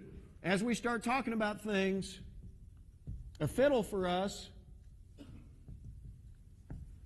is going to be a 2-on-1. But a banjo for us tells us we have some kind of a leverage problem. I can have a leverage problem versus the run, or I can have a leverage problem versus the pass. In this particular case here, let's say we're running bullets, so the linebackers are out of it, and this number 2 and number 3 are standing close together. The hardest thing on a banjo now is going to be both guys going the same direction. They've got in there tight. Why does an offense get in there tight? So they can try to spread you out with things. Most of the time, they're not running 2 vertical routes when they're tight with all of it. So anytime I'm playing a banjo and I've got a leverage problem versus the pass, my alignment is going to be this. I'm going to play 7 yards off of those wide receivers. If I'm the inside player of the banjo, I'm going to play on the inside eye of the inside player. If I'm the outside player, I'm going to play on the outside eye of the outside player. Okay, and again, we're not shuffling out of there now. We're standing at 7 yards now, and we're wanting to see what those guys are doing. And if they're doing something quick, okay, we're passing it off. So if we're getting an out route here, immediately I'm coming to this one, and immediately I'm going down and covering it. Again, how can you set up that drill? And that's something that we can do during the off season with everything, is I can go stand 2 receivers right there and run all the different route combinations off of it. And again, I know the hardest thing on a banjo is going to be both of those guys going the same direction with it. So again, what things do you overwork on, and what things do we try to overcoach out of it? You know what's going to be the hardest deal? Let's try to put the kids in position where they've practiced it and we've taken some of those things away. All right, that's a leverage problem versus the pass. Okay, let's say we're here, and let's say we have got wide dogs or S dogs. Doesn't matter. It's going to be the exact same deal. Here we go with all of it. Okay, there's one wide side, so our corners have flipped. They've got those guys, and we're back here with it. We talked earlier about the kind of leverage we want to play with the safety when we're playing man coverage is inside leverage. Can I play inside leverage on that tight end? If I played right here, now we have no force player with anything that happens.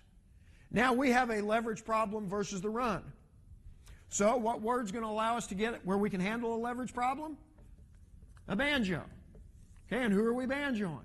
The tight end and the fullback with all of it. Okay, now in order to play my banjo, I can't play it from where I would my sky or zone alignment with it. I've got to deepen myself up because, again, I know the hardest thing on my banjo is what? Both of those guys going away from the banjo. I've got to get myself in position where I can play that if they do both run it. And if I'm the free safety, I know the hardest thing on me, both of those guys going away from it, I got to play myself in position where I can play that corner out. And again, the weak safety wouldn't want to go jump him the exact same way we wouldn't want to go jump it in sky if we were playing flip coverage with all of it. Okay, so again, how can you teach those things? How can we surround everything? We ran a whole bunch of man blitz stuff against Wisconsin in the bowl game because what it allowed us to do was this, and most of the time when we ran it from the split inside, where now as that back blocked there, we now surrounded it with everybody else, and we got 9 guys in here of really overplaying everything that was happening with all of it. Man coverage allows you to get bigger versus the run because if they're going to take somebody else to go block, we're bringing somebody else to the party with all of it.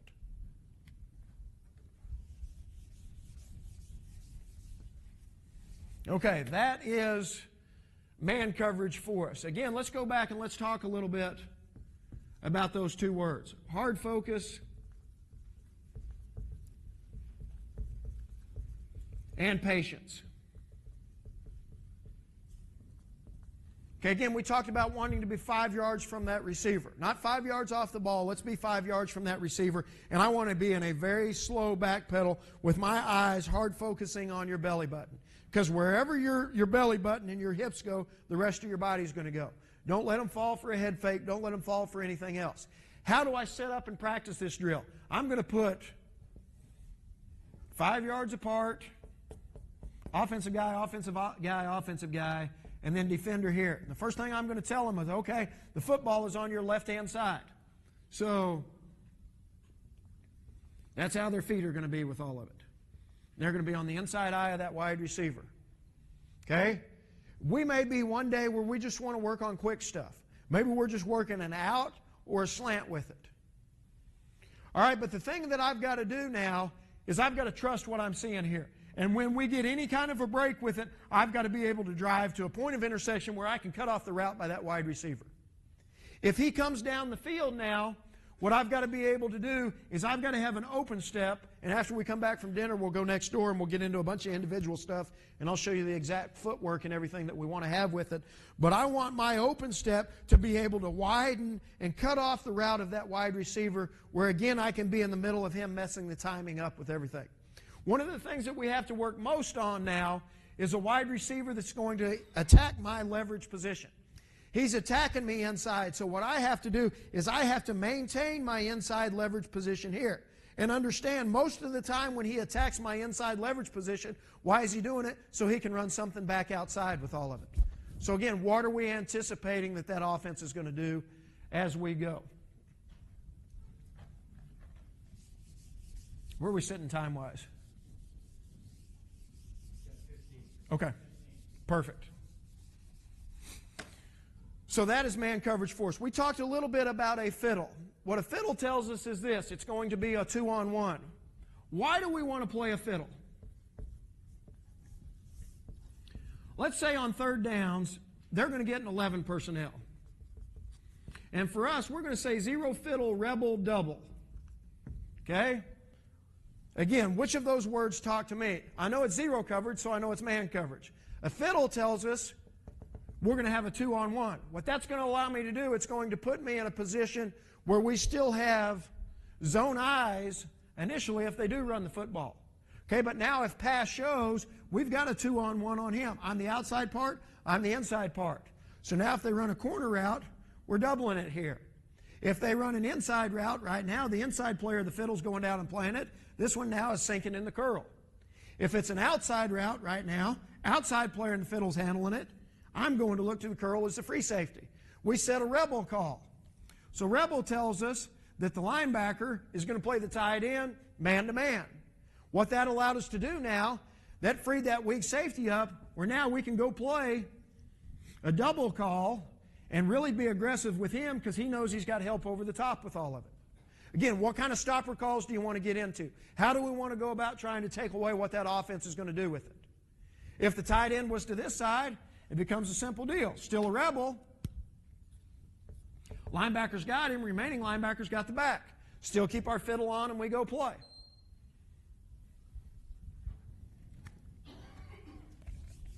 But again, what a fiddle is going to allow us to do, it's going to allow us to line up in zone coverage, but we're really playing man, and it's going to allow us to play people tighter with everything. We will get into some concepts of playing man coverage, playing man-free versus 21 personnel. And the biggest coaching point in all of that is when we're going to play it, the strong safety is going to go to the tight end side regardless with it. Free safety and weak safety are still going to align according to passing strength. And we're here. So the free safety is going to handle the tight end. We've got what we call a three-way now. The strong safety and both linebackers have got those two backs.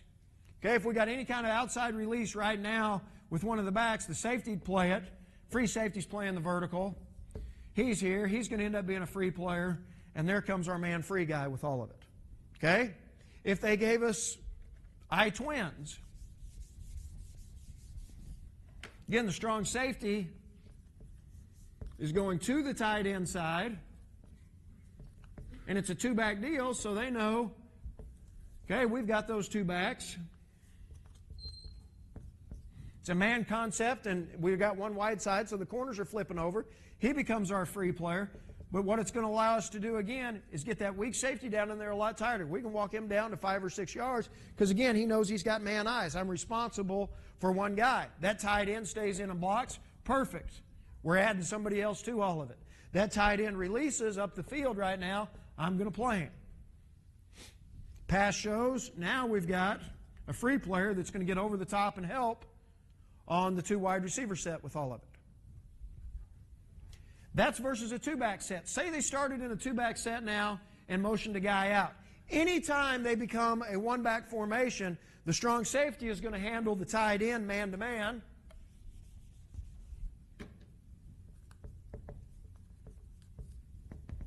And the weak safety would handle the motion out to create a one-back set. If they came out and lined up in a one-back set, again, because we're going to align just like according to passing strength,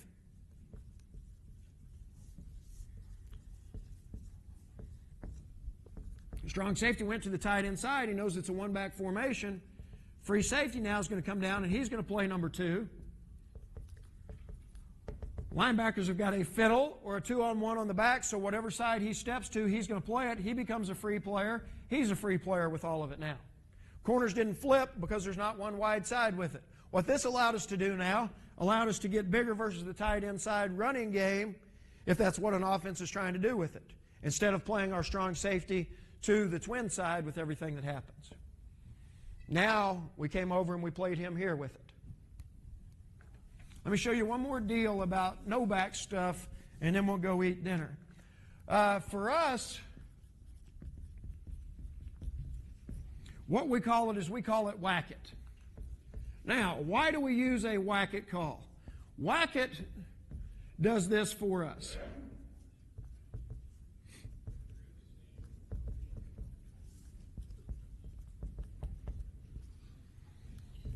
For us, we blitz a lot, okay? And we don't want to have to go and work every blitz versus every formation and how an offense is going to get to it. Okay, so what we'll do on the end of any of our blitzes or any of our zone stuff, if we want to, we'll put a check it call. So if the offense comes out in empty, now we're going to check to whack it. What it becomes now is it's going to become a read, and the linebacker and the defensive end, they're going to read that tackle. The two inside tackles are going to read the center, and this defensive end and linebacker are going to end up reading that offensive tackle. So let's say we get slide protection with it. If they're sliding this way, if that guy in my read blocks me, I'm going to drop out. The other one continues to rush. Tackle's going to drop out, that one rushes. Tackle's going to drop out, he rushes. It becomes a three-man rush, but you know you've always got one guy free with it, no matter how they're going to take their protection with it. The biggest thing in coaching these guys is this. I've got to push myself up the field until they engage one of us defensively with it. Don't let them just look at one and then come back here. Make him put his hands on you and block you before you start getting out of there with it. Now, base concept-wise that we'll play with it, we really play a zero flat call, which again is going to put us about 7 yards in our coverage, and we're not backing up because we know things are going to happen really, really quick with it. We could also play a zone concept because we know we've got guys dropping out. If we were playing a zone concept, probably the biggest one we would play is special here, which is going to put us in quarters on 2 and 3 again with the strong safety and free safety. Plus, we know we've got a wall player that's coming out here. We could play a halves back here with it because we've got a wall player that's coming out. We could come down and play it as a man concept, a Bronco call here, just knowing there's an extra guy with all of it.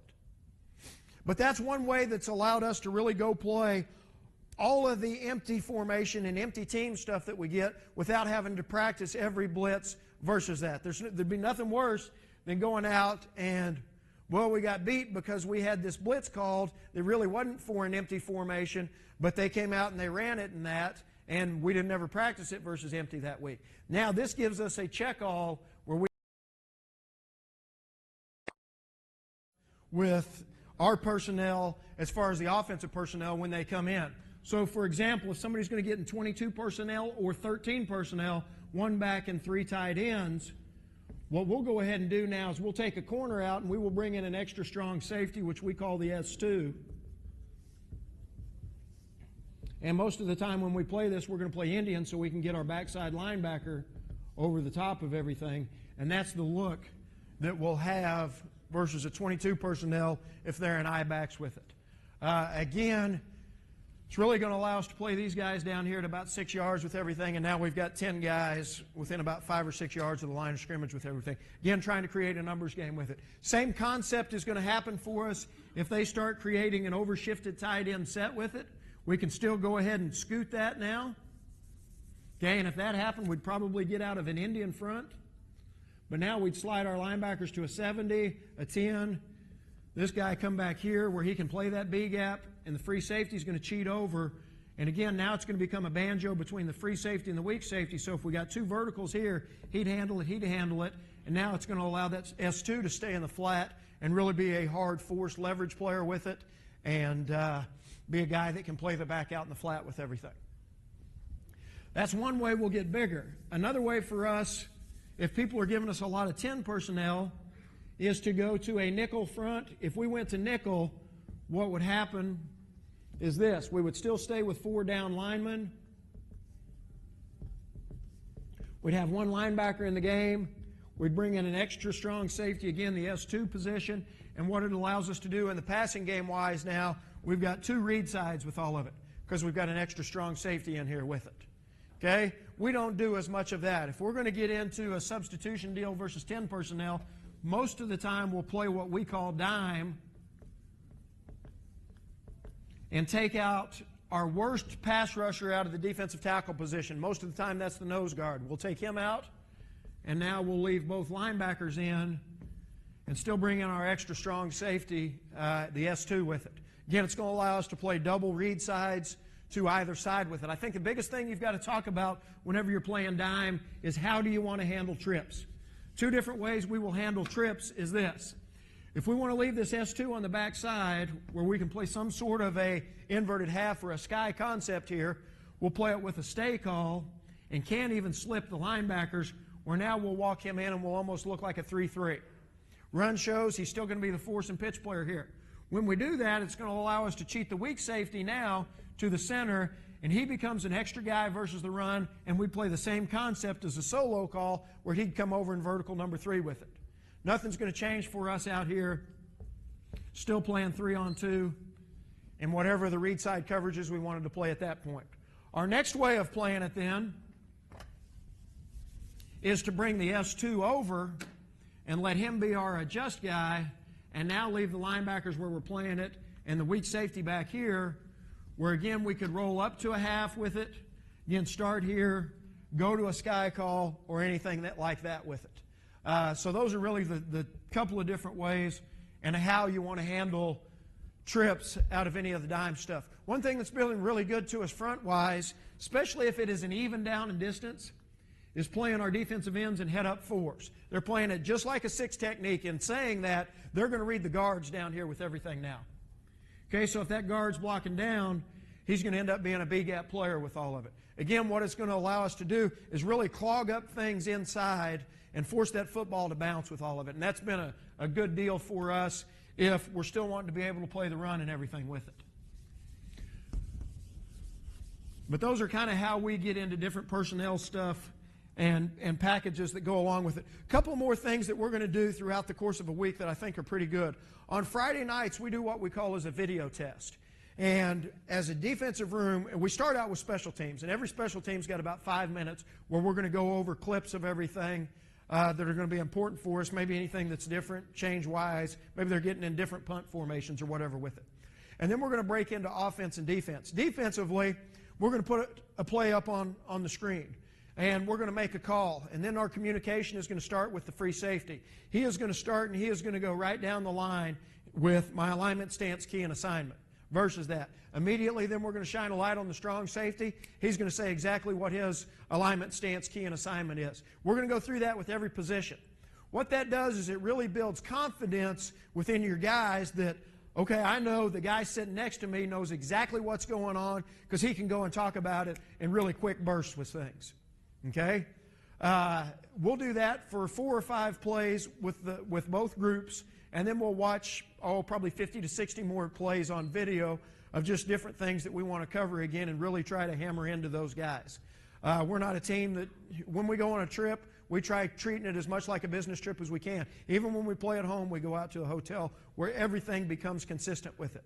On Friday afternoons, we do a substitution script, which is really not much, but we're going to go through everything that can happen throughout the course of a football game with the ones, and then, okay, now the twos that are in, and that's where we really stress we're going to kickoff coverage, and now we're going defense, now we're going to dime, now we're going to bulldog, now we're going to our heavy group with all of it. Just where we're getting good at people, bringing people in and out of those things. One thing that we do defensively, and really as a whole football team, on Thursdays, 2 days before the game, we don't practice in pads. We've got helmets, and we've got our shorts and everything on. Now, we do that for a couple of reasons. That's going to be a very big mental practice for us. We start with a special team script, which lasts about 22, 23 minutes. And then we're going to break into, we've got 5 minutes of individual, and then we've got a 5-minute pass scaling, we've got a 5-minute mental drill. Again, all of that stuff is in shorts. And then we're going to have somewhere around 30 minutes of team versus the offense that we're playing. Now, the GA scripts that. All we know is the personnel and down and distance with everything.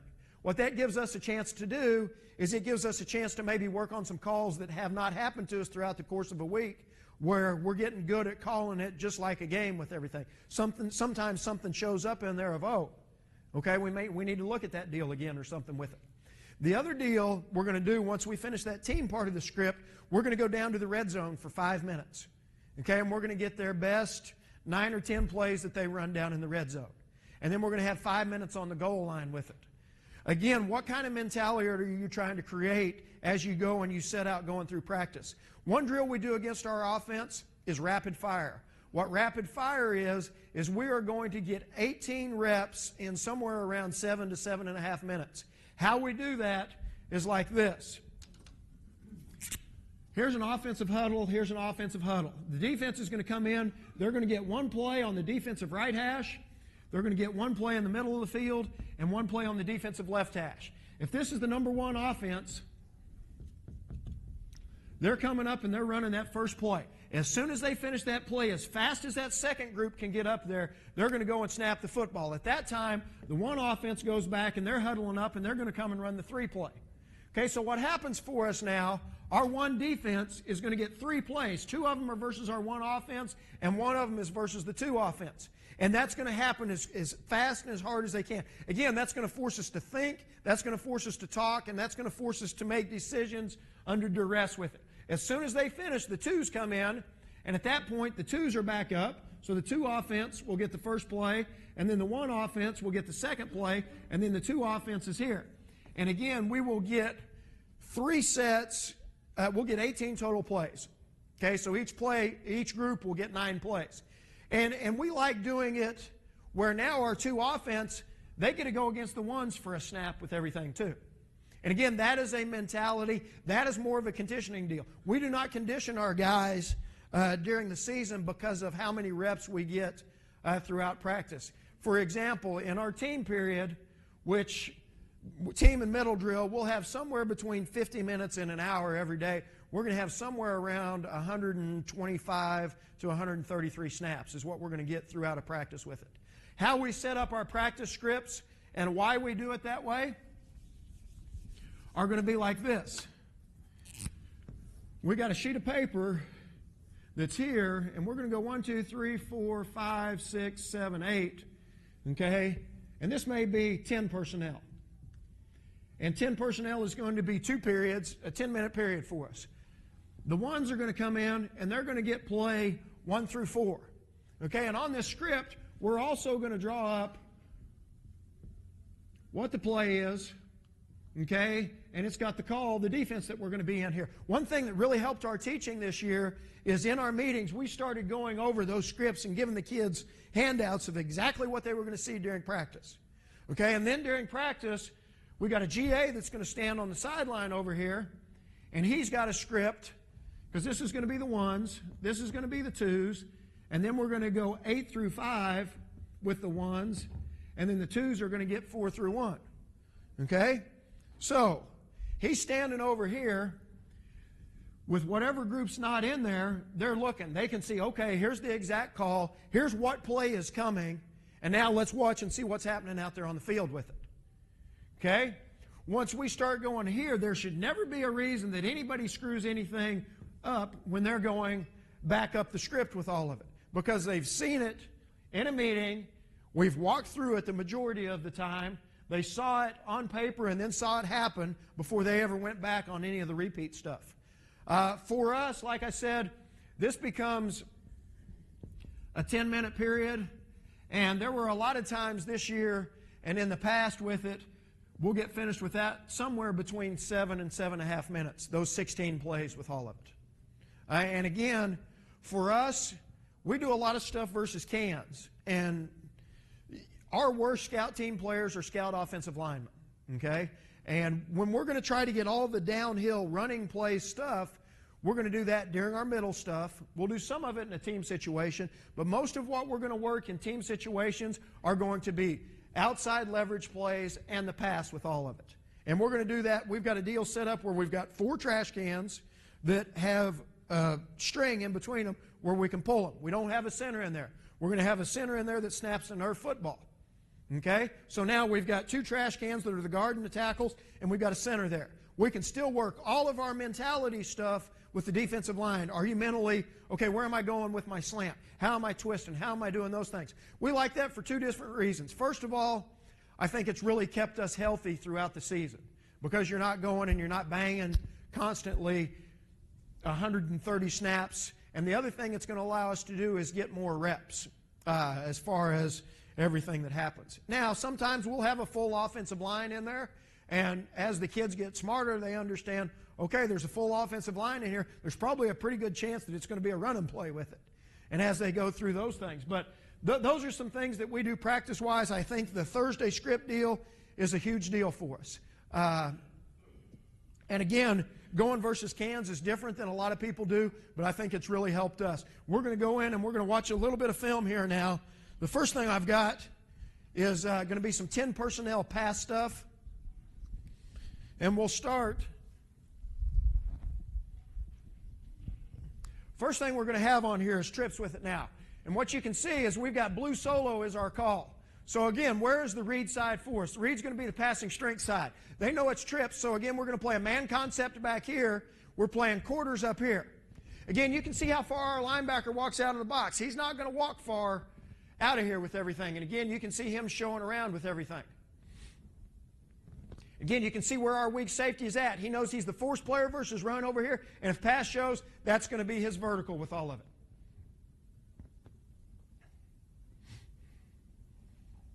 Again, the strong safety technique, he is going to be a hang technique with it now. Again, the free safety is going to be vertical in number 2. Weak safety now, there is no play action to this deal. He sees it's pass right now. Immediately, he's going to snap his eyes, and he knows that number 3 is his vertical. The thing I would really like for him to do better here now, if he would keep his shoulders square as I'm getting myself out to go play a solo, snap my eyes here, but if I keep my shoulders square, then the quarterback doesn't know which direction I'm going with it. I could still come back either way. As soon as I turn my shoulders, quarterback sees the one-on-one back there with it. But again, what's happening now, linebacker knows he's a short wall as the read side linebacker. Wayside linebacker, he knows he's man on the back. We're playing man coverage down here. We're playing it from a press this time.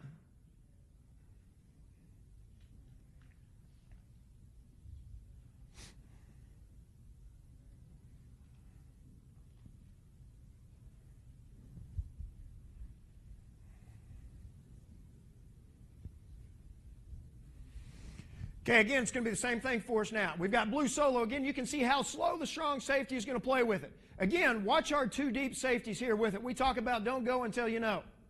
There's play action here. Nobody's going. He's taking 2 steps, which should get him in trouble with all of it now. But again, where does he go? He's now going to get his eyes back to number 3, and he's going to come over and play it.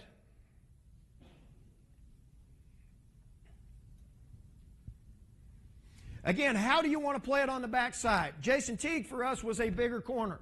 Again, the better we can play, and what that boundary corner has got to be able to do is he's got to do this. We had a kid that was a 4'7" kid back in 2001 or 2002. He had 9 interceptions, okay? He was 4'7", but he was a great baseball player and he was a really good basketball player. He had good ball skills and he understood leverage.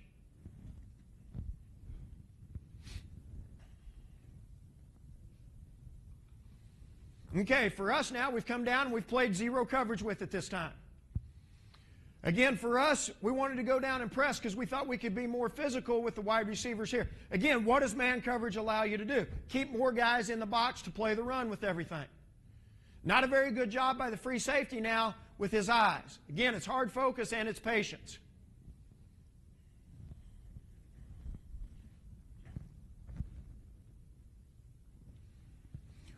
We've got different ways of how we want to be able to play screens and everything else from the back with it.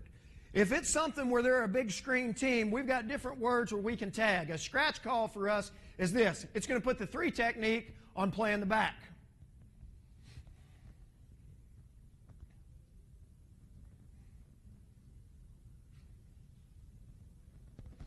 There's ways that we can play it now with the defensive end doing it too. All right, here is a zone blitz for us. What we've got now, we've got a Field G Army with a box back, wide stinger, 5-jam lock. Okay, talked about that watch and everything that was on there and how it said different words to us. Field G Army tells us what? We're going to set our 3 technique to the field. We're playing a G away from it. What's an Army call tell us? We're going to 4-man slant away from the call. Box back tells us this. This boundary end, he's stepping here. If run shows, he's going to stay there and play it. But if pass shows now, he's going to come around and he's going to play the back, man-to-man with it. What that's going to allow us to do now, 5-jam lock tells us this. We've got a wide stinger going, so the strong safety's going from the wide side of the field. We're playing halves with it. And now these linebackers are going to do what we call sling. He's going to work to number 2. The backside linebacker's going to work to number 3. And we're handling the back with the defensive end with the box back with all of it now. Becomes important for our linebackers now whenever we are playing 5-jam. I can't let anything inside of me. I'm vertical of my number 2. I'm vertical of my number 3, but I can't let anything cross the field. If it's a first down situation here, it's where a lock call is going to talk to us. Lock call is going to put this safety in a position where I'm playing the run first, and then if pass shows, I'm basically going to play it like man under, helping on top of 1 and number 3 with it. Lock call is going to put the corner in man coverage. But he knows if pass shows, he's going to have help over the top of all of it. Again, you can see the linebacker come out and wall with all of it. You can see what happens now with the defensive end. He's coming to play the back, but what's the back do? The back blocks, so now the defensive end is going to go at himself to all of it.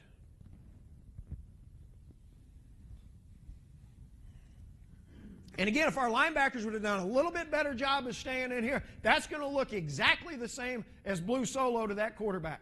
One thing we talk to our kids about all the time is being able to make that quarterback, make his butt have to make some decision with things. Don't stand and let that coach over there on the sideline just determine what's happening, because this is what we line up in and this is how we look with all of it.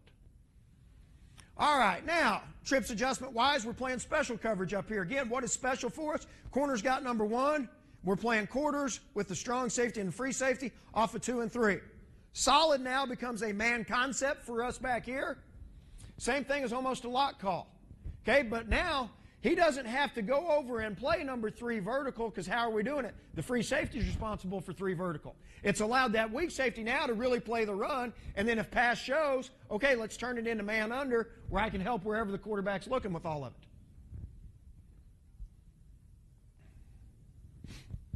Now, for us, whenever we're playing special coverage here, this linebacker is a wall player. A wall player tells him that we're playing zone coverage on the away side of it. Okay, what we've done now, we've changed it up. Instead of playing zone coverage on this side, now we're playing solid, a man concept, the same thing as a solo call for us, and he would go back to being a short wall guy and shouldn't let anything cross his face here with all of it.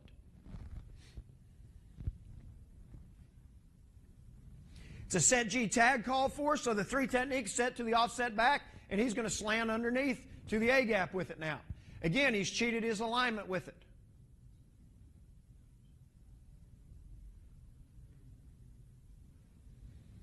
Same thing for us now. We've got special, we've got solid. Again, corners pressed, one-on-one. He's got it.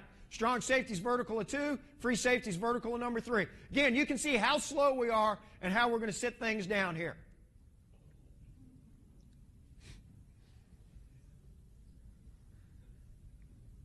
Strong safety's got to keep leverage on any outside route by 2 or 3 because the corner's in man coverage and he's not here.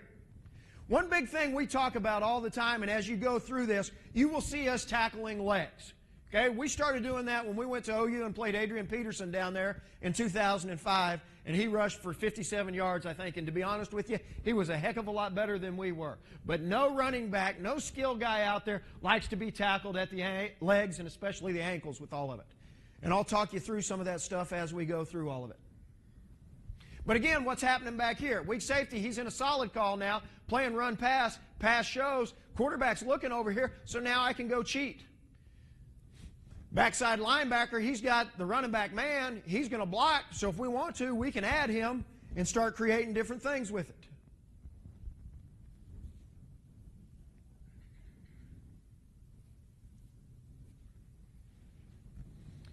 Same thing for us now. We've got special. Again, the linebacker becomes a wall player. Does not have to be in such a big hurry unless this guy pushes back inside with all of it. We've got a solid call on the backside. Again, the back's blocking. If we wanted to, we could go ahead and add the linebacker. Weak safety's playing run first, pass shows, then he's going to turn it into man under.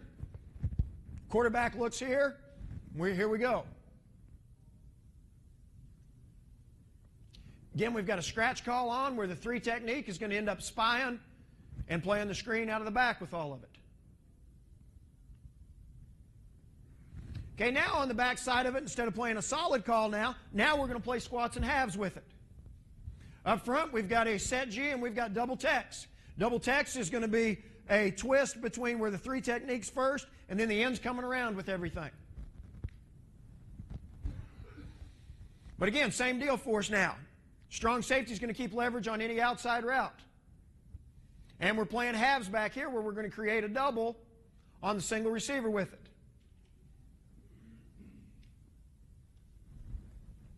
But again, those concepts are going to stay the same with it. All right, here's one for us now. We're in our 3-man front. We're in dime. And what we've got is we've got boundary, peak, nose. Okay, again, we're setting it into the boundary. We're peaking, taking our 5 technique to the A gap. We're nose, we're taking our nose to it. Okay, and we are running a double speak. We've got 2 safeties coming off of the edge.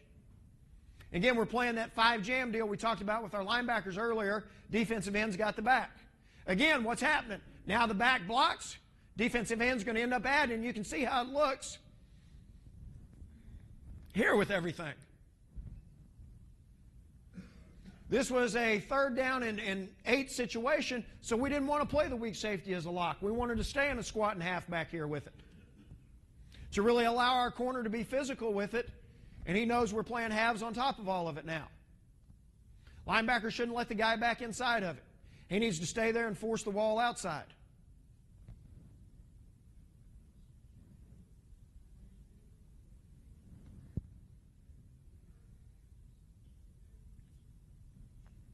This S2 should come underneath everything. He's not the contained guy.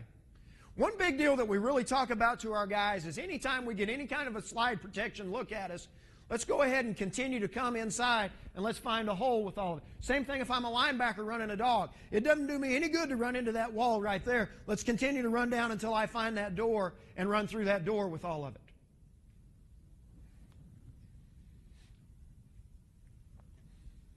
Okay, again, we're going to come down and we're going to play man-free against it. It's really a pretty good job by us showing out here. Again, you don't know if it's blue solo. You don't know if we're zone blitzing and playing everything here.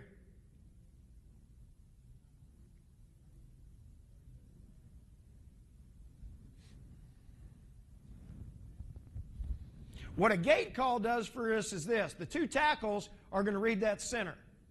And whatever side that center steps to, he becomes the wrap guy and this other one becomes the penetrator.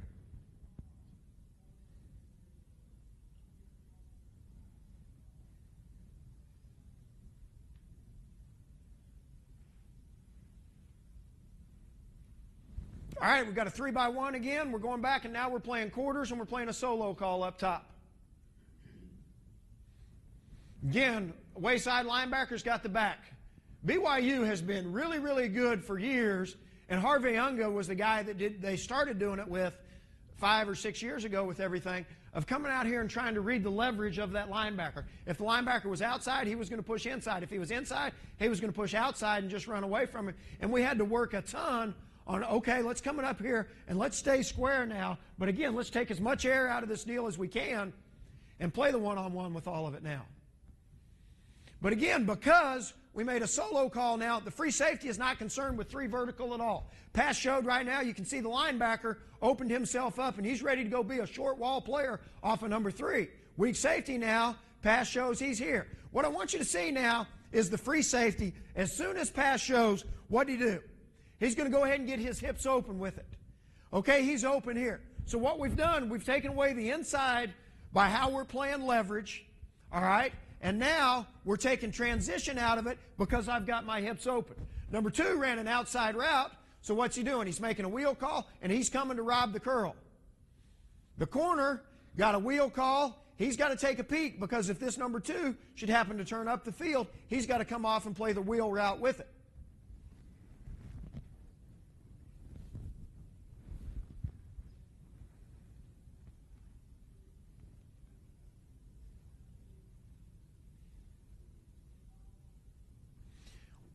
What snake is for us, it's a pretty tricky deal up front where, okay, the end's going to end up being the penetrator with it, and now the nose guard or the 3 technique is going to loop around, but what he wants to do, he wants to sell an inside move and then come back around as the contained blitzer with all of it.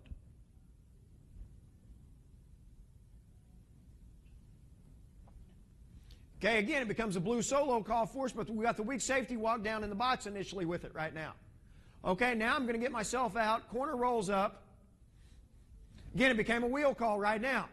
I'm going to rob curl to post of 1 with it. Corner knows he got a wheel call. I've got inside help on 1, and I got an outside route by number 2. This is some of our young guys here at linebacker now, and he wasn't as patient as the other group was. It's really a pretty good job by our read side linebacker of coming out and walling number 3.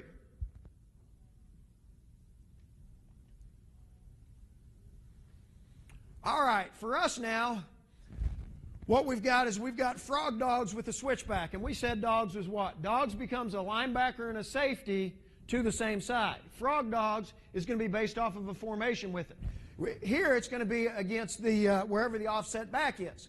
But because we did it with the switchback, if they came out in a 10 personnel look, and where this call originated was versus OU when they had Grisham and everything, because sometimes they would line him up as a tight end, and sometimes they'd go and line up in a 10 personnel look. If they lined that guy up as a tight end, we wanted to run true dogs where it was going to be the linebacker and safety. But whenever they lined up in a 10 personnel look, we wanted to end up running the blitz with both linebackers running it and allowed us to keep a free player with it now.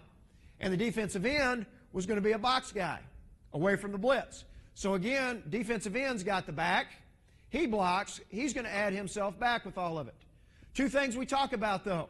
Hard focus and patience. Free safety's way too fast here. First thing that got him in trouble, he's lining up about 9 yards off of the guy. Corner's not very patient in man coverage. He got in a hurry and hopped himself out of there. Again, we said one of the stats that we really wanted to talk about was 1 touchdown pass per game. I think this year we gave up 9 touchdown passes. Okay, the last 5 or 6 years, we have averaged less than 1 touchdown pass with it. And that becomes really important for us, again, because of how many people that we're going to go play versus the run with everything. Again, now we've gone back and we've played special with it. We played squats and halves up top. Handling the verticals to the read side. Again, strong safety can be a little bit slower with everything. I don't like his initial footwork either because what he does here now, he crosses his feet over. We would like for that to be a true shuffle with it. But you can see what the free safety's doing now. He's vertical in number 3. 3's not vertical, so he's going to set it back down where we can go defend the routes that we've got to be able to stop with all of it.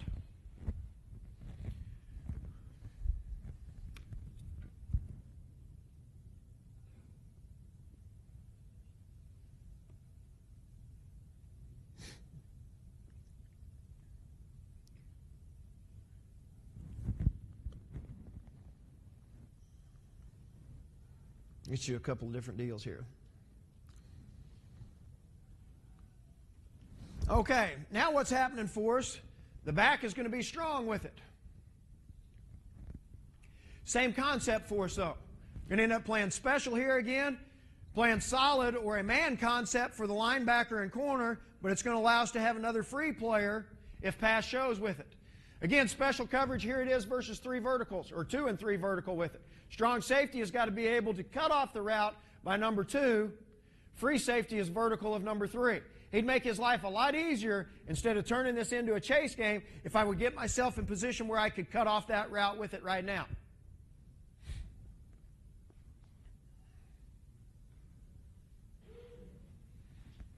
But again, what the solid call back here is going to allow us to do is play man cover or man under versus the pass, plus get another guy versus the run with all of it. Okay, now we've come back and we've got blue solo. Again, you can see how slow the strong safety's being. Free safety still knows that's his vertical. Weak safety, pass showed right now. There is no play action. I'm vertical of 3. Here's the bail deal we were talking about from our quarter standpoint. Again, the thing that gets him in trouble, he's too fast. Slow down and let that wide receiver break my cushion and run into me as things happen. But again, the ability back here to play and win a one-on-one is going to allow us to do a whole bunch of different things up top. Okay, we're set G up front, so we've got our 3 technique to the back. And you can see how wide we're playing this deal versus a one-back set, especially with our 3. Nose, he's got his nose in the gap with all of it.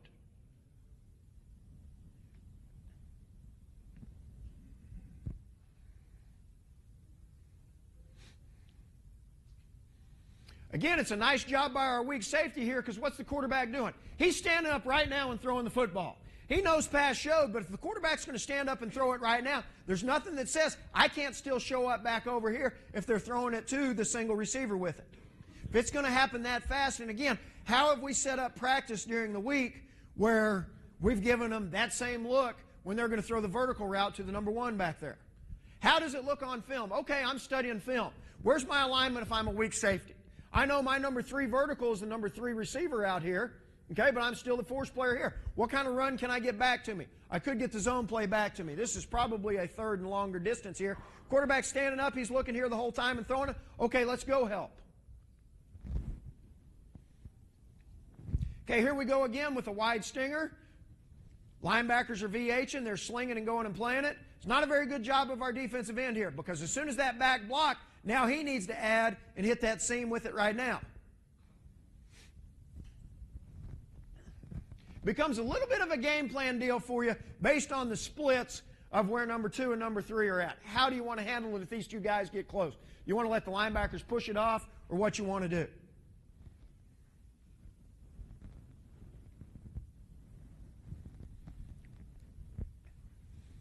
All right, now we're playing blue solo, but instead of playing it as a press call, we're going to bail the corner up top.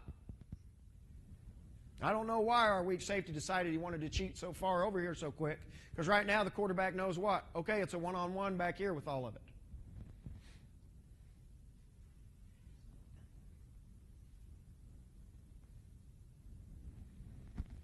We talk to our guys all the time, and I don't care if it's special teams, if it's defense, if it's offense, winning the one-on-one.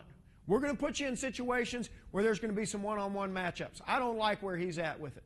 It's not a very good look back here. Left the corner on too big of an island.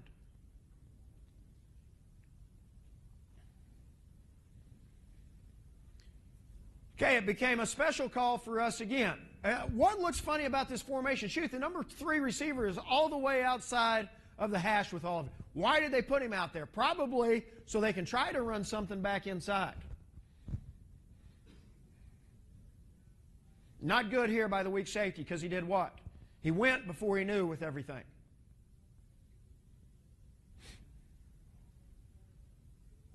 Again, talking about tackling legs. I'll show you a great deal whenever we go over and start doing some individual stuff of how you can practice that.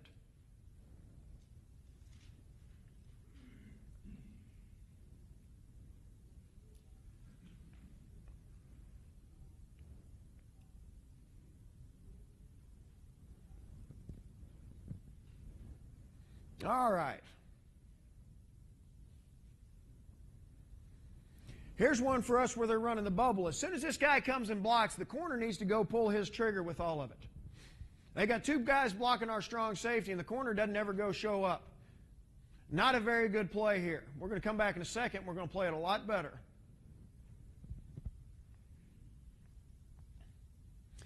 Okay, I was talking to a couple of guys during the break. When it becomes a 3rd and long deal, one thing that we started doing about 4 years ago is we started playing halves coverage, but we're going to change our alignment to a sticks alignment.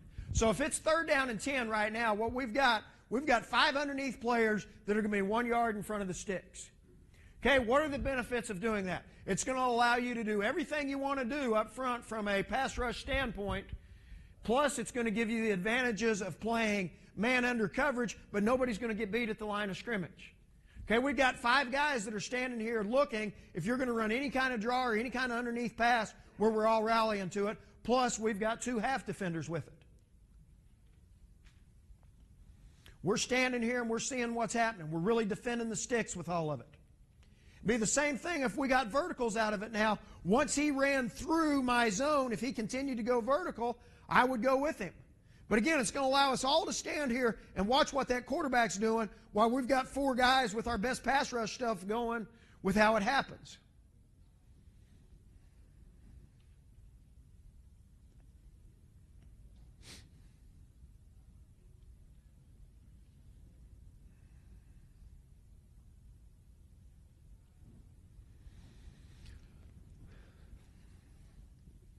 It's really a nice job now by the free safety of staying inside and maintaining his leverage now with an inside route with all of it. Again, it's a solid call. Pass shows he's going to go double wherever that quarterback's looking with everything.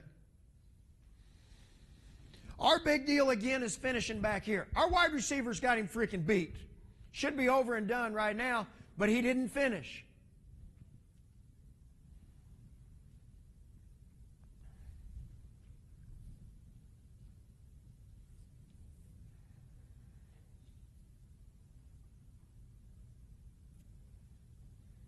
Again, it's a nice job of the strong safety of hanging. He knows he's swing deep of 3. Here comes number 3 with it now. I'm wide and I'm keeping leverage on all of it. Now, as you get into this, we were playing a solo call back here, and what solo tell the weak safety? He is vertical of number 3. Number 3 is not going vertical here, so how do you want to game plan that thing on a week-to-week basis of what you want this guy to do if 3 is not vertical? Do we want to leave him back here where he can go double the single receiver? Do we want to have him here where he can spy the quarterback? Do we want to have him go to the middle of the field? How do we want to handle those things? Again, different answers that you got to have. A lot better job by the corner up top of being slow and letting that receiver close his cushion. Again, June Jones and those guys at SMU are very good at what they do. They don't do a lot. And they say, well, we're going to go be able to beat you. And they played in their conference championship game this year with it.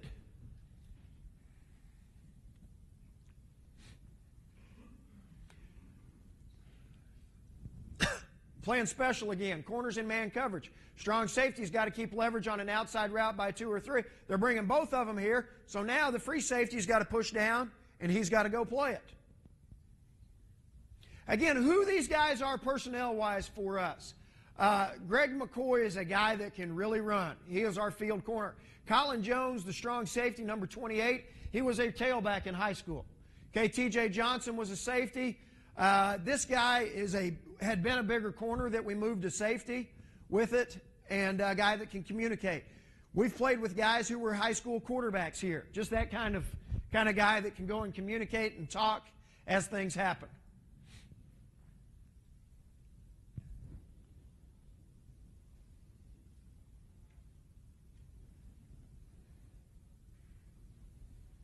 Okay, talking again about football knowledge and about how things happen for us now. Again, when number 3 ran an outside route, they love to run what we call the sail route with it. We're getting an out here, we're getting a corner route and a vertical here with all of it. It's a great job by the strong safety now of sinking himself underneath that deeper corner route by number 2 with it now to buy the free safety time to push to it. Again, what's happening now by our solo player, Number 3 ran out. Now it's going to allow him to push where he can go play and help to the post with all of it.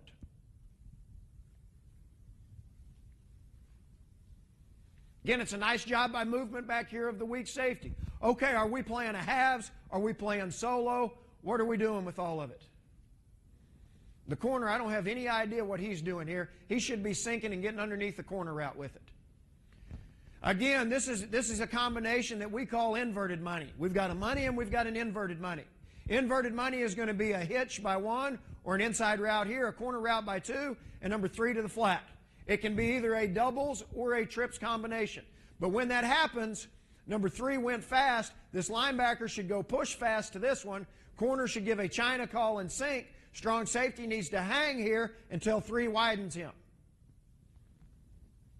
Again, it's going to be a great job now of our free safety of pushing and getting underneath this corner route where he's got a chance to go make a play on the football.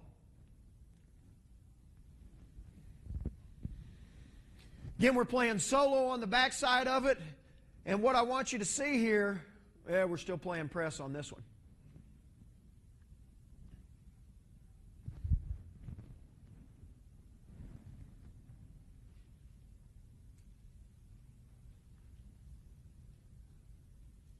All right, now we're into doubles. For us, we're playing blue coverage. We got blue on both sides. Here's the back. So again, what do we talk about? Alignment-wise, strong safety for the back versus twins. I'm 1 by 5 outside if the back's offset to me. Free safety is going to split the difference between the offensive tackle and the number 2. He got caught showing out here a little bit, needs to get back in here. Weak safety-wise, I'm this. Splitting the difference between the offensive tackle and number 2, 12 yards off of that receiver with it.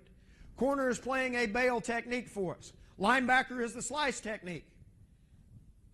Pass shows he ran a hitch. We should get a China call. Linebacker go look it up. And now let's sink. And we've got a double team on the corner route by number 2. Free safety is a little bit fast here in his technique. He's given too much ground. Needs to sit himself down and shuffle where, again, I can come and play that 8-yard choice route. How we have set up our coverage is like this. The routes that we want to take away are those routes between really 7 and 12 yards, because those are the ones that give an offense first downs. We want an offense to throw the ball fast, where now we've got a bunch of guys rallying to the football, or we want them to have to protect long enough to throw the ball down the field. That's when we're going to get into all of our blitz stuff and everything. So that's kind of our concept and what we want to be able to take away defensively with it. Again, this linebacker's trying to mess around too much with the number 2 receiver. He needs to work by him. And should have been a China call, and he should have went to look up that guy.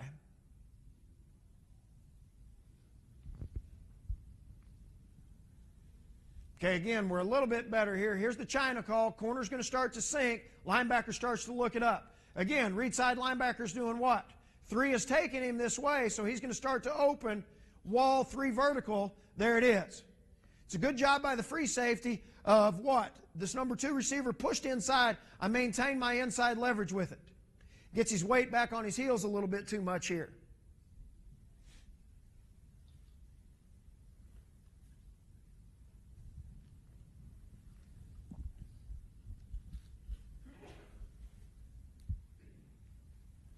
Again, we talk all the time about trying to be physical with these wide receivers when we get a chance. Anytime we can put our hands on it, this ain't the freaking NFL. If that ball's not in the air, we need to be physical and we need to be banging on them. Good job here by the weak safety of, again, pass showed. What did he do? He got his hips open, and again, he's staying in a shuffle here with all of it. Okay, he's not crossing over. He's not in a hurry. Now, as soon as that receiver sits his hips down, what am I doing? I'm starting to drive and close where I can take that route away with it.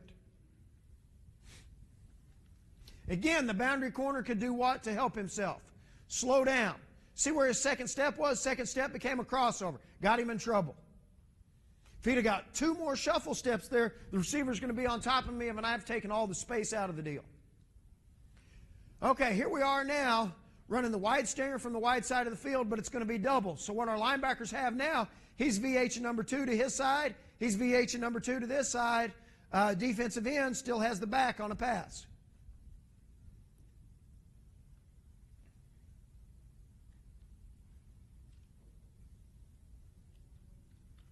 What did the linebacker do? Let him inside.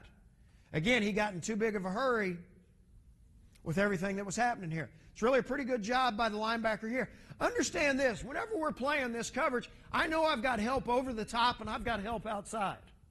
A lot of people that come see us and really say, hey, what are y'all doing when you're blitzing and you're playing man under with it? It's really what it is versus any vertical routes. But now if we're getting route combinations where we're getting an out and a curl, we're running it into a hard corner with the out here. So it kind of gives you the best of both worlds with it.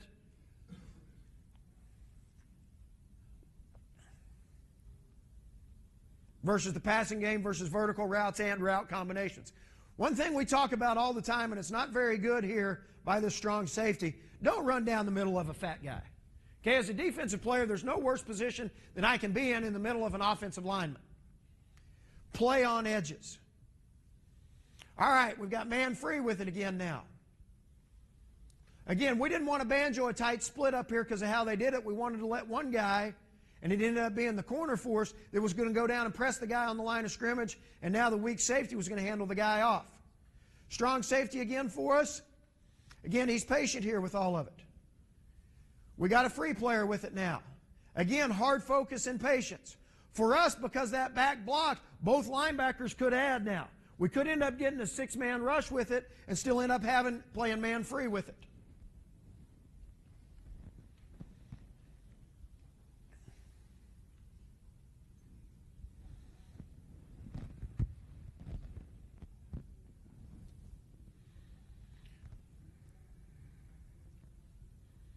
All right, again for us, it's a much better job by the strong safety of being physical here with the number 2. We knock him down and the route's really destroyed. He's attacking hard inside. Free safety's keeping his leverage inside with it. Again, corner to the field. We're playing blue catch now, which is more of a catching the guy, almost a squat technique with it, but then if he goes vertical, we're going to play it. Versus a 10 personnel team, we think it gives us a chance where we can play quick routes better with all of it.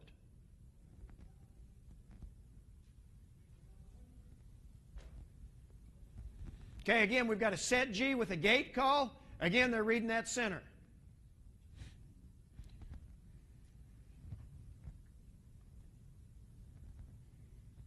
We, in underneath pass coverage, want to force that quarterback to double pump things.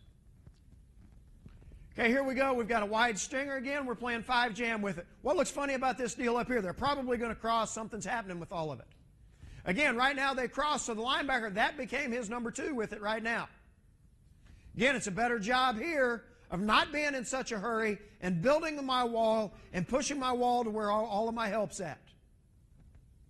Again, it's a good job by this linebacker staying inside, understanding where my help is, and pushing all of my help to pushing my wall to all of my help.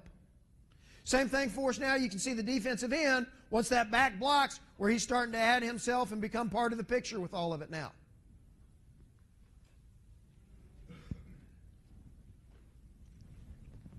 Okay, that's a little bit for us against 10 personnel and the pass stuff.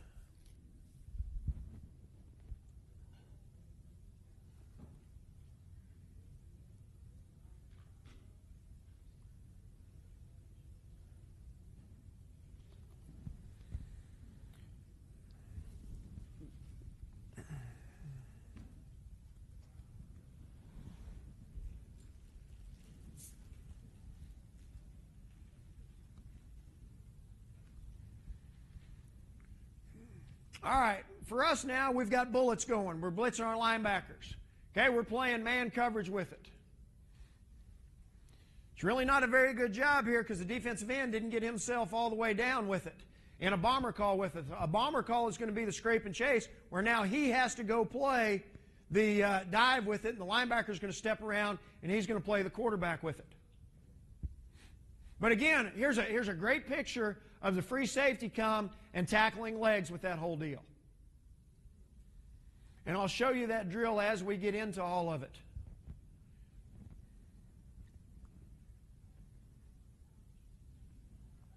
All right, ball's in the middle of the field. Where we want to read, if they're in a shotgun deal, we want to read to the offset back.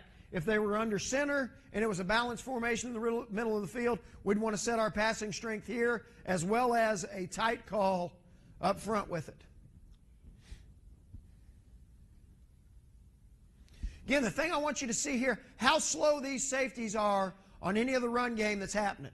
We went ahead and we played a quarters concept in the middle of the field where we walked the linebacker out a little bit farther, and he is responsible for that B gap right now.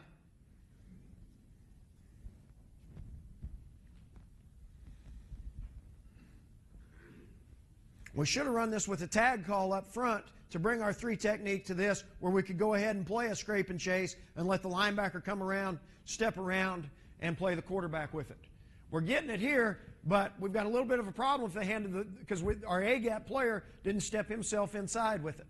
But again, you can see a little bit how this track linebacker is starting to show back up in here, and he was really way removed with it. All right, again, we've got 5 Tampa sticks for us. It's 3rd down and 20 here with everything. Okay, here's an example of them running the draw against it. So now we've got 5, 6, 7 guys, and we go up and we tackle it. Okay, now it's 4th down and 15 with it.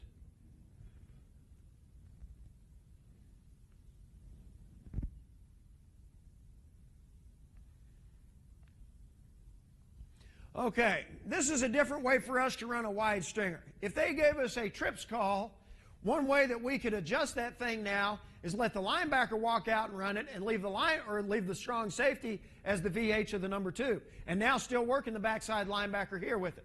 It's going to be the exact same blitz that you saw earlier with the strong safety running it, but now the linebacker's the guy off the edge. Here's what we tell him now on any of the zone read stuff when I'm running a smoke off the edge with it. As soon as he fakes away from me, I become the quarterback player on all of the read zone stuff now. It's a heck of a play here, isn't it?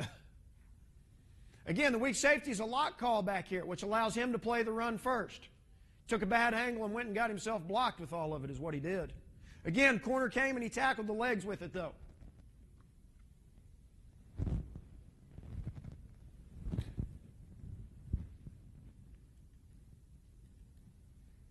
Okay, same concept for us now. Weak safety-wise, it becomes a run now. Does not matter if it's a solo or if it is a solid call with it. Run shows, now it's going to allow me to go show up with it right now. Okay, now the back's weak. Now we're playing true quarters across the board with everything. You can see how now really we've got a track linebacker with this deal. He's the B-gap linebacker over here, but it's all getting cut off with everything, and he now can match the path of that back with it. And here's a much better look of our 3 techniques starting here, slanting underneath, so now we could play scrape and chase games with all of it.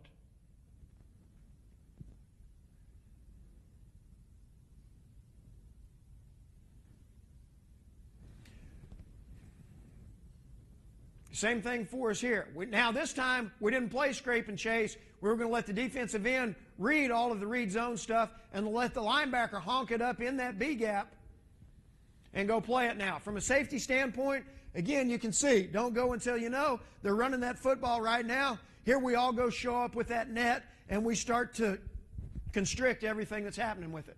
Again, I set up this exact same drill for the safeties by having a quarterback and a running back and 2 wide receivers out here with all of it. It's going to be the exact same looks that they get in a game with it as we've practiced with everything.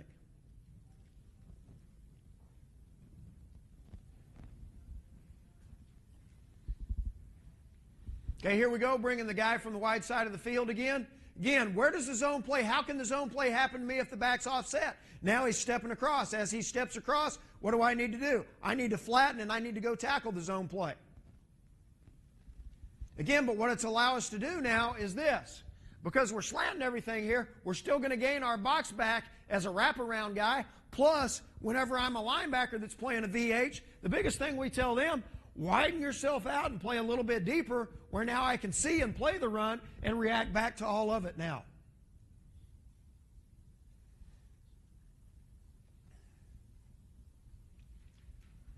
Let me, here's a blue solo.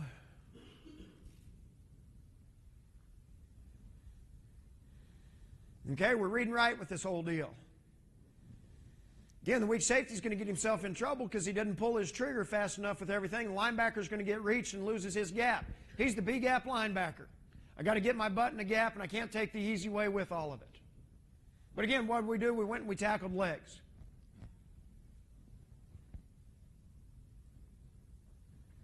Okay, how do you handle all of the pistol stuff? What kind of plays are you getting out of it? Again, by formations, when we talk to our kids, this is what they're doing out of pistol with it. Okay, for us, we treat pistol really like the quarterback's under center with it, is the way we handle it as a base rule.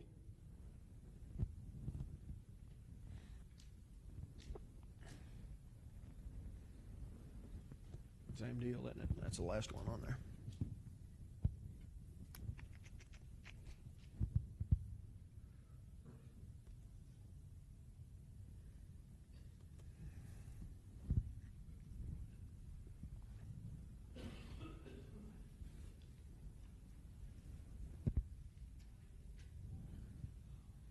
All right, now 11 personnel. Okay, what are they doing? They're putting the tight end out here as a wide receiver with all of us. It does not matter to us. It still becomes a trips adjustment for us. Up front, we've got a field G call, and we're playing quarters with a solo call, building a wall off of 3. Again, strong safety slow. Here comes number 3. He should end up widening with number 3. I'm the read side linebacker. Where'd my number 3 go? He widened, so now I'm going to widen my wall looking for the curl with all of it. Again, I'm the weak safety back here. Where'd my 3 go? He went out. There is no need for us to take 2 verticals over here and cover this guy. I'm going to snap myself back, and now, okay, game plan-wise, let's go double the X receiver with it. Linebacker's still playing man coverage on the back here.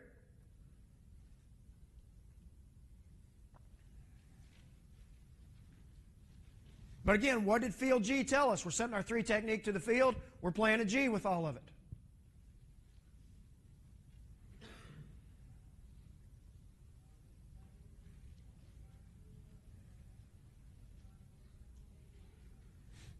Okay, same thing for us now. Strong safety's going to end up widening with number 3.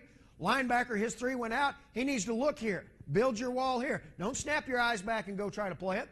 Free safety. It's a really good job now of doing what? Once pass showed, I opened my hips. Okay? And now the thing that I don't like, see what his second step was? He crossed over right there. That's the thing you got to break young guys out of. Because good offenses, as soon as they see me cross over, what are they going to try to do? They're going to try to attack my butt with all of it. Okay, and then I've got myself in a position where I can't go play the route that I've got to defend. Stay there in a shuffle with it. Stay myself square with all of it now. Again, linebacker could push here faster. Strong safety now needs to do what? I've set up when the quarterback is. When that hand comes off, this is where we want to see him starting to break about 2 steps faster in that throwing lane there. Don't wait till the ball's in the air. When that quarterback's hand comes off, let's break on that hand. And again, what does that quarterback look like? He's set up. I want to be able to set up with it now. That hand comes off. I want to break on that hand. Okay, now we're going to start in a balanced set. So we were playing quarters across the board here. He motioned over to create trips. Okay, we're now going to a solo or a man concept back here. Again, talking about football intelligence, when people are motioning across, most of the time do we get 3 verticals with it?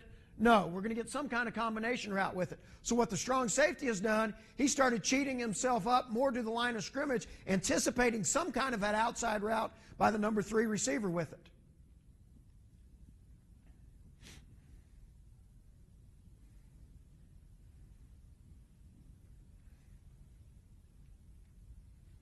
Again, the weak safety's coming over. There is no 3 vertical. Okay, so now look and see where the quarterback's looking with it. Linebacker's playing the back man. Again, read side linebacker is a short wall. I can't let anything across my face because it's the man side.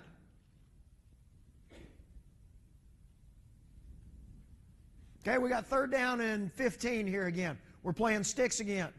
We got 5 underneath guys. Okay, they're throwing it here. Okay, let's all go rally and let's tackle them now. Okay, so now it's 4th down and 6. They're punting. Everything happens in front of you with it. Again, it's going to give your pass rush a chance to get there.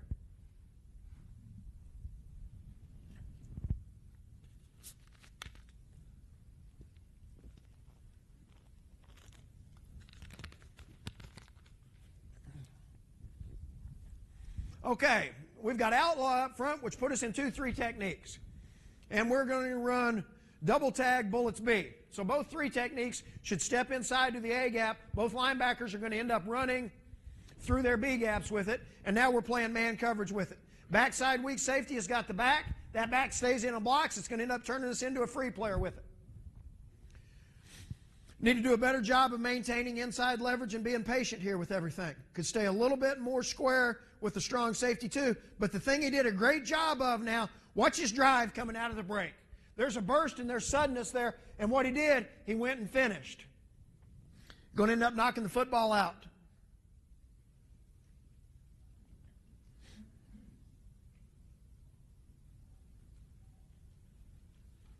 And again, what kind of a drill can you set up in individual stuff where I can work this part of it right here? Where, okay, I'm starting in a backpedal, and there's a wide receiver that's running it out. I'm now driving on that out, but I'm going to work a secure and a strip in 3 or 4 steps. And coach those things in one-on-one. Every chance you get to coach it, let's go ahead and let's coach it. Okay, here we are with the Frog Dogs, but we're running it as a switchback again. So the linebackers end up running it. We got a free player, and we're here. The guy ended up catching this thing with his freaking legs. It was really a great play by TJ. He knocks the ball out, and this guy here, watch what happens. He knocked it down, and he ended up catching the ball in his legs with it. But again, it's a good job of us. Watch how slow we are in man coverage at the free safety position with it. See the shuffle step we were talking about?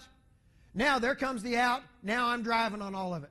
Again, how slow are we at strong safety? And again, I'm staying on his inside eye with it. Once he widens, now I want my open step to be here where I can widen that route and destroy and take it away.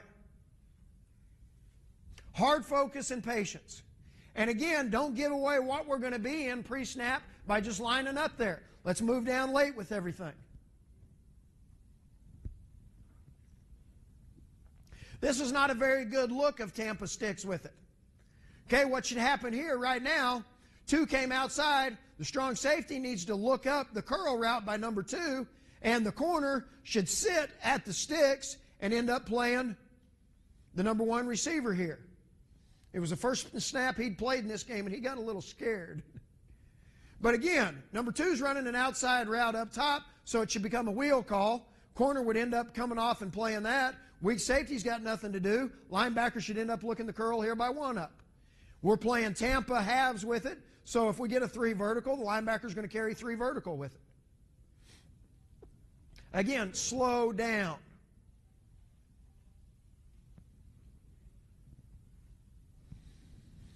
Okay, we're running our linebackers through and we're playing man coverage with it now.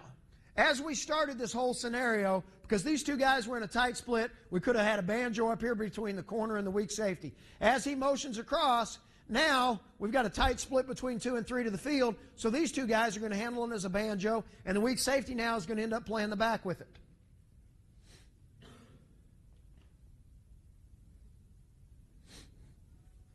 Corner allowed himself to get picked here. Offense won't ever, or the freaking officials won't ever call that. That's probably what they're talking about, rub routes next door. They're communists is what they are. All right. For us, they started in a balanced formation initially. So if we had blue called, we'd be playing blue to both sides. Now they created trips. What is our trips check with the deal? Okay, we want to go play a solo call. Okay, same thing for us now. Number 2 ran an outside route. We actually checked to halves up here with it. Number 2 ran an outside route, so it should become a wheel call. It's going to allow me to set myself down.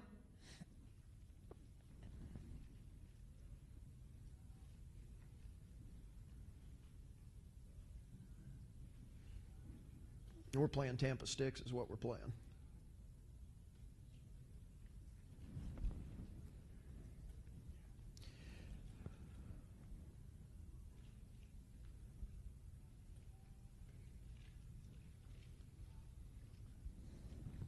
All right, same thing for us now.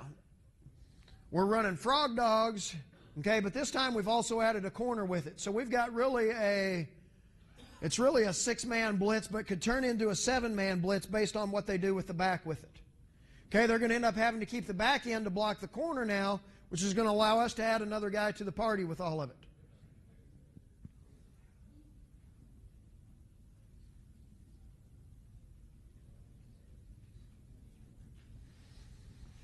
Okay, and what this call talks to us about, it says tight G or tight set G arming.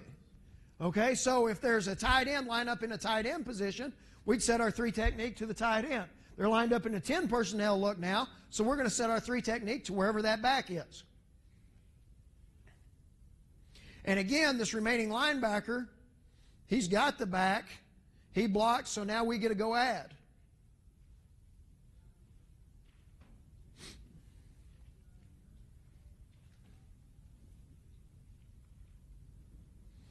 Okay, again, talking man coverage now. Want to be slow here.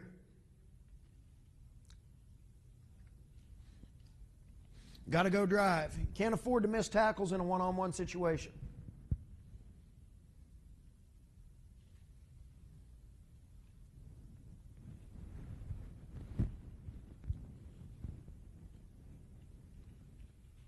All right, again, they're starting a balanced set. They bring the guy across. Let's get myself where I can defend what's happening with it. Here's another big rule for us. The tighter an offensive gets with all their splits, the wider we want to get, and we want to surround all of it. Again, we got a solo call, so I'm a short wall. Can't let anything cross my face. Keeping leverage on 3 outside. What should the corner done? The same thing he did beforehand when he almost picked the football on the first one we saw. Again, we're coming and we're tackling legs with it.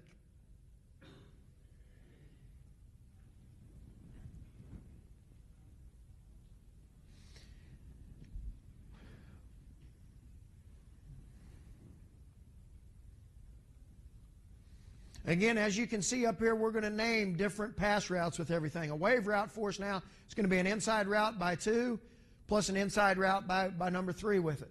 Again, it becomes a game plan deal for us. If my number 2, if I'm playing any kind of a robber technique with it, if my number 2 went inside, I'd end up going back inside with all of it.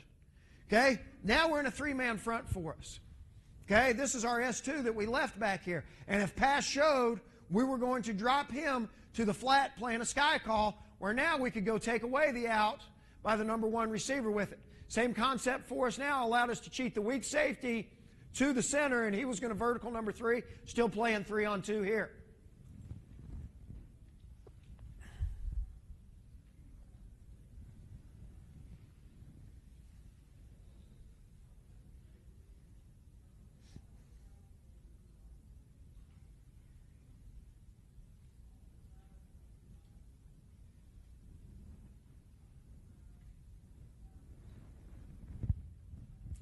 Again, we got 3rd down and forever. We're playing Tampa sticks with all of it. They're throwing a 5-yard route. Okay, let's all go rally and let's go tackle. 4th down and 10.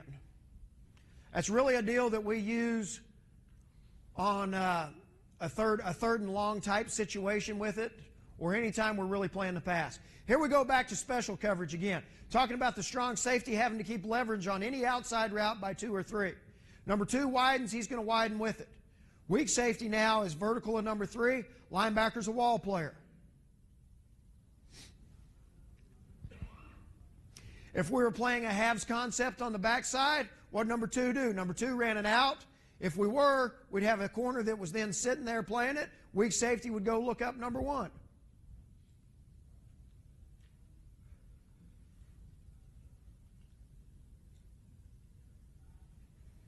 Again, big deal for us is being slow with everything.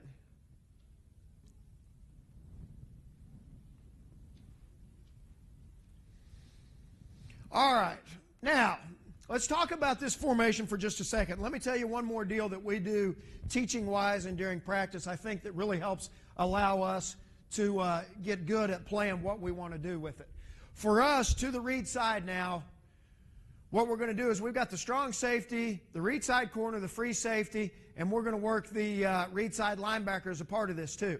And we call it half zone. We'll do it versus our offense early in camp and everything. And then as we get into the season, we're going to do it versus defense. And what we're going to do we're going to do it versus the opponent offense, versus our defense. And how we're going to handle it is like this. We're going to work all of the route combinations that they run to the read side. So, for example, we're going to play an out and a curl. Okay? We're going to run a hitch and corner. We may run a vertical and dig. We may run a choice and a post. Whatever 6 or 8 things that they do most, that's the 8 routes or 6 routes that we're going to put in there. As soon as the read side runs a route combination, then the away side, which is going to consist of the away side corner, the away side linebacker, and the weak safety. So we're going to have 3 on 2 to this side, and we're going to have 4 on 3 here. As soon as the read side finishes, then the away side is going to run a rep. Again, it's going to be the same thing. I think it's a great deal to run against your offense initially because you've got to be able to teach and to coach your kids that maybe this particular coverage is not near as good versus this particular combination, but what if we've got that called and we've got to go win the football game on that play? Is it, oh, well, the offense just had a better call than we did? No. How are we going to fit up what we're doing defensively to go and get a stop on that particular play and to stop what the offense is doing? Same thing if you're speaking from an offensive standpoint. Maybe you don't like running a certain combination into squats and halves coverage. But if you've got it called and they're in squats and halves, you say, well, okay, that was 3rd down. We're just going to go ahead and punt now? No, what can we do to put ourselves in a situation that we can go and be successful and have success no matter what coverage we've got called with all of it? All right. Where's the strong safeties number 3 coming from now? He's coming from across the field. Number 2, who is actually a tight end, pushed inside. We're maintaining that leverage. And again, see how slow the free safety is and see how he's going to push back out to this tight end with all of it. For the weak safety, his number 2 drug across the field. So what we'll do with him becomes a game plan situation again. This particular week, whenever we were getting a lot of choice and post, and whenever this guy dragged across the field, we wanted the weak safety to go look up the post coming from the field. Quarterback ain't never going to see him going there. Okay, it's a great job by the strong safety of maintaining and keeping leverage on where his number 3 is coming from, and it's a lot better job of what? Breaking on the hand. That hand comes off right now, and I'm already breaking with it. That's how we want underneath pass coverage to look with it. Again, what kind of communication's going on here? You can see the linebacker really talking. From the weak safety standpoint, the thing he's got to understand is this. I am vertical of number 2. As long as I can continue to see number 2's numbers, I've got to treat him like he's vertical, and I'd have to stay inside with it. Once his numbers turn and he's going here, now what did we do with him on a game plan situation? We may let him look across to the dig, we could take him to the post, or we could tell him look back to the remaining receiver out here. Again, what do we want to accomplish on a week-to-week deal with it?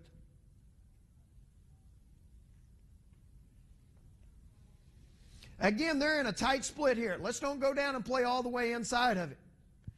Okay, again, number 2's dragging across the field. We let the free safety now come and look to the dig into the boundary with it. Strong safety does not need to be in a huge hurry here. He needs to keep his eyes back here, and he needs to break.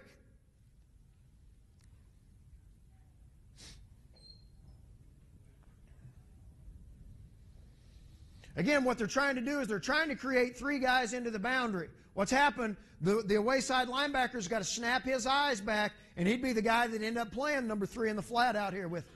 Again, what do you want to call that combination? What can your kids recognize with all of it? Okay, we got 5 Tampa sticks again. Again, number 2's running an outside route. Should become a wheel call for us. We overreacted back here at the weak safety position with all of it. Needs to have his pads under control a little bit better with it. But again now, what's happening? And it's not great coverage by any means back here, but they don't have time because the quarterback couldn't see anything initially with it. Now he's forced to scramble. Now we've got a whole bunch of guys that are reacting and coming downhill with the football always in front of them.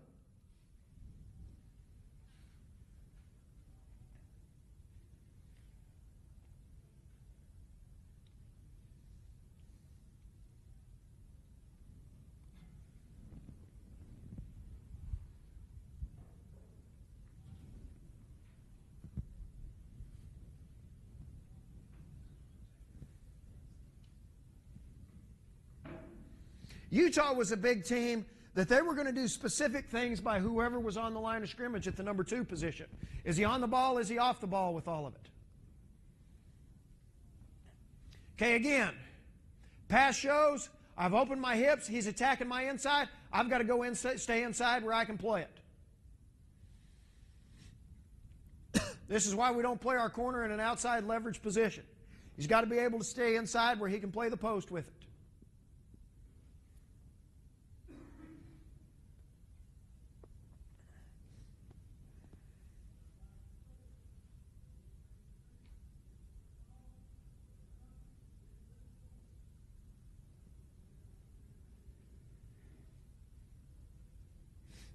It's a great job with our movement here with everything.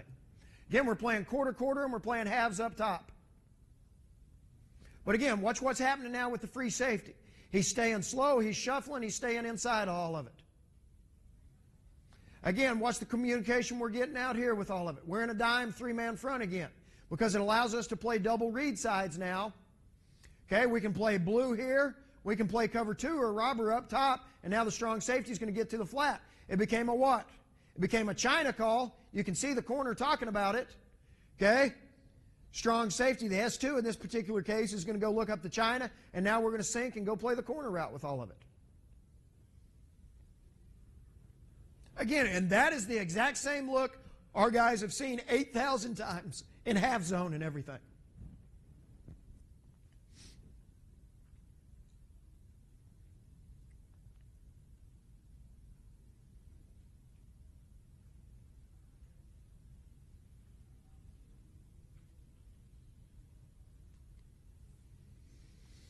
All right, we're playing squats and halves with all of it now. But it's going to be the same thing for us. What did the number 2 do? He ran out. Our free safety is not going to stay in a backpedal now. He's going to turn it back into a shuffle and get ready to play post to curl instead of curl to post like he would in robber or in quarters coverage with it. It's a lot better job back here by the weak safety now of his eyes and being able to play what's happening with any of the double move stuff. Stayed inside and was physical with all of it.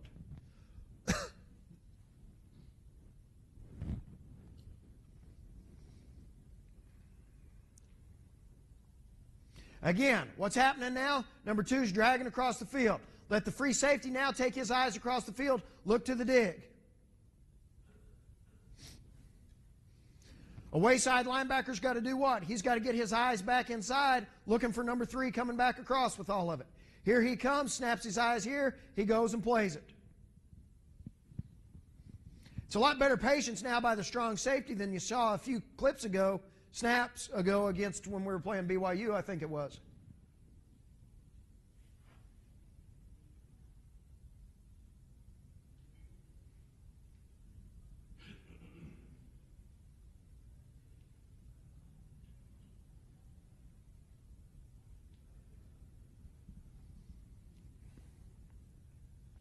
Okay, right now it became a quick route up top. Still should be a wheel call. Linebacker needs to snap his eyes faster and look to that slant. Same thing now. I don't care if we're playing quarters, if we're playing halves with it. As soon as that number 2 goes that fast, I need to sit myself down and I need to get ready to go play. Here's a great picture now of what we call the money route with it. Again, same thing we talked about trips a second ago. But what's happening? Where's the back going? The back's going fast right now. I don't care if we were playing Tampa or anything else. If that back went fast, we're going to push the read side linebacker to the number 2 right now on the spot route.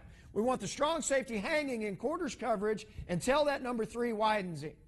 But again, if that back's fast, we're fast. He's pushing here, I'm hanging here, and then as that number 3 widens, I'll widen with it. But most of the time, what you get with this concept here are backside slants or a bubble and slant or something here. And what's the quarterback action? He's standing up, hopping and throwing that thing right now. It's going to be quick.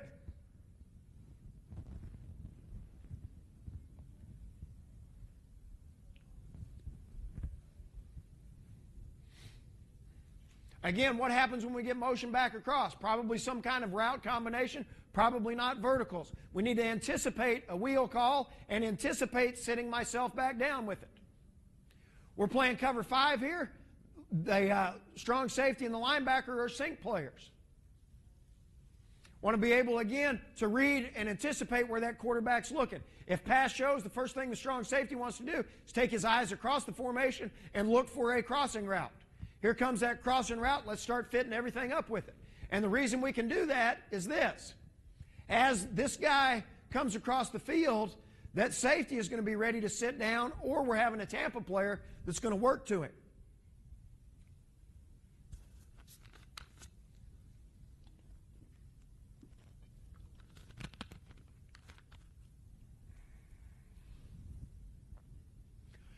You'll hear us talk about a lot about playing on defense, and one of the terms you'll hear us say all the time is multiplicity but simplicity.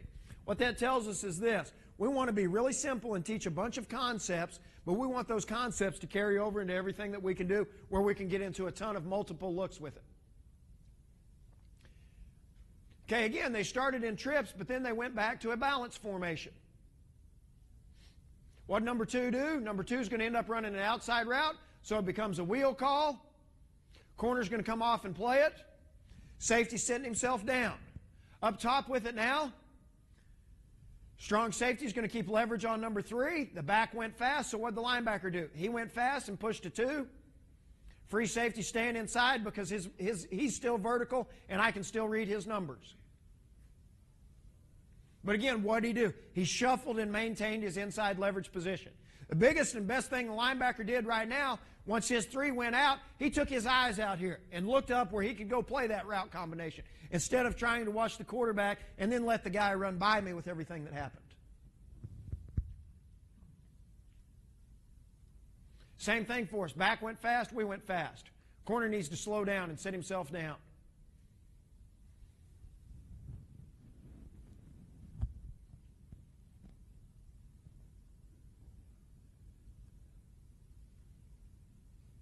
Again, it's a great job by the free safety of pushing to that outside route by number 2 with it. Down into the boundary, what do we got?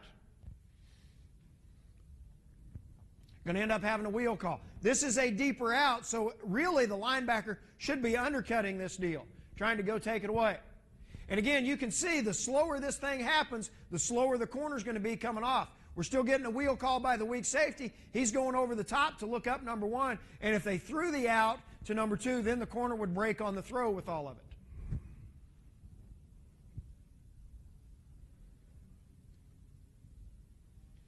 Okay, we got blue coverage or quarters across the board with it now. Again, it's a great job by the weak safety because watch how many shuffle steps he gets here. There's 1, 2, 3, and now he's here. This receiver doesn't know where to go with all of it. Again, it becomes a China call. He's throwing it right now, so as the corner starts to sink, he sees the ball coming out. He's breaking back. On the read side, I'm a hang, I'm a physical player. Again, we're getting a China call with it. That's the biggest thing the half zone deal does for us. It's going to allow us to teach communication with it. Plus fit up all of the routes and get a ton of reps with it initially.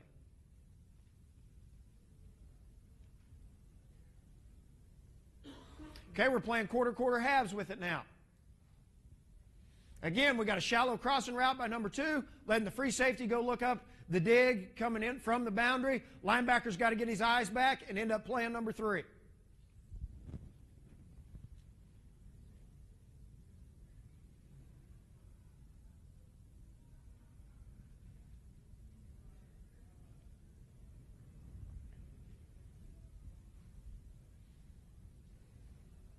All right, this is flip coverage that we talked about. We've brought the corners over because there's one wide side. The free safety is now vertical to number 3, and the weak safety has got the tight end man. We're playing a solo call back here. What we could get into if we wanted to is letting these 2 guys banjo those 2 guys now, where we wouldn't get into a situation where they could come down and pick and rub the linebacker off with it in man coverage. So the next time we'll come back when you see us play it, we'll play it as a banjo, or now we'll come down and play a cloud call over here where we can play 3-on-2 with a hard corner and then handle the trips with either a special or a roll call to the trip side where the read side's covering it.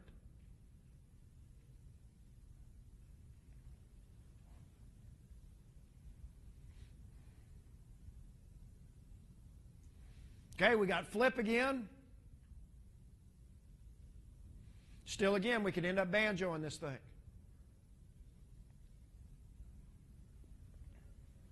Again, that's our inside corner that's flipped over. We play that thing like a wayside of blue coverage is how we play it wearing flip because the strong safety's inside.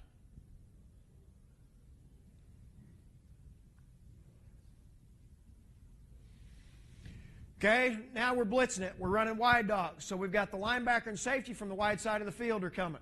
Playing man coverage. Corners are flipped because it's one wide side. Again, free safety's got number 3. Corner, corner. Would help himself if he just slowed down a little bit. This kid was a T.J. Johnson. He was a finalist for the Thorpe Award. T.J., the 3 years that he was a starter, we led the nation in total defense all 3 years. T.J. has never run faster than a 4.7. He's a very intelligent guy, and at times he's too smart because he won't play slow enough sometimes in man coverage to give himself a chance to go play.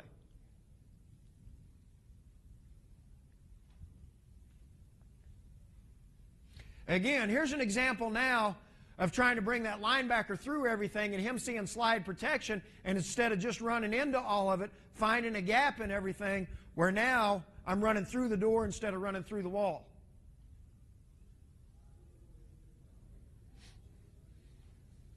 Okay, now we're zone blitzing it, bringing a wide stinger from the wide side of the field, and we are playing 3 strong with it now where we're rolling to cover 3. Dropping the free safety down, rolling the weak safety over the top with it. Again, but it's going to be the same concepts for us. It's still the same thing as running a smoke off the edge.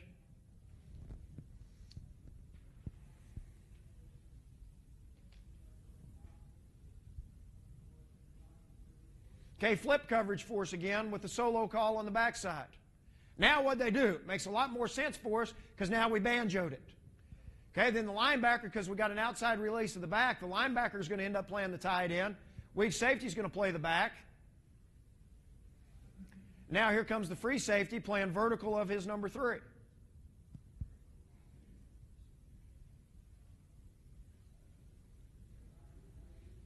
But again, how many different looks and how many different concepts can you get into out of the same look defensively with it?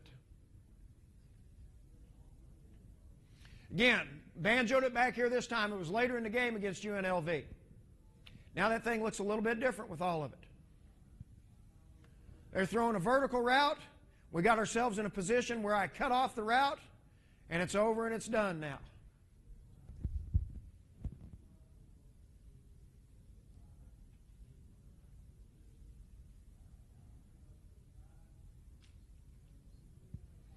Okay, becomes flip coverage for us again. Again, talking about what kind of things we get out of an offense. When you're defending a tight end, what kind of routes do I have to play? Okay, I know it's a tight end. They're more physical. They're running choice routes. They're running option routes, all that kind of stuff. And what do they like to do? They like to push off. So in order to defend that, I've got to be able to get my pads down, and I've got to get ready to go be a part of a fist fight with all of it. I can't stand my ass up high and let him push me down with everything. I got to get my pads down, and I've got to go be physical, and I've got to hit him in the mouth as things happen. But again, he got to standing up high here, let the guy push off of him, and they go and they get a first down with it. The other thing about playing a 4-2-5 is this. We don't spend a lot of time talking about how we want to go get lined up versus formations. Okay, we're balanced with everything that happens. Again, we talked about a pro, and we talked about twins, and we talked about how we're going to play trips. We don't spend a lot of time throughout the course of a week of, well, this is how we want to go get lined up with this formation, or this is how we want to handle that motion. Because of playing a 5-spoke secondary, we're looking at you a lot of the times when that motion's happening. Okay, we got a wide stinger going, and we're playing the 5 jam, the halves concept over here with everything. It's a lot better job of our weak safety of doing what now? He's sitting himself here. He's not backing up versus the tight end, and he's trying to be more physical with it.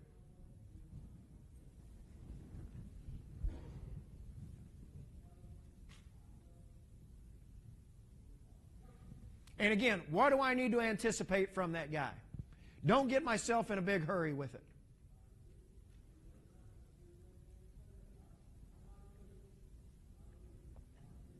Okay, for us, not really a big deal. They lined their tight end up out here.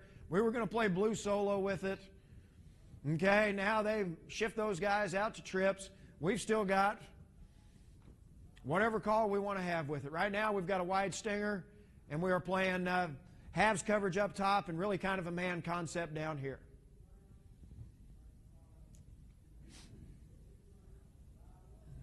I don't know exactly what Oregon State was trying to accomplish. It's talking about mentality stuff and everything with our kids. We want to instill the mentality that we'll go play anybody, anywhere, anytime. We don't care if it's on the freaking parking lot outside. I think we're like 18-4 versus BCS teams, and that's going and playing OU and Norman and beating them there. We were the second team that ever beat Bob Stoops, a Bob Stoops team in Norman. It's going and playing Texas in Austin. It's going and playing Clemson in Death Valley. We beat Clemson there last year, and I think it was only the 26th loss they've ever had in the history of Death Valley. And again, it's a mentality of how we try to approach our kids in trying to make practice tougher than a game situation. Whenever we step out there on the football field, we want them to feel over-prepared for things. Because if I'm over-prepared, now the game really slows down for me.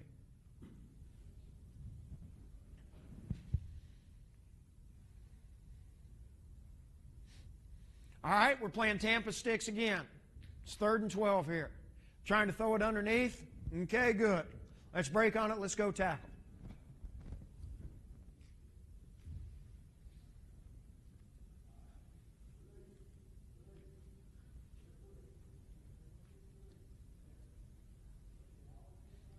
Okay, we got a solo call with it now. Number 2 is running an inside route, so what did we talk about in doubles when number 2 ran an inside route? We let the free safety take his eyes back inside or across with everything. Now, because he's got trips, he's still taking his eyes back inside, but now he's looking to the number 3 with it. Again, this is one of the instances where if we were playing a huge scrambling quarterback, instead of letting this guy go help somewhere, we may set the weak safety right here, and if the quarterback starts scrambling, getting another guy that can go show up with all of it.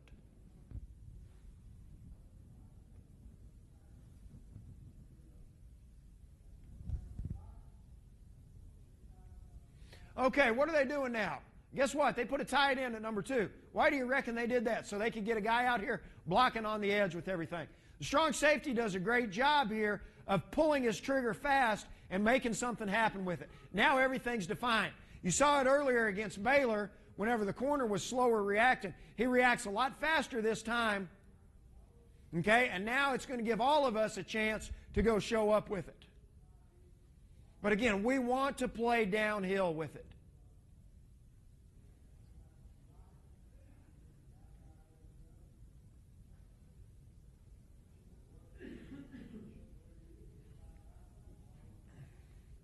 Okay, special coverage for us again. What did we talk about the strong safety having to do in special? Keep outside leverage on any outside route by 2 or 3. They're running the bubble right now. Here comes the strong safety breaking on it. Linebacker 3 is going outside. He's pushing here right now. We got a chance to pick the football. Hit us in the hands, and we should have picked it. But again, same thing for the free safety now. He knows he's vertical in number 3. 3 went out. I'm sitting myself down, and now I become the vertical in number 2 with it. Again, so what do you have to practice at the safety position now when I'm playing special here? I've got to give them a good look of having a back offset to me and running the football, any kind of speed option, because he knows he's still the pitch player with it, being able to play action and vertical routes of all of it, and now all the combinations, be it outs and a sail route concept, slants, anything like that. And again, how do we set it up? I'm going to set it up with a running back, and I'm going to set it up with 2 wideouts here, because that's the only thing he has to see in his whole progression.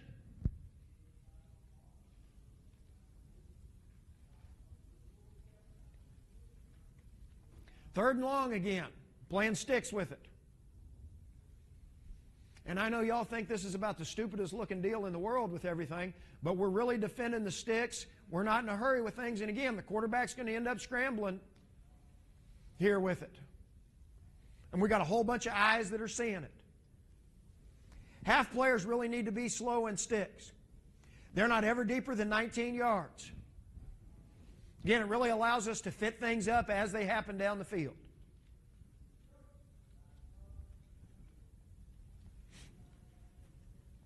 Strong safety's doing what? Keeping leverage on the flat route by 3. Linebacker's doing what? 3 went out. He's widening his wall with all of it now. Here comes the curl by the number 1. He's pushing to it.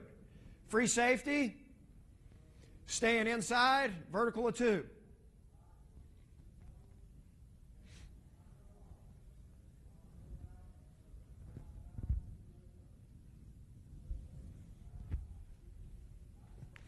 They called us with a blow to the head here, I think.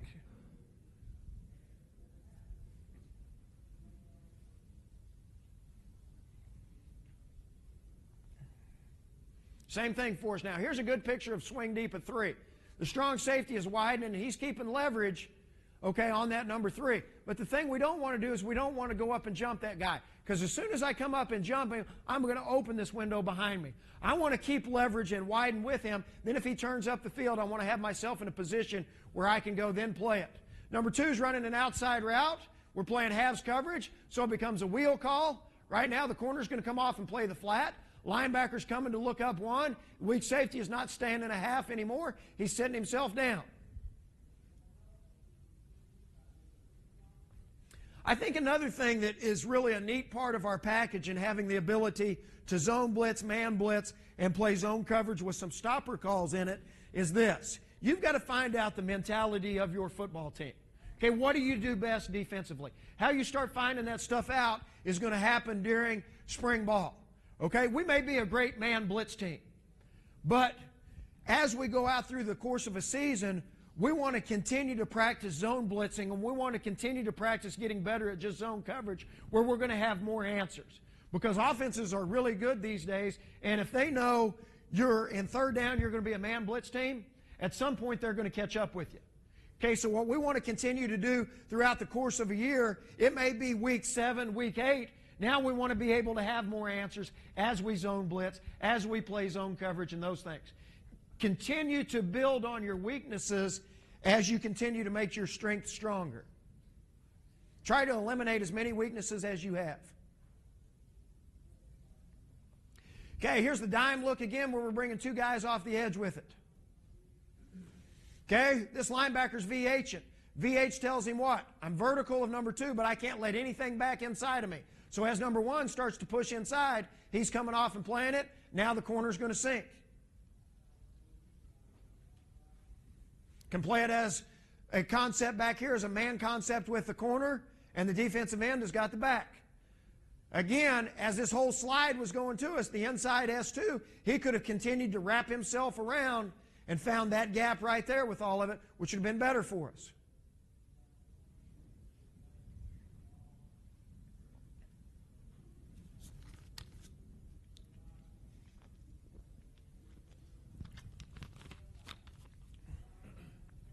We'll go about 10 more minutes here, and then we'll go take a little break.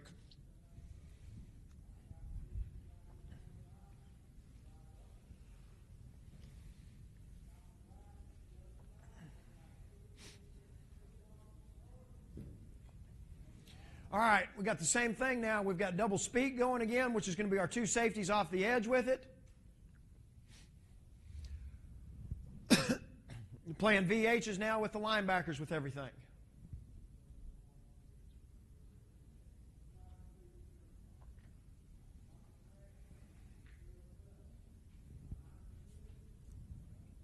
Got himself in trouble trying to look back at the quarterback with everything.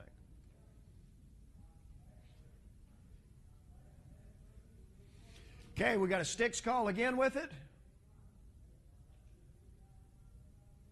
Linebacker fell down this time. We're in a lot better coverage position, though, if we don't slip. But again, what gets him in trouble?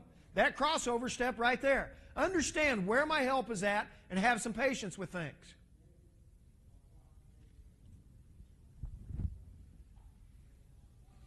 Again, number 2 is going to end up running an outside route on the back side of the deal. Becomes a wheel call from the weak safety to the corner, and you can see how we're starting to set things down here.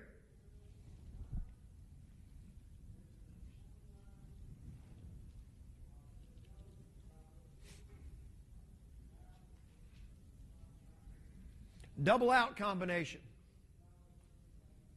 Again, once this back happened, watch what happened here.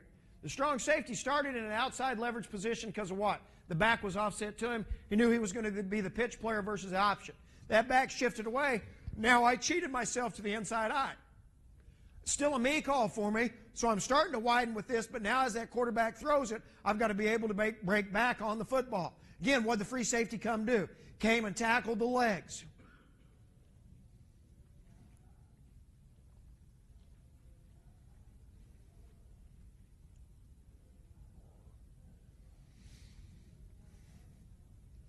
Okay, we're man blitzing again, bringing 4 from a side with it. This safety can help himself a little bit more instead of backpedaling, again playing it more of a shuffle. Weak safety's coming over and he's covering the tight end here with all of it.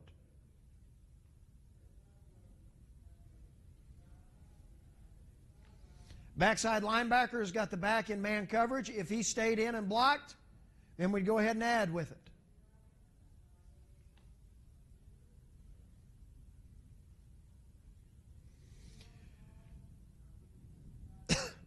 Not good here by this sink player with all of it. The linebacker came down and jumped a short route. We're playing sticks. It's 3rd and 10 here. Understand what they're trying to do. Vertical with the dig behind it. If there's one in front of me, there's one behind me.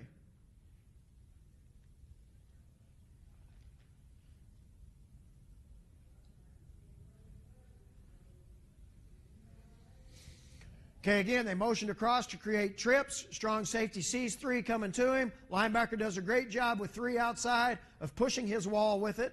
And again, what did we talk about earlier about an inside push by a wide receiver? Why are they doing it? Trying to push back outside with it.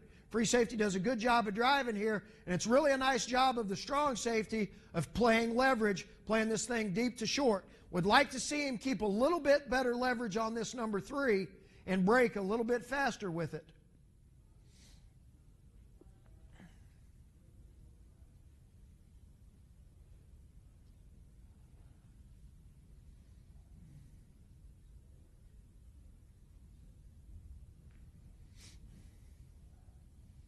Again, same thing for us. Great job by the free safety staying inside. See how many shuffle steps he gets here? How patient he is? What that does, that allows that receiver to close my cushion. He's going to get more on top of me now where I can drive on that sail route and I can go play it.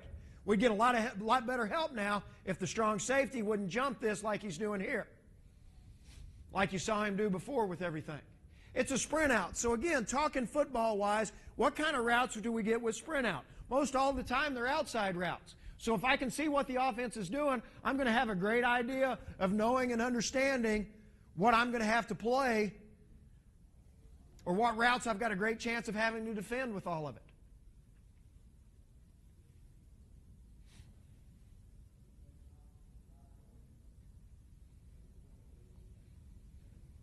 Okay, they're throwing the wide delay screen here with all of it off of the sprint out deal.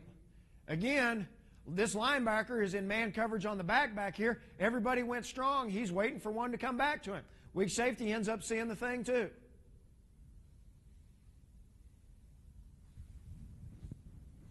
Kendricks, 84, was really a good football player. He was an All-American guy. And those guys were huge. Okay, now, again, motion's coming across with everything. What did we do? We went to a solo call. Again, look how wide this split is out here with everything. Something's up with that whole deal.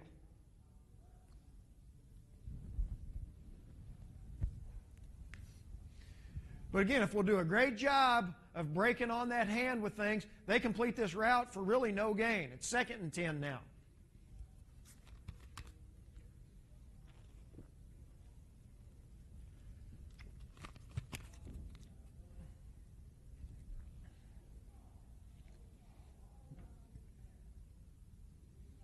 It's a great job by the strong safety coming down here and showing. Looks like we're running a zone blitz and playing halves with all of it now. But what's he going to do? He's going to get himself back out of here. And now we're just playing halves coverage with it. Not very good by the linebacker. He doesn't need to go chase this guy. As that happens, he needs to go ahead and open and look himself here with all of it. Again, when we're playing halves, it's going to allow us to be a lot more physical here, but we've got to do a great job at the corner position of really moving my feet.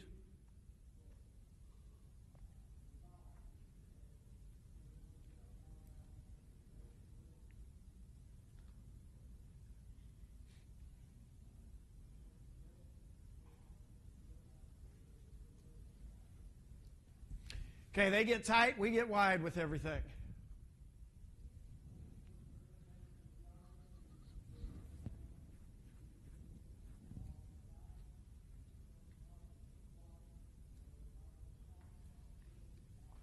Here's really a good job now of getting the linebacker opening up off of number 3. The thing that could help us a little bit now with that big back being away, we could play the strong safety as more of an inside leverage position because he knows he's got no number 3 coming to him, and there's going to be a little bit of a hole here with it. Okay, it becomes a China call up top. Strong safety should go look it up. It's a great job by the corner of sinking and getting underneath that corner route.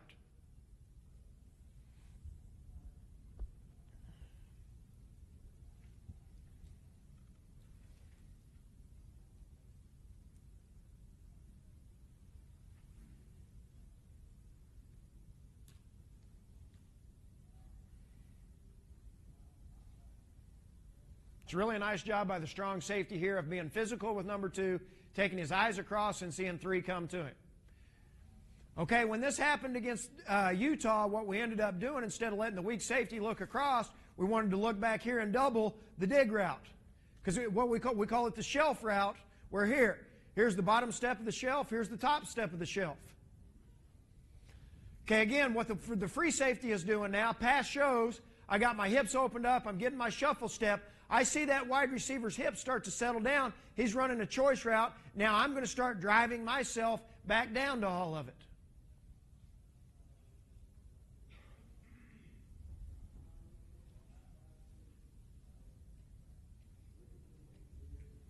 I can't believe they just let the quarterback start throwing the ball out of bounds, too. I wish they'd make some rules that help defense occasionally. Okay, here's a great job. Here's an example of a wheel call now. Okay, we're playing halves coverage with it. Wheel call, corner comes off with it. Weak safety's going to end up sitting himself down. Playing quarters up top. Trying to be physical and bang on number 2. Free safety, pass showed. I'm staying inside, and I'm shuffling with it now.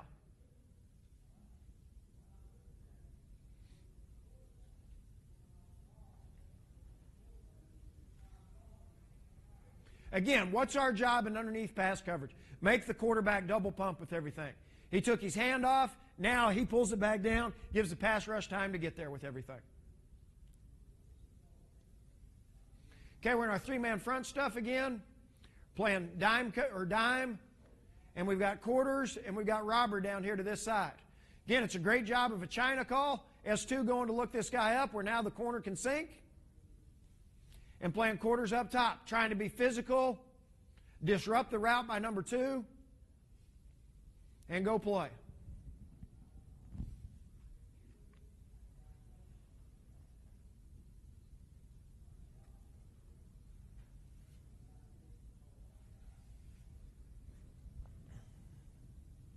Okay, again, here comes the shelf route up top. Here's the low, there's the top part of it. Again, what's happening though? Watch how the weak safety ends up sitting down and driving where I can go take that thing away. Strong safety alignment-wise, with both of these guys out here wide, don't just go line up to wherever they're at. If they're both going to get wide, again, let's play what's happening. I could show outside, but get myself back inside of all of it now. It's not a very good job by the corner route here because man-to-man clue happened, and if we didn't talk about it being a banjo beforehand, he should stay on the post, and the free safety should stay on the corner route, the scissors route combination with it.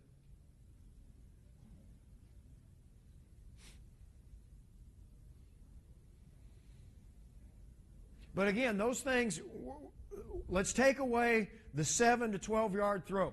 Force them to have to protect long enough to throw the ball down the field, or force them to throw it short where we can all rally to it.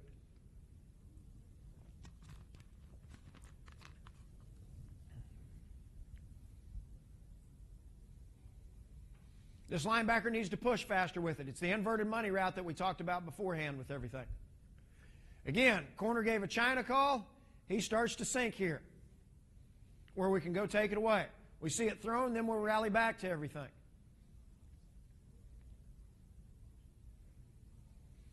But again, it's better by this weak safety because he stayed slower here with everything. And now once this guy makes a commitment to what he's going to do, now I can drive and go take it away. Okay, approach wins for us. Again, why are they trying to create a tight split down here? Trying to take the guy across the field with everything. Again, watch the drive. It's a great job of being slow. It's a great job of anticipating what I'm going to get with it.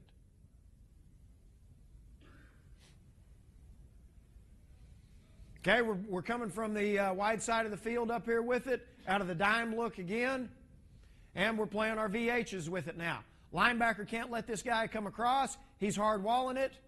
Here comes the inside linebacker up top with it. Again, those two guys are tight. I don't have to run myself to it. We know we've got a half player over the top. If they're going to run and funnel themselves together, hooray for our side. Now, however, they end up coming out of there. Linebacker play the inside part. Corner's going to play the outside part, and we've got a half player over the top. The reason we've got to be able to do a good job of sitting down as a half player is this. This linebacker's not going to let anything come inside of him. As that action comes, he's coming off and he's building his wall right now. If I continue to stay in a half, we're not going to have anybody on the top of the shelf. So what we've got to be able to do is now there's no two vertical threats. I've got to sit myself back down and get ready to drive and go play it.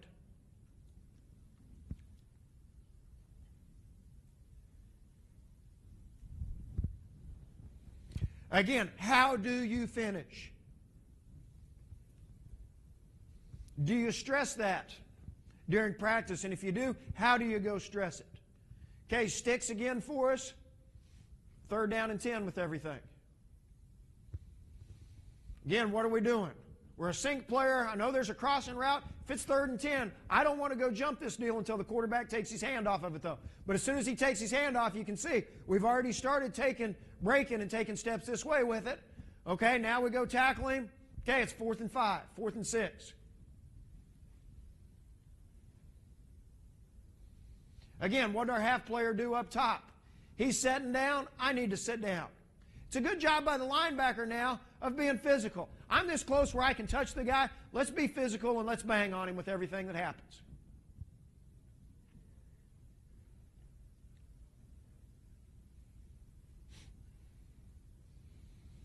Okay, here's the 3-man front deal we ran earlier, bringing 2 safeties off the edge with all of it. Again, S2, there's that wall. Don't run into that wall. Let's wrap myself around with everything. Really a good job by the linebacker up top of being patient.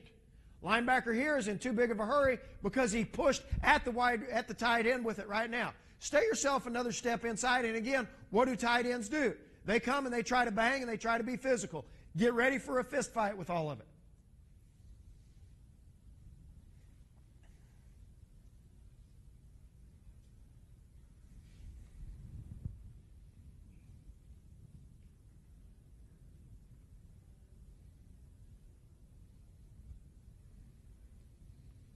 All right.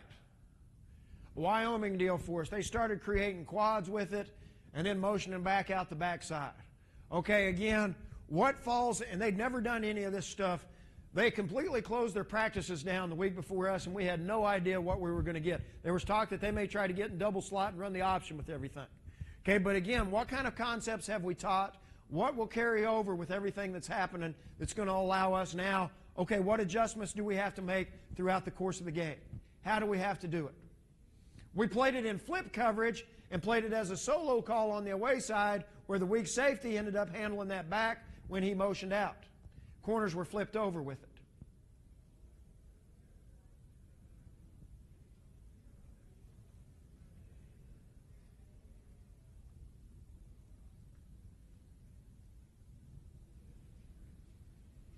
Are they different if they have the guy in a slot? Do they put him there to max protect and then release late? Why are they trying to do some of those things? Okay, we're playing sticks again with everything. It's 3rd and 8 now. Okay, we're going to start in a slow back pedal with all of it. Okay, now when I pull the ball up, now we're going to go to a faster back pedal, and we need to all say pass. And now when I bring the ball here, it's going to be a ball call for us. But what that's significant in is that that receiver has broken my cushion, and now when I open, and I think it's really important how you coach that open step, I've got to be able to throw my elbow down into the ground. Because as soon as I throw my elbow up in the air, what happens to my pads? I get high with everything, and now if my pads are high, I can't do what I've got to get done. But as I'm going now, if I'll throw that elbow into the ground, it's really going to allow me to open and cut off that route of that wide receiver. So we'll do that going down that way. Again, making the kids talk as much as you can, making them give a pass, making them give a ball call with all of it. We'll do that, and then I'll go down at that end and we'll work back with it. The next thing we're going to do are what we call 45 ISOs with it. Okay, again, we're all going to be 5 yards apart. I'm going to start you in a slow back pedal initially, but then I'm going to drop you, and I'll tell them which direction we're going. It's like I am a flat defender. I'm a force player. I'm a strong safety or a weak safety playing sky coverage with it now. Okay, I'm starting in a back pedal. Okay, I'm opening now. And I'm running at a 45 as fast and as hard as I can until that quarterback sets up. When that quarterback sets up, I want to be able to square myself back up and give a ball call, and now I'm going to break you to your left. Again, I'm opening, running as fast and as hard as I can. Now I'm going to set up. Okay, I'm not drifting, I'm just setting up. And then I'm going back to my right one more time, and then on the third one, I'm going to pull the ball over my head. It's like a receiver's made a double move on me now. He's run a post, I open myself up to the post, and now he's come back to the corner. I've got to stick that outside foot in the ground, throw that elbow back, which is going to bring my eyes back around where I find that wide receiver. Okay, so we call those 45 ISOs. We'll do that down, and then we'll come back with it. Okay, again, how does that carry over onto the football field? It's going to carry over for me as a flat defender. It's going to carry over for me of setting up and breaking on the hand. It's going to carry over for me of now some kind of a double move where, again, I've got to whip myself back around and go play. The next thing we're going to get into is what we call down the line. Okay, we talk about riding the bike. Everybody's ridden a bike in their life, and those pedals on a bike, they never get wide. My pedals are always here, and now I'm driving with it. So again, we're going to start in a slow back pedal, and I'm either going to drive them downhill to their right or to their left. But again, the same things that we wanted to see going back to the Colorado circuit and everything, my chin's always over my knees. Okay? We do it on the line, so when we tape it and when we watch practice, my feet aren't ever getting wide with it. They're no wider than that chalk line with it. But when I come downhill, I'm really throwing those hammers and I'm driving as fast and as hard as I can. I'm trying to explode and come forward out of my brake. We'll do that one time to the right, and then we'll do that one time to the left with everything. Okay, the next thing we'll do, I need two of you here. It's going to be rugby drill for us. Okay, we're going to stand about 1.5 yards apart and about 1.5 yards from me with everything. I'm starting you in a slow back pedal right now. Okay, now I'm going to drive you downhill at a 45-degree angle. Same thing we just did right there, but now there's competition with it. Okay, I can see why a guy beat me, okay, and we're driving. And what we always talk about, you're the guy that's coming to pick the football. It's a chance for us to go get it. I'm tossing the football up now. I expect the inside guy to drive and go pick the football and then always flip it to his partner. I don't want to cheat my partner with it. We'll do that either direction. The next thing we'll do, I just need one guy standing here, okay, and it's going to be a W drill for us. And what we're going to do in a W drill, you're cocked in at a 45-degree angle at us right now. I'm taking you back in a slow back pedal. Now I'm driving you forward. But what I want to see, instead of coming back downhill forward, I want to see me get my hips open and driving back at a 45 this way with it. And again, what is the communication? It's pass, it's ball. It's pass, it's ball, and then on the second one, I'm going to end up throwing the football to them. Again, we're not really concerned about how fast I go backwards. The slower the better for me. But when I come forward, there's got to be a sense of urgency, and there's got to be a great break with it. The next thing we'll do is with two guys out here, still cocked in facing me. This is what we call quick drops with it. Okay, I'm telling them it's a pass right now. They're both playing a force technique. So I'm dropping to the flat with it. Right now I'm telling it's pass. I'm opening, I'm running to the flat. Now I'm going to set up. Okay? And now I'm going to break off of the hand this way or off of the hand this way. Again, what are we trying to do? We're trying to work the top of the route combination now by taking my eyes here and the quarterback set up, and now what's happening for me? Now I've got a break on that quarterback's hand wherever it's happening. So we're not running 1,000 yards with all of it, and we're getting a lot of quick repetitions on things that are really important for us to go in and play in coverage with it. We'll do that either way as it all happens. Those are really the base footwork stuff that will get done in a short period of time. The next thing that we're going to do, I need a couple more guys out here. Actually, give me a guy that can be a quarterback. And I need a strong safety, a free safety, and a weak safety. You don't want to be my quarterback? Oh, goodness gracious. You want to be the quarterback? Okay, stand back there, and Jim, go be our running back, please, real quick. Okay, and we'll be under center with it. These are two tight ends right now. Be my strong safety, give me a free safety right here, and give me a weak safety over here. All right. You're going to be my free? Okay, the first thing we're going to start in robber coverage. So it's a pro set, so I'm a 7x3 alignment. You're on the read side guard, 8 to 10 yards deep. Okay, I'm going to put a cone right here. Okay, you're cocked in at a 45-degree angle. We're going to play it as a quarter concept on the back side. So I'm going to start myself at 3x10, but I'm going to cheat myself down to where I'm 6 yards with all of it. Jim, you deepen up, and you're the running back. Stay right there, quarterback. All right, now I'm going to teach all of the leverages that happen with it. Okay, if I get a zone play starting to me on this side, what does it look like for me? This tight end now, he's blocking down on the defensive end. Okay, there goes the quarterback here. As I'm this backside weak safety, I know the play's starting to go away. I'm starting to become a shuffle player, and right now I know I can get the cut back if they hand the ball off to the back, and he cuts all the way back outside the tight end. Now I'm going to fit myself up with all of it. I'm the strong safety. Action started going that way. Initially I'm shuffling, but as that cutback comes back, now I'm pressing, running the banana inside out with everything. I'm the strong safety. As that action comes to me, I know I'm the force player. I'm starting to go attack that thing, and this is how we're going to teach them leverage. Okay, now, let's say they kept the zone play to the read side with all of it now. Same thing, you're going to block the defensive end. You're going to work yourself up and try to cut off the backside safety here. Run the stretch over here. Red 88, set, go. Okay, here he goes with all of it now. Again, strong safety starting to come down and be a force player with it. If I'm the free safety, how you really try to train a young free safety is this. I'm going to put a cone right there where that Dr. Pepper bottle is. Action's coming to him. He starts to shuffle. I want to really see him push downhill at this angle where we get good at coming inside out and running the banana with the deal. What I don't ever want to do, I don't want to see that guy where he stays square and stays head up with that ball carrier, and now he's got a two-way go with all of it. Okay? That's how we start teaching leverage with it. The other thing we can get into now, we can put a fullback back here, and now we can start teaching them how we want to play the toss, how we want to play the power, and everything that happens with it. Okay? So now as I'm coming off the edge, here comes everything. We're running the power play over here. That strong safety again. How do I fit it up? How am I being a contained player here and constricting this running lane as far as I can with everything? All right? That's that. Now we're going to go back to a one-back deal for a second. So what we've seen them run the stretch, okay, either side with it. Okay, we've seen them run zone cutback. And now what else can we get out of it? We can also get the boot out of it. So now in the boot, we're starting the zone play here. We're going back this way. You're dragging across the field at 6. Hold on. You're going to block down 1001, and then you're going to the flat with it. So here we go. Red 88, set, hit. Now here we go. Again, free safety, what happened to me? I got zone play to me initially. All right, I'm starting to shuffle. I snap my eyes when I see boot to my vertical. He's dragging across the field. I'm driving down and I'm covering it. Biggest thing for us now, I want to get my head in front of that tight end and I want to cut off the route.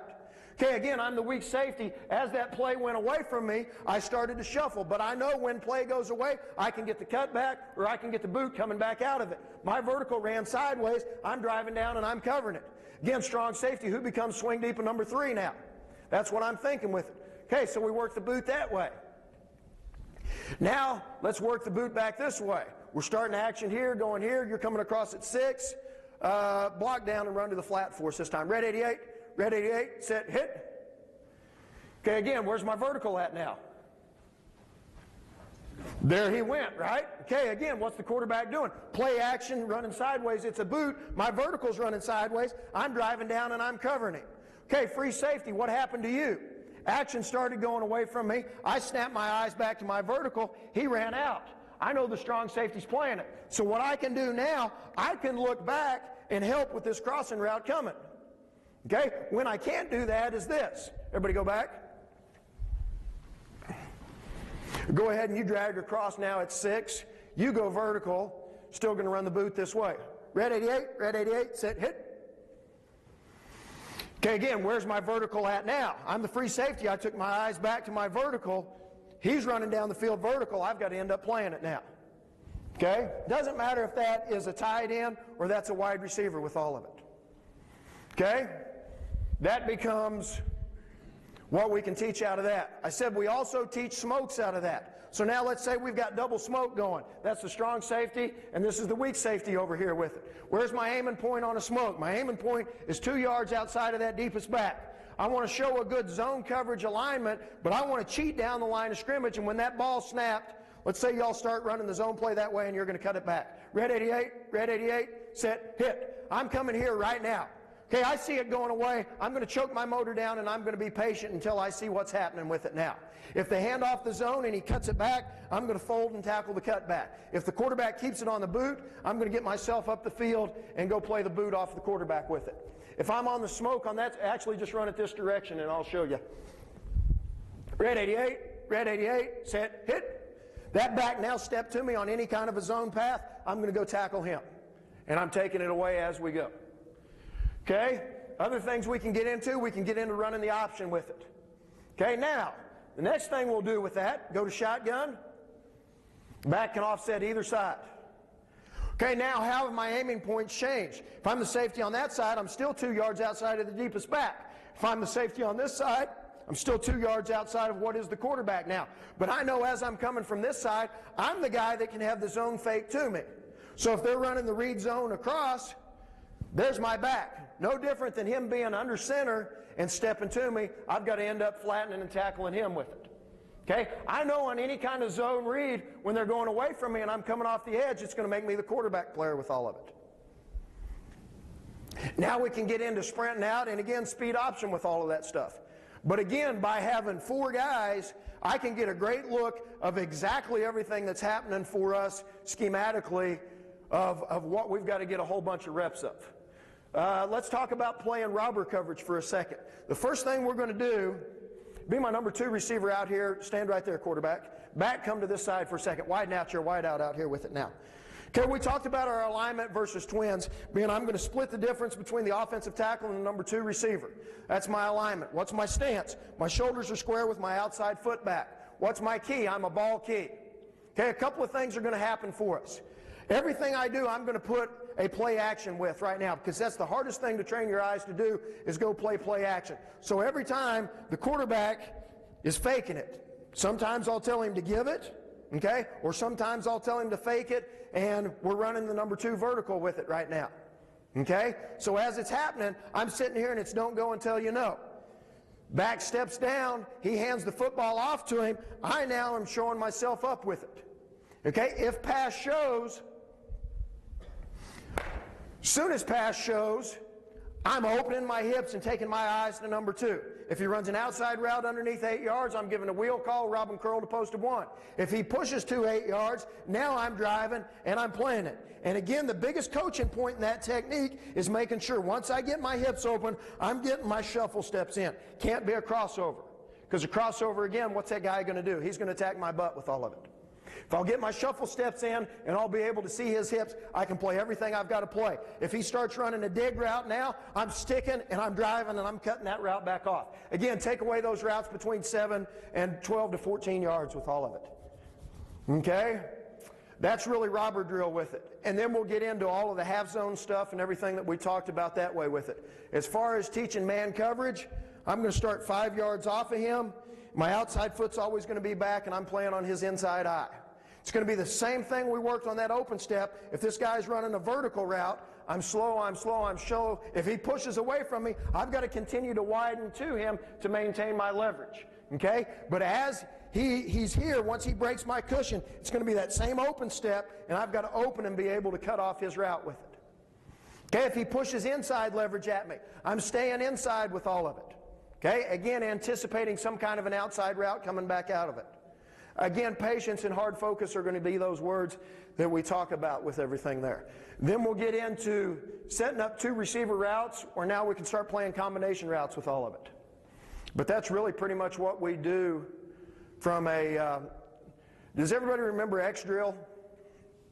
How we did that deal? We're going to do one other drill that we call etchy sketchy, and Jim, come up here for just a second.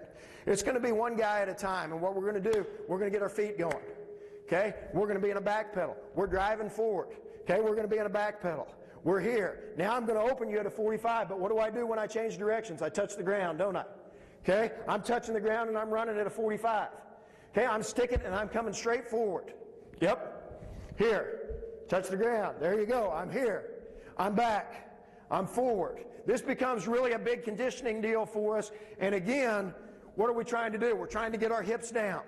Force them to touch the ground, where I learn to play with my hips in a lower position with all of it. Okay, and we call that etchy sketchy, and that's one that'll get after them pretty good. Remember those old etchy sketchies where you got to do all that stuff? Kind of fun with everything. But that's kind of us and how we do things. And does anybody have any questions over anything? How much tackling you do? How you tackle legs? Okay. We don't have a pop-up dumb or one of those step-over dummies. But what I'm going to do, if Jim is tackling right now, okay, and I do this, I hold the bag for him. Okay, we've got one of those stand-up square step-over dummies that I'm running right here at him. Now, whenever I break, instead of running downhill or instead of running at a 90-degree angle, I'm going to run away from it. Again, why do I want to do that? Because as Jim's running through here, I want to force him to have to run through that. Okay, again, don't run flat, don't run downhill. What's the hardest thing on him that forces him to have to run through all of it? And as they go, I make them run through the bottom of that deal and wrap up with it. That's how we teach that. What else we got? Coach, who do your linebackers read? They're a back key. They read back? Yep. So, but you're giving a full call. They're reading back, seeing through linemen.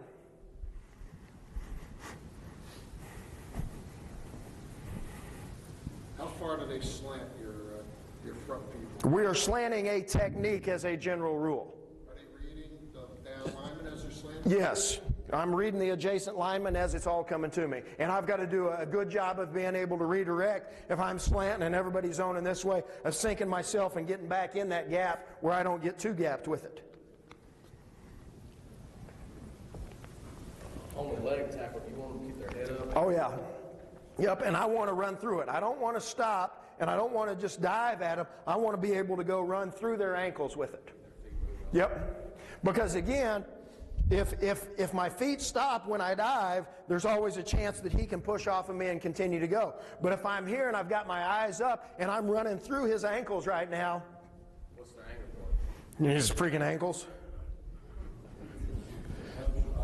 On pass plays, how much time do you spend finishing it when the ball's If we're going to do that, the biggest thing I'll do, give me 2 guys right here. Y'all are both facing down the field this way with it. Okay, you're running down the field. I'm on defense right now, okay? And I'll say go, and y'all both start running down the field. And now I'm going to throw the football up in the air, and I'm going to give a ball call. Okay, if I'm in dominant position, I'm looking here initially. And now if I see the ball's underthrown, I'm going to come myself back and go up and get that rebound like we talked about. If it's thrown to his outside shoulder, I've got to stay in dominant position and continue to fight. Okay? What I can't do initially, I can't zone turn that thing, because as soon as that happens, he's pushing off on me and there's separation that's created with it now. That's one of the biggest deals to do that. And again, that's something I think you can do during the off season. We can't use footballs when we do it, but we can use tennis balls, or we can use towels that we've taped up to look like a football with everything. And do that. There's another good drill that I kind of like doing when we're in 3 lines with everything. Again, telling them the football is on your right-hand side now. Okay? I'm the quarterback here, and I'm telling you all that pass is shown. It's really talking to weak safeties and free safeties with it, and we told them it's pass right now. So I go ahead and I've got my hips open and I'm playing a shuffle. I'm going to shuffle, and then I'm coming here where we're breaking downhill with all of it. Okay, again, it's a shuffle, but now I want to see that drive coming from there with everything. If you're in a trail position, how do you, if we're in a trail position here instead of good position, how do you teach them to attack? We pray. No, the biggest deal for us is we want to be able to play the hands with it. Okay? And whenever a receiver is going to go up and catch the football, his hands are going to go up and his eyes are going to get big. Okay? If he's running his route and he's a wide receiver running like this and the ball's not coming, he's got problems. But as he's coming here, his eyes get big and his hands go up. I would, in a perfect world, if I could always shoot for that upfield hand, then he's not going to have a chance to catch the football as I come through and as I play it. But if I'm beat, I've got to go finish is the biggest deal for us.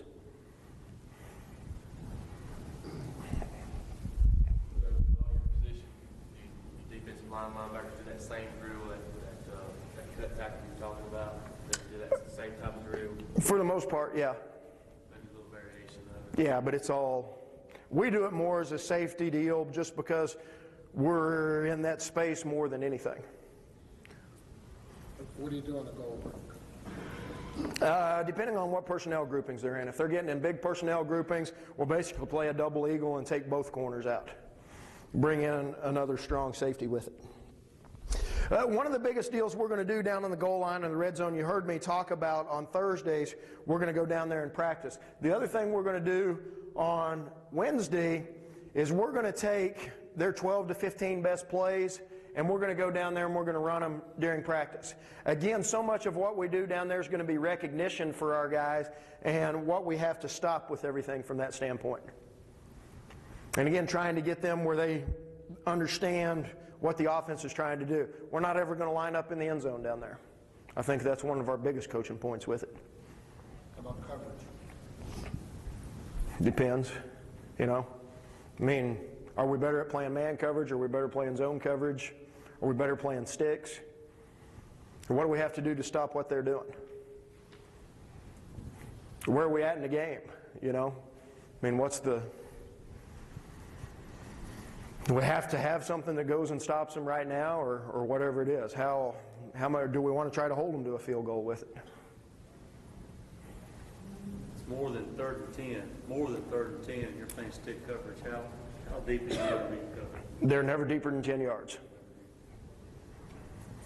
And if it's less than 3rd and 10 or 3rd and 10 or less, they're always 1 yard in front of the sticks.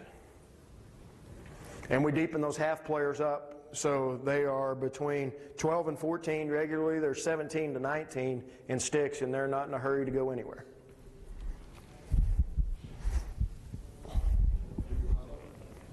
Nope.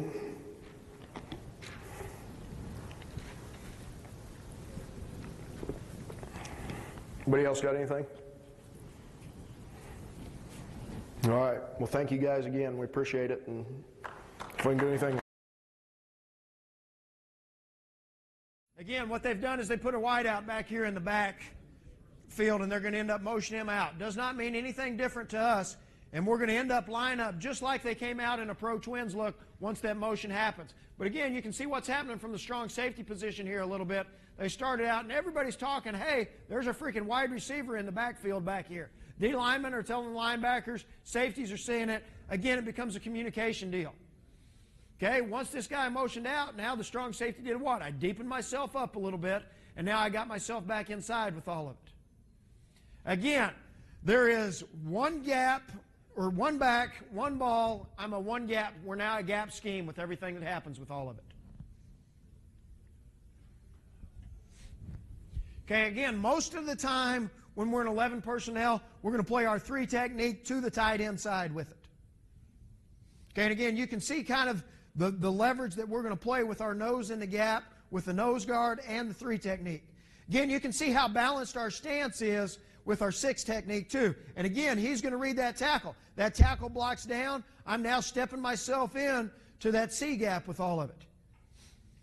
Again, what can happen to me if I'm the weak safety now and that play starts going away from me? I can get the boot and I can get the cut back off of it. Now we're getting the cut back. Here it comes. I've got to get myself down in a position where I can go make a play on the cutback with it.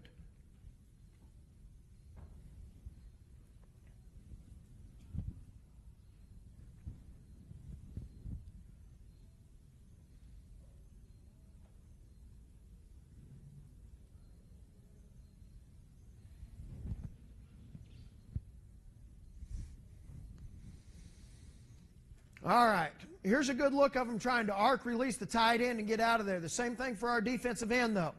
Okay, that tackle's blocking down, so what's he doing? They're actually trying to pull here and get everything. We're going to end up spilling it with that defensive end. Linebacker's going to step around, and he's going to be tight with all of it now. We should get a pull call here by the backside linebacker. And we're actually slanting up front with our two tackles. We've got an aim call going. So we started with our 3 technique here. They're stepping inside and going this way. But again, you can see how balanced of stance we have with that 6 technique. And as that tackle blocks down, I want to squeeze and close to his hip. Here comes the guard coming back to me. He's going to wrong arm the thing and spill it. Linebacker's stepping around, and he's fitting the outside part of it. The weak safety does not know right now if it's a run or it's a pass. What we tell him is if they release the tight end vertical, he's got to play it like a pass because he does not know then. And somebody else has got to be able to show up because now they're losing a blocker with all of it. Okay, we're going to zone blitz at this time.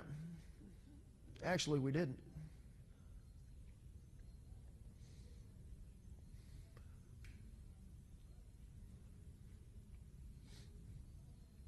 Same thing for us again. 6 technique, tackle blocks down. I'm stepping, I'm closing to his hip. He's going to end up spilling it, getting back up the field, cleans the whole thing up for the linebacker here. This linebacker needs to understand, okay, now I'm playing myself over the top of everything because there's a pull. They're pulling everybody this way. They ain't running the football back here.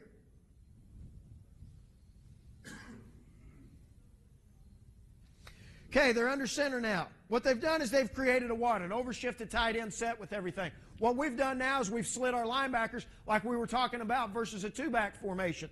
Same thing for us now. The weak safety's got to get himself down in a position where he can play the B gap with all of it, and you'll see a great picture of it from the end zone here. Overshifted tight end set, playing our 3 technique to the tight end side. Now we've slid the linebacker to a 50 and to a 10. Weak safety knows he's playing solo. He's vertical of that tight end, but because that is a tight end, I can play myself down tighter where now I can show up closer at the line of scrimmage if they're going to run the zone play in the B gap back here. Again, for us, how the whole thing should happen, G technique is the A gap player here. 5 technique is the C gap player. Weak safety is the B gap player. Slide, Mike, middle linebacker is the A gap player. 3 techniques the B. Defensive end, the 6 technique is the C gap player. And the Sam linebacker doesn't have a gap. It's really going to allow us to play the zone where they cut that thing all the way out the backside. Sam linebacker now is patient, and he's going to go tackle that cutback with it. Because we're still playing the strong safety in an outside leverage position. Okay, again, see how squared up our stance is and how balanced our stance is as a 6 technique?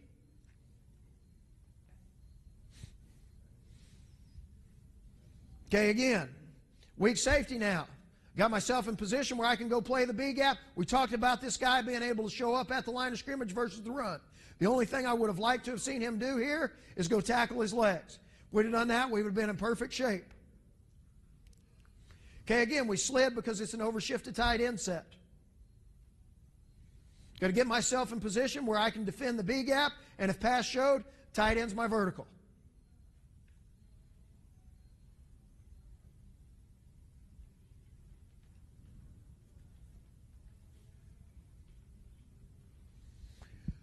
Okay, now we're playing a man concept. And when we're playing a man concept, we can get to this look 2 different ways.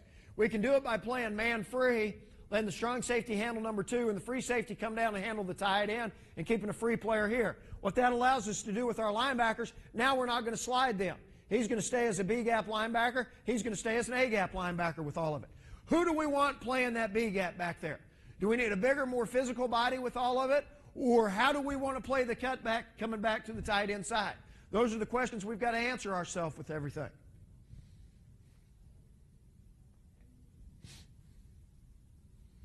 But again, for us, what is it? It's 1 back, he's under center, everybody's got 1 gap. Linebackers could go up and play hawk and play it from 2.5 yards.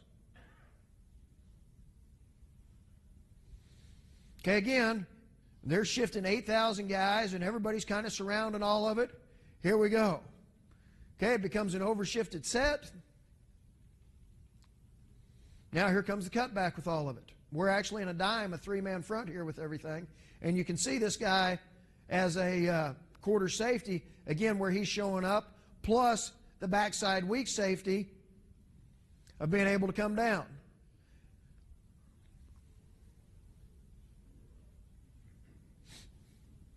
But again, it's no different playing a 4 technique than it is for our defensive ends of playing a 6 technique. They're now reading the guards. He's going to end up being the B-gap player with it. Everything's spilling outside here. We've got to be able to go show up, and we've got to be able to go tackle all of it.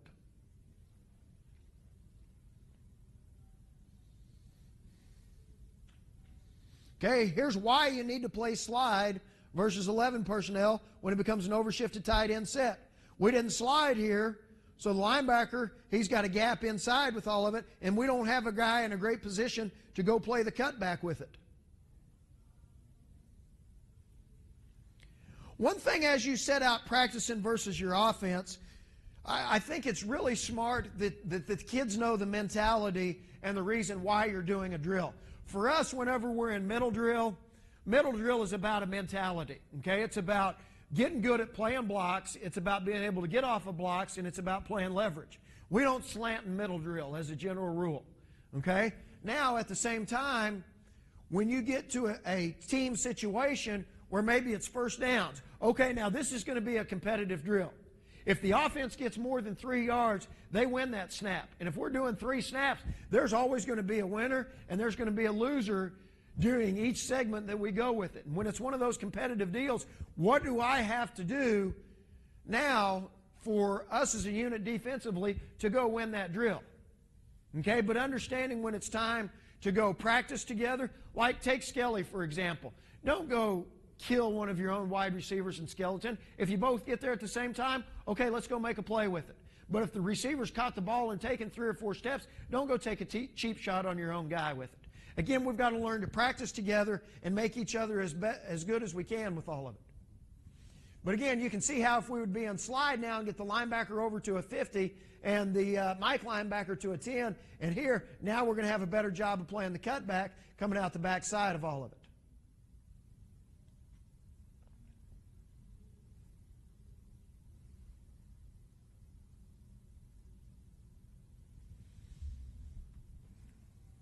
Okay, here's a better look. Now, once it became an overshifted tight end set, what do? We cheated the linebackers over with all of it.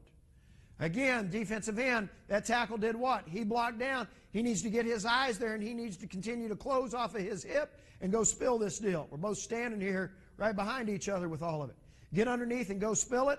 Linebacker's going to be tight over the top of it this way now. Then the free safety's going to show up for support-wise wherever it's happening.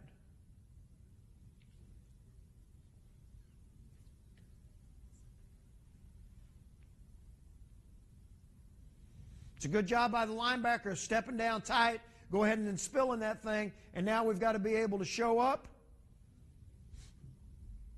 from the safety position, and the other guy that can really end up showing up with this deal should be our cylinder linebacker with it.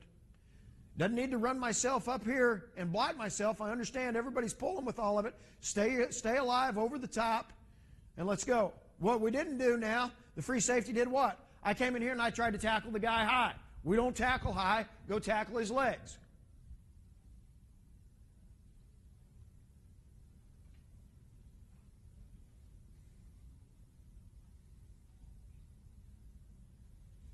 Okay, here comes the read zone with all of it. Now we're reading it with the defensive end. He's going to step down here, and he's going to read the mesh of the quarterback with all of it. Okay, we're playing slide again, so the weak safety knows what? He's got that backside B gap if they hand the zone play off there. This linebacker needs to do his damn job, stay and play his A gap.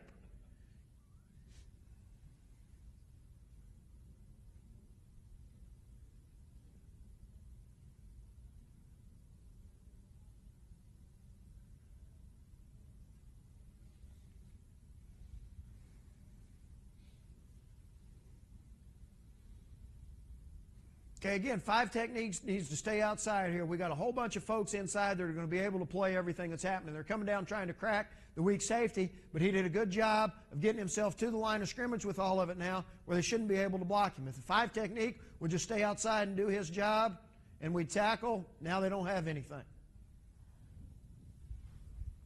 Every year we're going to go back and we're going to study ourselves. One of the first things that we're going to look at are any runs that happen over 10 yards. Okay? That's not a very good deal for us when we've got to run over 10 yards. What caused that? Was it schematically? Was it something fundamentally where we missed a tackle or whatever it is? And then we're going to look at how many passes we gave up over 15 yards with all of it. And again, the more we can eliminate explosives by an offense, the better we're going to be with all of it.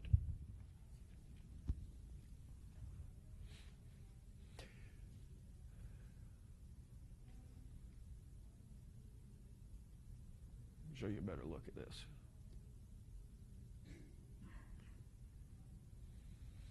Again, offenses anymore are trying to create different formations with everything, and all they're really running right here is kind of the peel play, the zone, divide zone with all of it, and trying to go up and block the linebacker with it, still zoning with the front up top. Again, it's really, they're getting in a two-back deal, but it's a one-back play with it. All right, here's a good example of some of the things y'all were asking about earlier. If we started here, this is our read side. And now they motioned and they created formation into the boundary. All the weak safety is doing is he's going from a high safety down to be the force player. The free safety's coming over and reading to this side. Again, he's got to get himself in a leverage position with all of it. And for us, we're running our linebackers through and playing man coverage right now. Again, what would have made this deal better if the strong safety and free safety would have banjoed those two backs. Again, banjo's 2-on-2 for us, so as that back went away, the free safety would play him, the strong safety would sit here and play the back coming to us, instead of crossing each other up with all of it.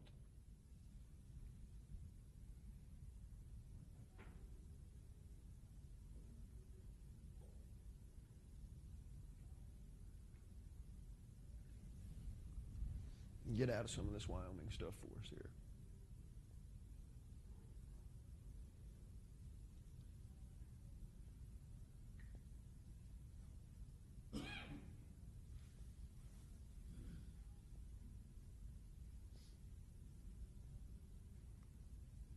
All right, for us it became an overshifted tight end set again. You see how they're trying to arc release the tight end here, trying to get our defensive end to widen out with him. He's reading the tackle, so it really doesn't matter with anything that happens with all of it.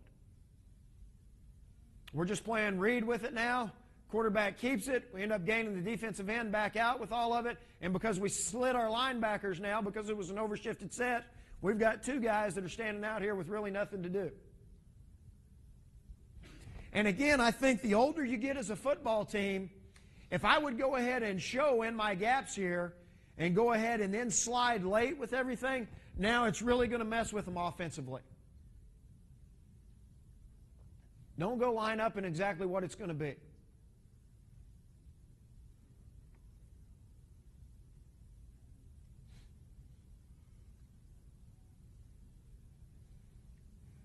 Really quarterback power with all of it now. Blocking down, trying to kick out with the back and the guard pulling with it. Again, defensive end, he's blocking down. He's seeing it. Linebacker did a great job of stepping around, and they couldn't get to him because he was so tight coming around it. Again, why do you play slide? To be able to stop the run to the tight end side with it. He stepped around. He's underneath it. Too tight, and the back couldn't get to him with all of it. Again, this time instead of playing slide with it, we wanted to be able to drop the free safety down where he was going to be the force cutback player outside.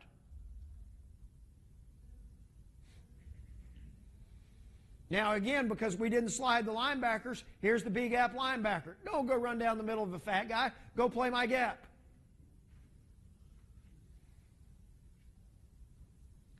Should be standing right here. He should be standing right here.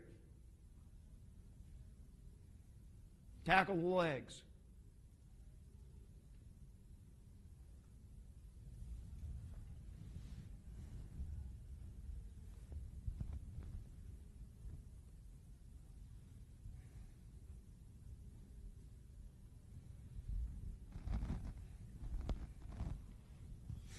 Again, they started in a tray set with the back weak. We wouldn't slide with the back weak over here as a general rule. But now they bring him back. All they're creating is pro twins with all of it. Tackle's blocking down, getting flat off of his butt, spilling everything. Linebacker's going to step himself around. And here we all show up with it now.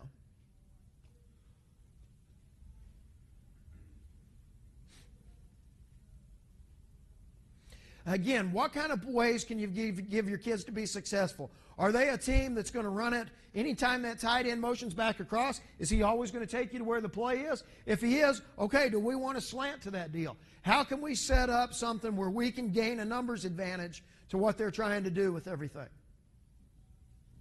How can we smother and suffocate the offense with it?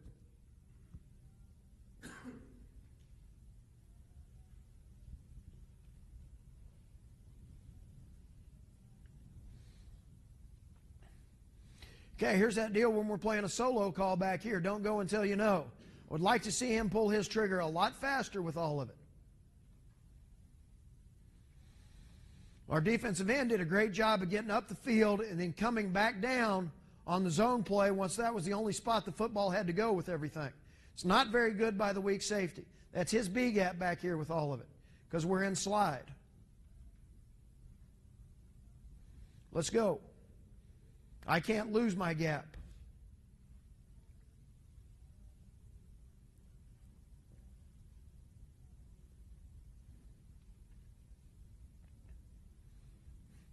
Becomes a bomber call for us now. We're playing scrape and chase. We got zone play away.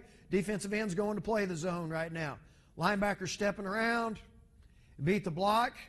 And now let's say he didn't beat the block. He's going and he sees this guy blocking. We need to start showing up from a secondary standpoint with all of it now too.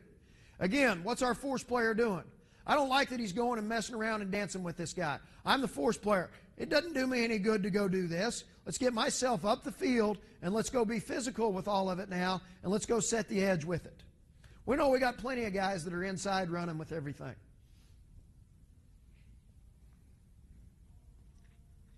But again, what would have helped the linebacker?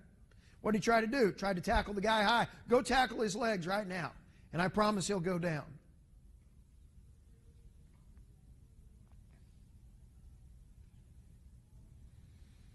All right, we got the lead draw now. We're in dime. I don't like what this strong safety's doing here. Because again, what's rule number 1? Don't go until you know. It's 3rd down and 8. They're running the football and we're dropping out here playing the damn pass. They're running it. Let's go show up. Don't go until you know.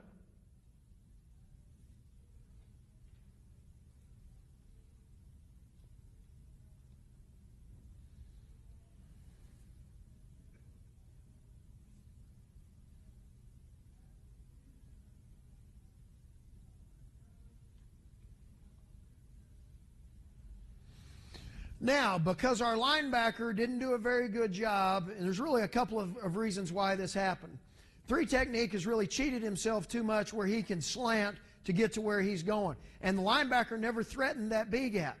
If I'd have stayed in here and I'd have threatened that B gap and then walked out, it'd have forced this offensive tackle to go ahead and come down to either the 3 technique or to the linebacker with it, and he couldn't turn himself back out and giving us the B gap with all of it now.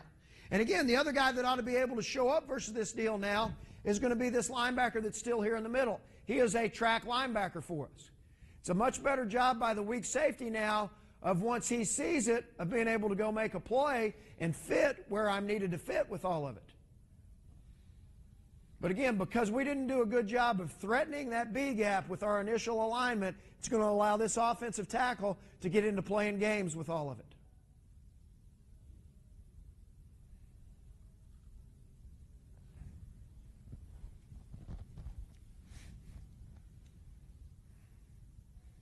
Going to end up running the draw again. Where'd we end up? We ended up right down the middle of the fat guy. It's the worst position I can be in. Again, strong safety up top. Don't go until you know. They're running the football. Same thing with the linebacker. Again, if I've got to play myself a little bit deeper where I can see what's happening.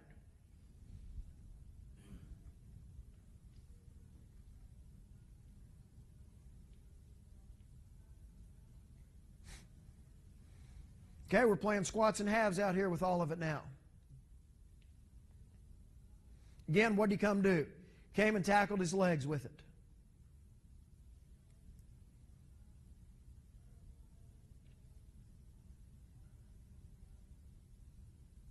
Tried to tackle him high, gave him a chance to stiff arm us.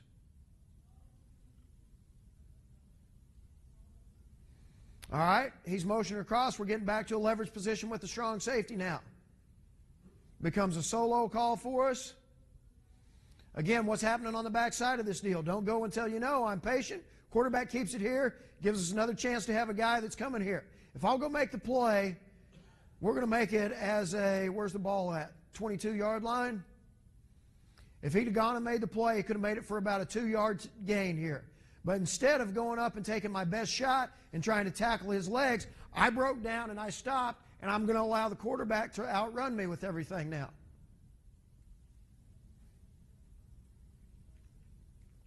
I promise you right now, if I'll go pull my trigger and tackle his ankles, he's going to go down.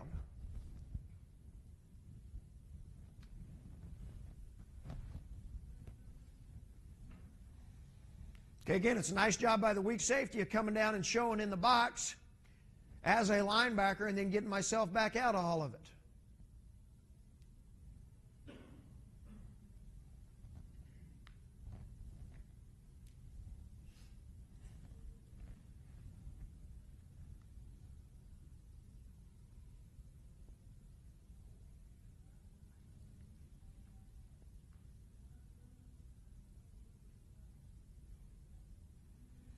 All right.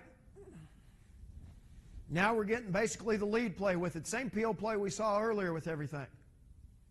Because we've got a force player here, the linebacker can go ahead and end up wrong arming or spilling the lead block because now we've got a force player that's going to be here. Again, what should he do? This was the thing this kid struggled at most. And this is really the first year, number one, it ever really played for us. He struggled more on everything coming from inside out because he always used to slow down, and then it became an oh shit reaction for us.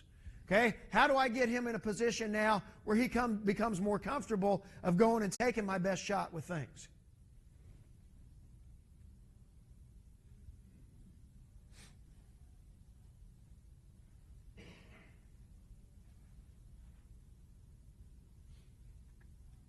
Okay, again, what kind of leverage are we playing with all of it now? Just the read zone coming back out of here. Quarterback keeps it. They're going to turn out and block the strong safety. Free safety and linebacker got to be able to show up. If he does come all the way out, strong safety's got to get off the block because he knows he's the force and contain player with it.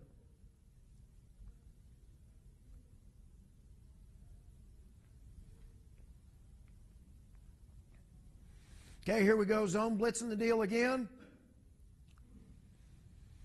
Again, what you've got to decide in all of this stuff, do we want to end up trying to cross the center's face, or is it more important for us to play wherever the tight end is with it? What plays do we have to stop with all of it? Again, we're coming off the edge. Here he comes to him. I've got to flatten myself down and go make it.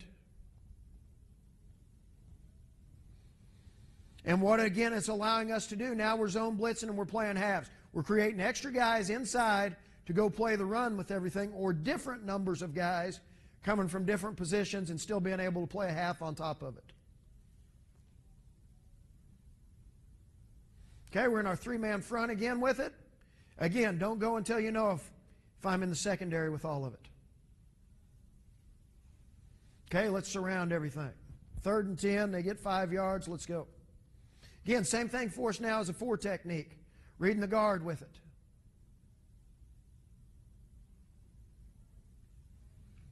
Again, we tackle his legs and he went down with everything.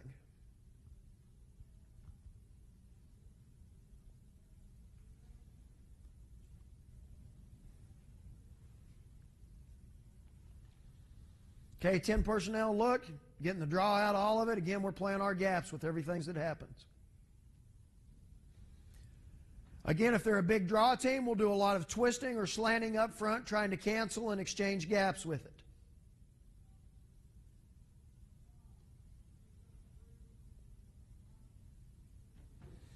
Okay, again, because of the down block, what did the defensive end do?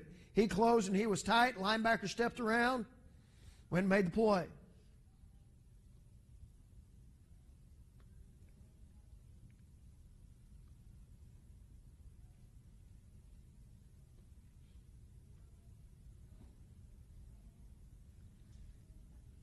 Now they're trying to run the stretch into the boundary with it. Again, weak safety's coming up, and we're going more to a man concept, which is going to allow him to play tighter to the line of scrimmage with it than he would as a true quarter. But again, everybody should be in their gaps. If we got in trouble with it, it's because somebody got reached or somebody didn't get in their gap with it. G technique pulls himself back out of all of it. Linebacker gets his ass cut off, didn't get in his B gap.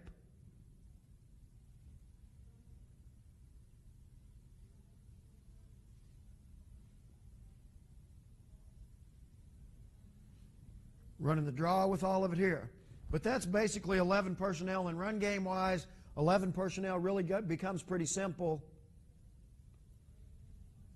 with how we're going to do it.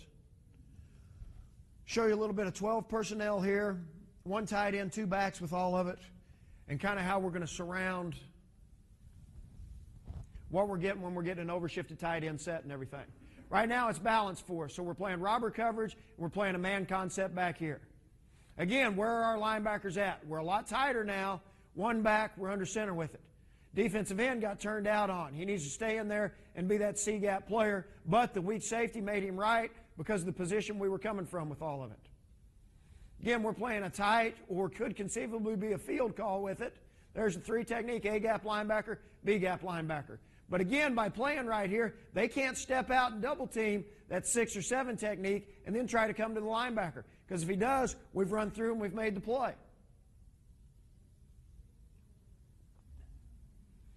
Okay, here we're playing halves coverage against all of it. Who becomes the cutback player now is the strong safety with it. But again, what do I need to do? Go take my best shot. Don't dive. Go run through his legs with it.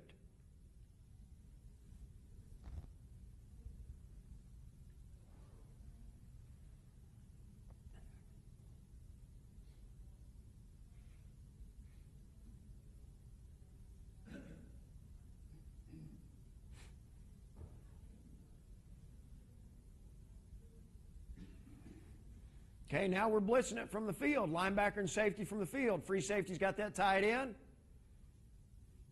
Backside weak safety has this tied in. I don't really like what this weak safety's doing because he's just going up here and burying himself with everything.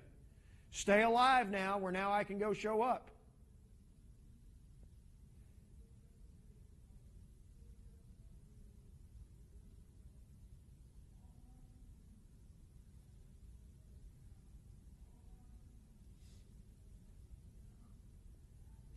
Okay, playing robber coverage, playing Bronco up top with everything. Again, it becomes a 1-back deal. We're all defending our gaps. Again, we've gone down and we've played hawk with it. Again, see how balanced and square we are as a 6 technique? He blocks down, he's really squeezing and playing that gap. If this football comes all the way back out, here's our net that's starting to form around all of it. Okay, here comes the free safety now. He's going to be there to play the cutback.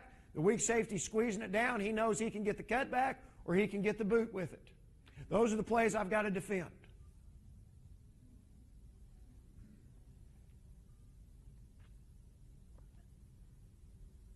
Now they're pulling everybody and their dog into the boundary trying to create levers. I think it's the center and the tackle that are pulling with all of it. Okay, again, you've got to be able to keep an offense honest by slanting up front and crossing their faces and getting them out of some of this.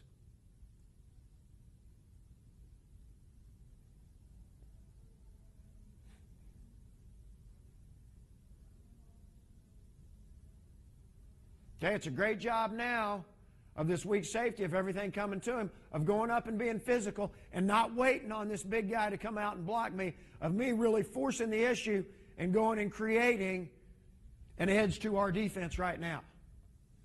Again, we did not hesitate back here with the free safety as he came across. Here we go. Everything's downhill. I'm running the alley. I'm pushing it inside out. I went and I tried to tackle his legs. I didn't get him, but now it made him completely stop, and now we got a bunch of other hats that are showing up at the football with all of it.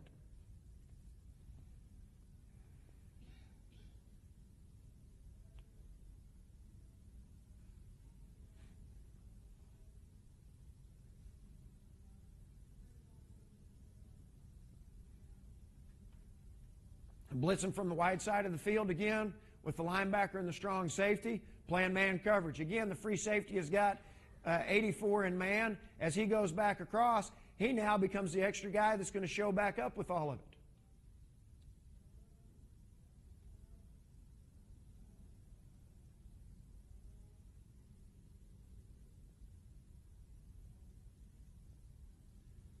Okay, now we've created a 4-3 concept by putting the strong safety in a hip, free safety here, but still playing a man concept on the away side of all of it, where again, now we get a great safety run support wise here.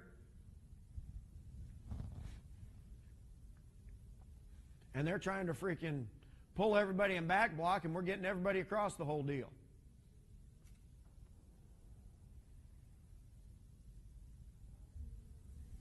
Again, how can you really surround what an offense is doing with it?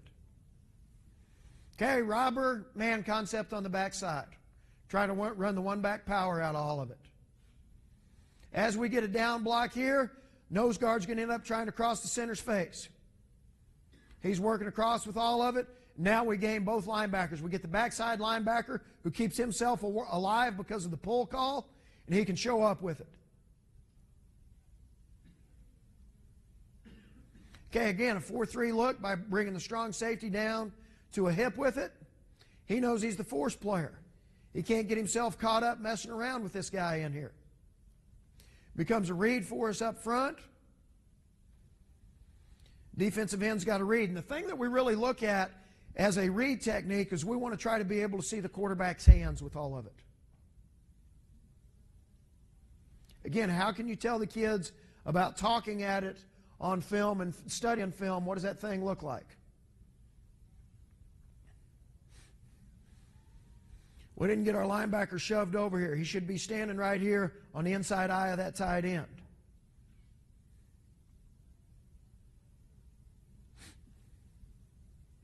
Where now as they pull, we should get this linebacker back over. Again, he's trying to play the pass first with all of it too. He buried himself. And what did the defensive end do? He didn't do a very good job of getting down and spilling this thing. He weighed and he caught that thing. Don't catch it. Go make something happen. Go spill it and make that thing continue to bounce. But again, where did we tackle? We tackled his legs.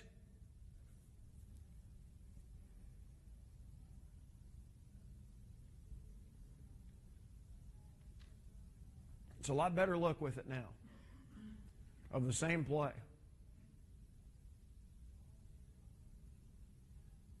Because again, watch how much more physical and violent the defensive end is of coming down and squeezing and cutting that thing off. And the linebacker, backside linebacker with pull, gets himself over the top of all of it.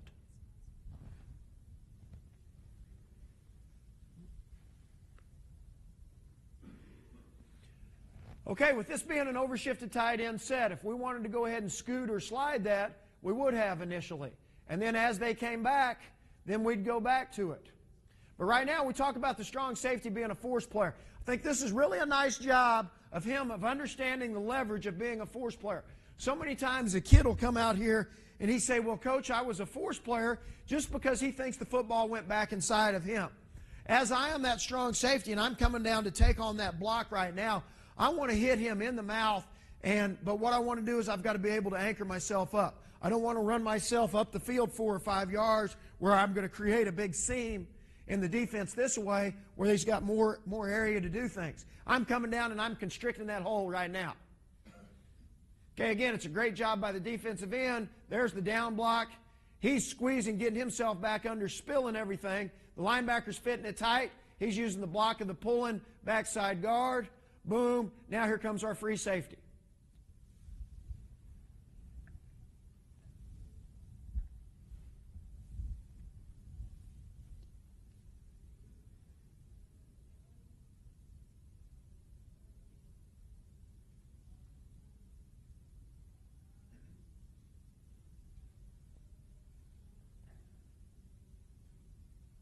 Okay, we're zone blitzing it now.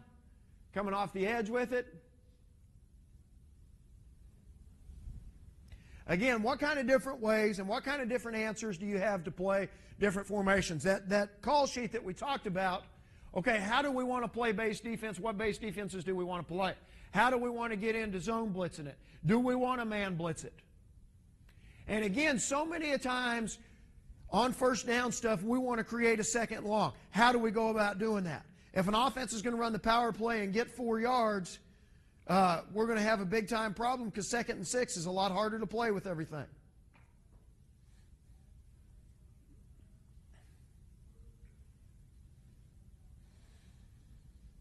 Okay, we're man blitzing it again. We're slanting. Our G got cut off. He's trying to get here. This linebacker should be in the A gap. Again, start closing things down. Linebacker didn't get in his gap. He's the B gap linebacker. There it goes. There's the B gap. Cut back to all of it.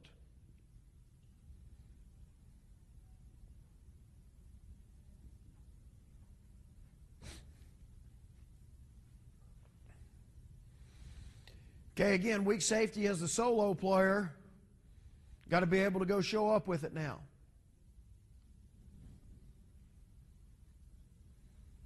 Linebacker really shouldn't be running through with everything going back over here against all of it. Again, how do you defend the formation? What do we want to stop out of it? Now, here's the first freaking play of the game. It was a hell of a way to start off the Rose Bowl. Okay, but what happened to us now? Weak safety stayed himself back here at 8 or 9 yards deep with everything, didn't give himself a chance to get up here. They come down and crack him. The corner doesn't realize it's a crack.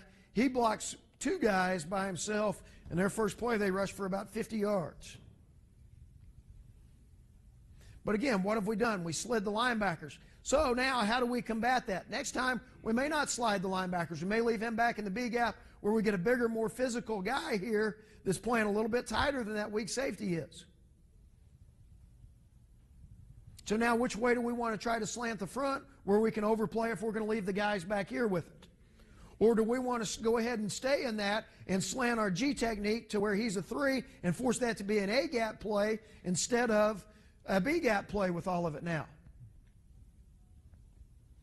Okay, again, you can see now they've created basically a 2-back set for us. We've got 11 guys within about 6 yards, 7 yards of the line of scrimmage with it. Again, how can we surround what they're doing? How can we get more guys at the point of attack than you have with it? Again, we've got to do a great job of fighting pressure. It's a down block. I just can't continue to let that tight end push me now.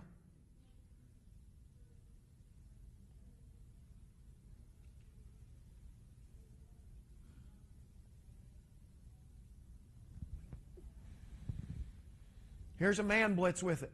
Again, by man blitzing it now, we're coming off the edge. Everybody starts to show back up, and we really suffocate and can start surrounding that deal. That's 12 personnel run stuff.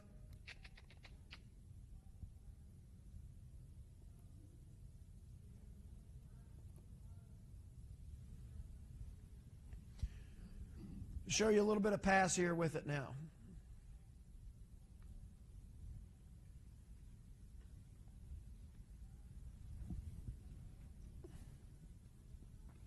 Okay, we're playing a solo call again. So what's happening now, linebacker is wrong. Let the short wall go. Weak safety is wrong. Let the long wall go. Okay, free safety did a great job of open, shuffling, driving back down on the route now.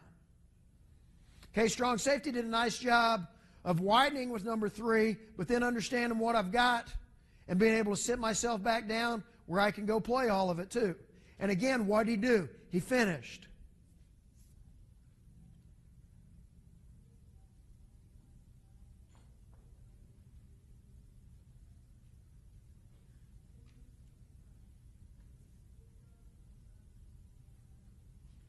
Okay, again, free safety sat himself down, sunk his hips. I started to drive with everything.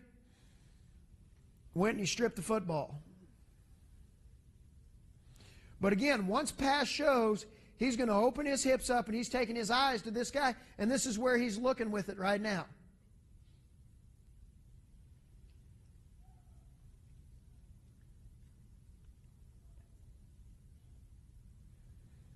Okay, now man coverage-wise.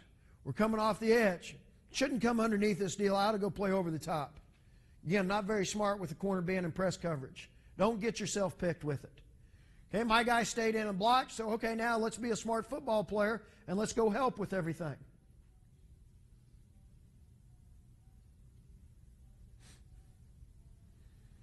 Again, the linebackers have got the back in man coverage. He blocks. We're going to end up adding both of them. Okay, now zone blitzing it. Coming off the edge, playing halves with everything here. Now let's talk about boot versus just regular quarters coverage or robber and some kind of quarters concept back here with it. We talk about it this way. Whoever my vertical is, if the quarterback is running sideways after he play actions, that's how we describe a boot. The quarterback's play action and then he's running sideways away from that play action. Now, if we get a boot read, whoever my vertical is with it, I'm now going to drive down and play my vertical if he's running across the field. If I'm the backside weak safety, I got action away from me. I know I can get zone cutback or I can get boot. If we're getting boot and my vertical runs sideways, I'm driving down and now I'm playing it.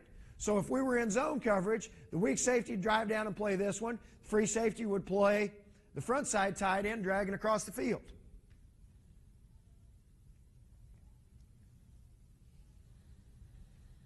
Okay, what I don't like about this now, the strong safety, it was an overshifted tight end set initially. So we wanted to go ahead and scoot the linebackers. But as soon as they motion to empty, there's no running threat back here anymore. So what I should do, widen myself back out, where now I can have a better sense of playing leverage on what I'm about ready to have to play with it.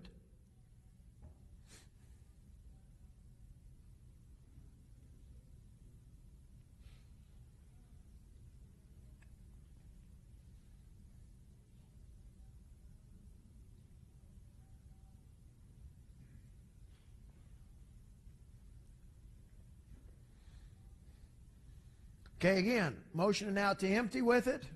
We're zone blitzing at this time. Okay, again, it's that same route combination we saw earlier with the money route with all of it. Actually, this linebacker should have pushed down here with it, and we should have given the strong safety a call where he wouldn't go if they went to empty. Would become just a four-man rush for us instead of zone blitzing it.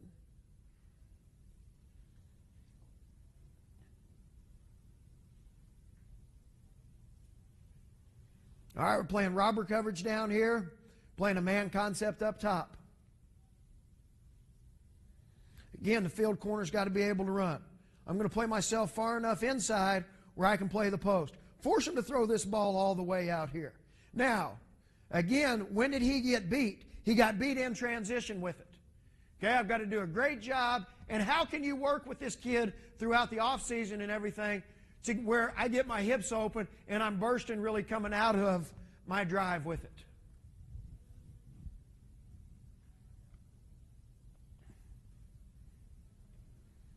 Okay, for us now, we played three deep, but we still played a man concept back here to get us a better post player in the middle of the field with everything. We do not play very much three deep coverage. Just because it's hard to ask this guy to be a backpedal player and then show up at the line of scrimmage versus the run. But occasionally we will mix some of it in.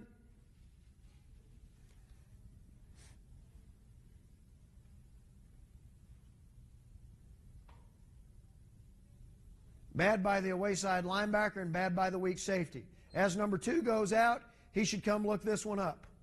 Okay, it became a wheel call. Weak safety needs to sit himself down. He needs to go drive with all of it.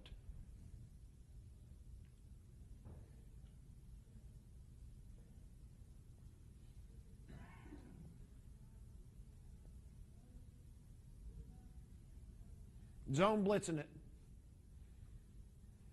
Again, it's really a great job by this linebacker of playing his vertical. Probably pushed him a little bit too much, but still being able to come back off on the dig route by the number 1 receiver. Half players playing more head up when we're zone blitzing with it. And here we go. They created a single receiver back here, so now we went back to a man concept with it. Weak safety turns into a pass. Now he's going to get himself out of here and go look with everything. Again, the corner understand it's a tight end. Physical routes with all of it. Let's sit myself down and let's bang.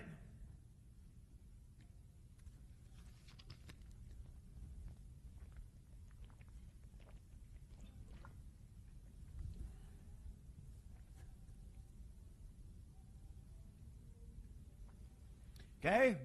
What'd they do? They started in a one-back look. We were going to play quarters across here. Now they come over and they're going to create what is a two-back deal. Okay, so now we're going to bring the strong safety down to the line of scrimmage. We're going to bring the free safety down here to 5 yards. And we're really going to try to freaking overplay everything that's happening with this deal.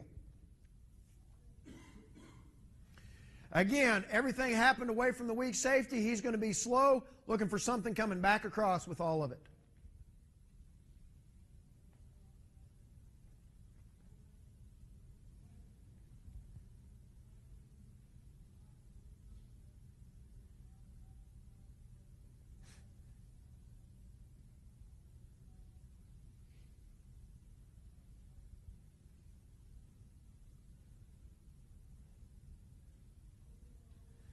Again, here's a scissors route out here with it.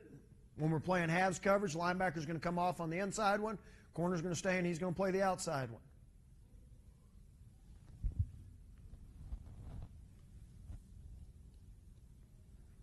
Again, they're tight. We want to get wide and we want to surround that thing.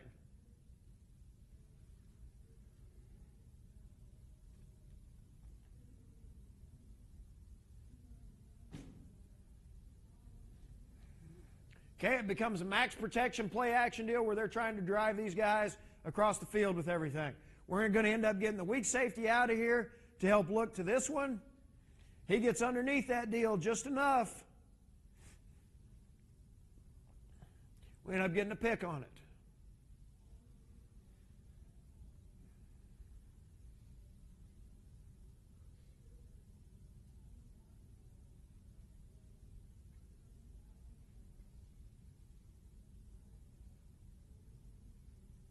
Again, what did he do?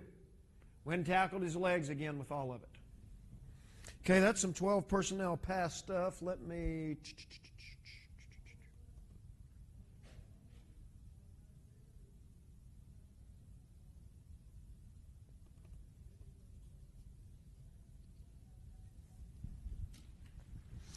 Okay, 21 personnel starting run game-wise. Again, 2 backs and 1 tight end with all of it. How can we come? How do we want to play it? Do we want to create a 4-3 by sliding the linebackers over? Or do we want to come down and do we want to play it as a quarters coverage where we get the free safety and strong safety down surrounding everything? But our big deal is going to be getting enough guys close enough to the line of scrimmage that we can go make plays with all of it. Again, we've got our 3 technique set to the tight end side. We're reading it here. Down blocked by the tackle. Defensive end squeezing. This linebacker got himself too wide, though. He needs to fit tight right there, and he needs to spill that thing. We got an unblocked free safety with it. Again, strong safety. Coming off the edge, becomes the force player with it. And here we go. Okay, this time now what we've done, we're going to create a 4-3 by sliding the linebackers and bringing the weak safety down in the box with it.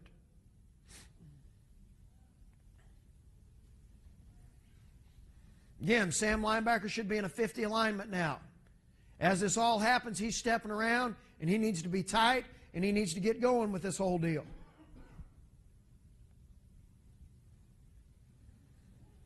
Okay, now this time they've given us formation into the boundary. We're going to zone blitz the thing.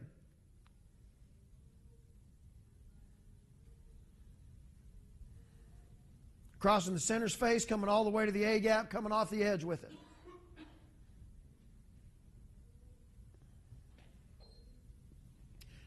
Again, how many different answers can you have, and how can you go about practicing those things? We can do it because it's going to be the same concepts that are going to happen with everything that we do with it. Again, we're going to zone blitz from the split inside now. Again, what you got to decide, do I want to end up crossing the center's face with it and really overplaying the power and everything over here now?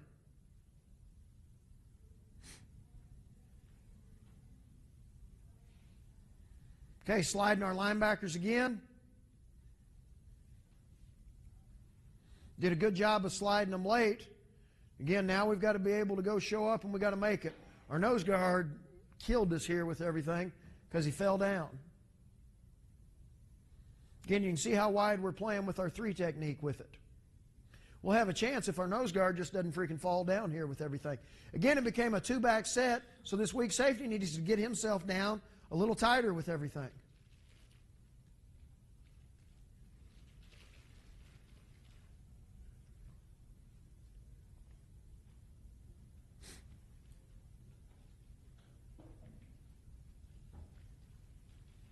Slanting up front with it.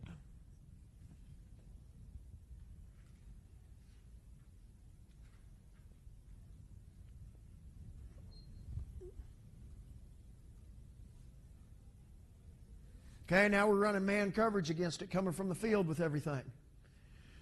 Again, as I'm this strong safety going and I'm running a smoke, that back steps away, I need to think one of two things. I need to think zone cutback, or I need to think boot out of that quarterback. They hand off the zone, and 4 yards here is too much. He shouldn't have done it. He's got to get himself going quicker, and as that happens, choke my motor down, where now I can end up playing that, and I'll have a chance to knock that running back instead of him falling forward with it. Again, we're going to zone blitz that deal. Now we can do it different ways. It's a lot better job of the patience that he has coming off the edge here. We could do this different ways for us now. If we wanted to get bigger to the tight end, we could still play a halves concept up here, but go ahead and let this free safety come down and play it as a man concept, while still bringing the strong safety off the edge with all of it. Slanting everything into the boundary. It's really a good job by our G technique of crossing face, fighting pressure. Linebacker got in his gap and played the gap. Great job by the 3 technique of stepping here. And now here we go with all of it. Again, when he pulls up, we got to be able to play it. Okay, now we're going to play man coverage and come from the split end side with it. Again, it's not a bad job by the weak safety of running his blitz. He anchored himself down right now.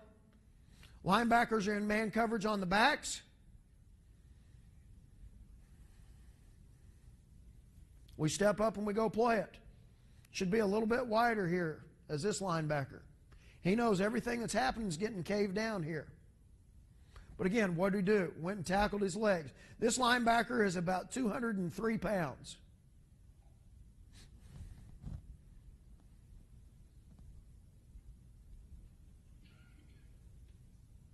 Okay, playing halves coverage with it. We don't have anybody to spill it to now, so now the linebacker, he's got to box it back to the other linebacker on the lead play.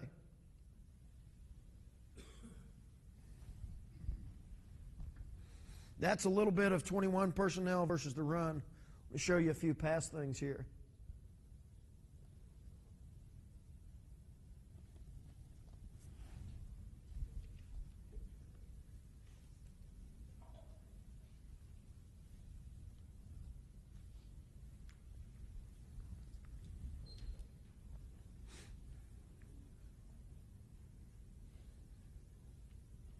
Okay, what'd they do? They ended up getting down to a tight split, so we got wider and we surrounded all of it.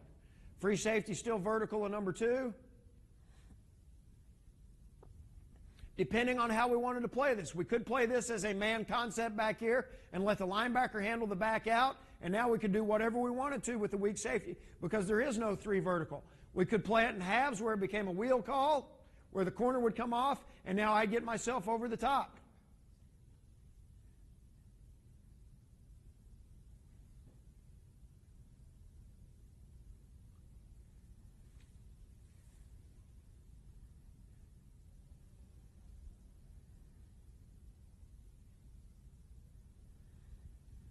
This time we're handling it as a man concept. The linebacker needs to get his butt in gear and go cover that back out. And now we're going to play solo deep with that weak safety where, again, we can get him to the post with it if pass shows.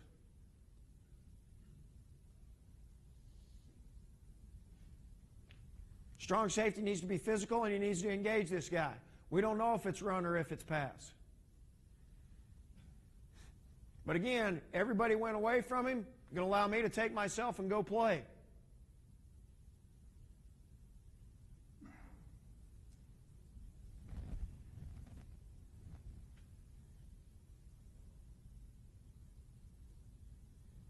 Not very many times in your life do you get to come completely free off the edge and freaking don't go tackle the guy.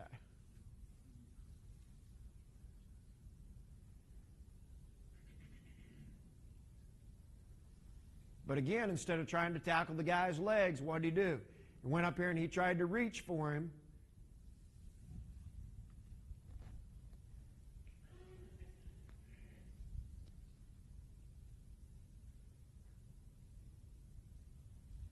Went and tackled his legs, man blitzing. Okay, again, we got a leverage problem versus what would be a running formation. So now here we go. We're handling all of it. throws it to his guy, he goes and tackles his legs.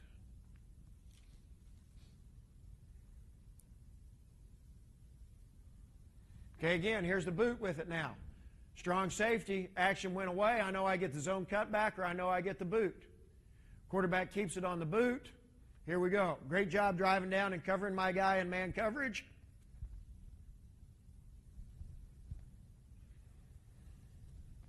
It's a little 21 there. 20 personnel. We don't get a whole lot of it because it's really going to allow us to surround everything that happens. And we can get in a lot of different looks. Zone blitzing, man blitzing, playing everything. Again, we're getting change of strength motion. Coming down, we've got to get a force player, and we've got to go over and we've got to read to that side. He's in a tight split, so I'm still staying in a leverage position here with it. End up running the smoke draw with it. Again, playing our gaps.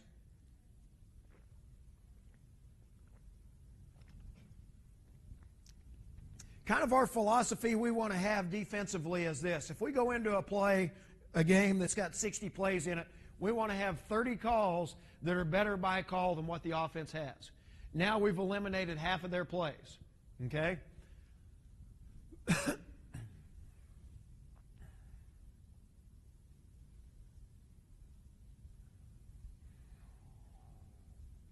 You've seen us play base coverage to it one time. Now we're zone blitzing it this time.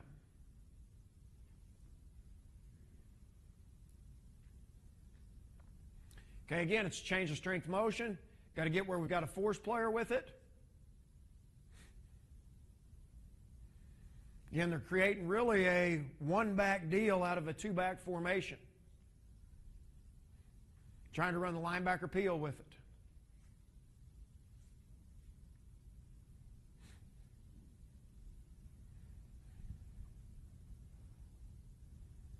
Lost our backside linebacker and our G got too far up the field.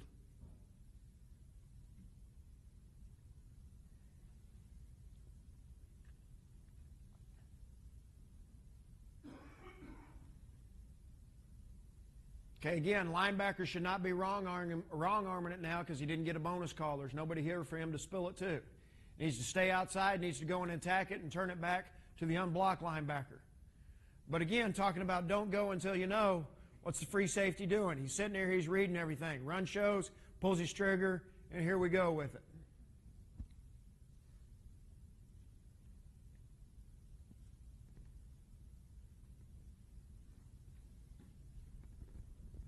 Again, playing a solo call with the weak safety. Doesn't need to be in a huge hurry with things going away from him. Again, he got himself where he got in a bad leverage position because he was trying to go fast over here when things happen. It goes away. Be slow. Think cutback. Think boot.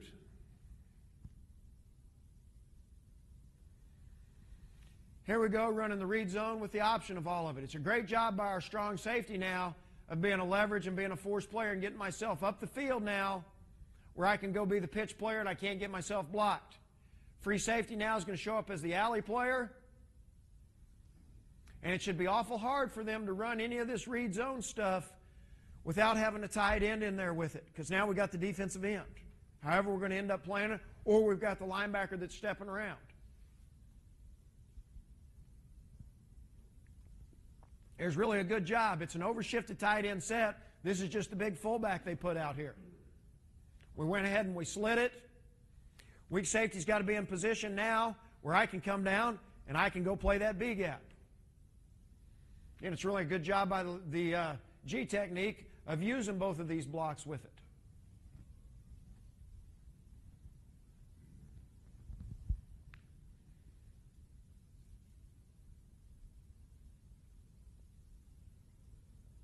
Zone blitz.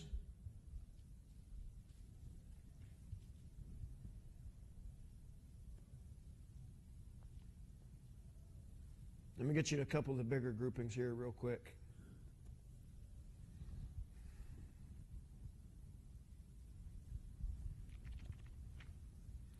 Okay, 22 personnel for us, 2 tight ends, 2 backs with everything. what we've done, we've taken a corner out and we brought an extra S2 in here. So we got two strong safeties, free safety, weak safety. We're actually going to man blitz this deal this time.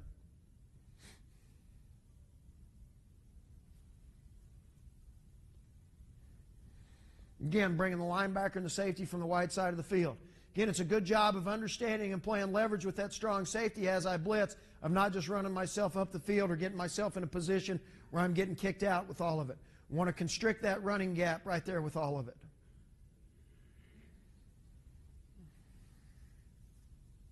Not very good back here by our freaking G technique.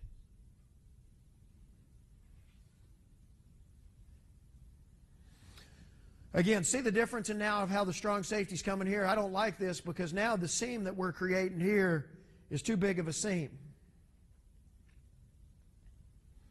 Constrict that thing as much as we can with everything. Go be physical, hit him in the mouth, and don't let him get out with all of it. Linebacker did a great job of stepping himself around, coming under and spilling that deal. Now by playing man coverage, we should be showing up and the free safety should be showing up at the point of attack with all of it.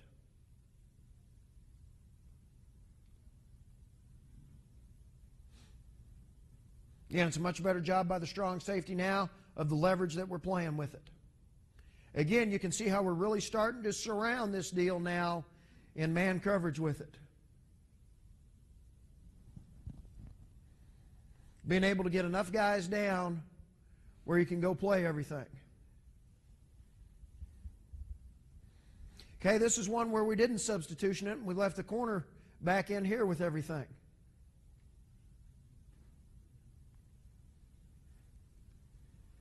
Again, what do we want to play up front? How can we get the linebackers across? One thing we should do here is we should get a bonus call to this linebacker, which would tell him he could spill it to this free safety here, right here, when everybody's fanning out. Now he'd be the unblocked player with it. Make that thing go sideways and make it bounce to our unblocked guy. Okay, again, it's a great job by the free safety of showing more of a deeper alignment before I came down and really started surrounding things with it. BYU did a couple of different deals to us that we had to end up tweaking as we went along. Because instead of fanning out here to our strong safety, they started taking that tight end up to the free. Our answer became, okay, let's go ahead and deepen this strong safety up, and if we were getting lead stuff inside, he became our extra player.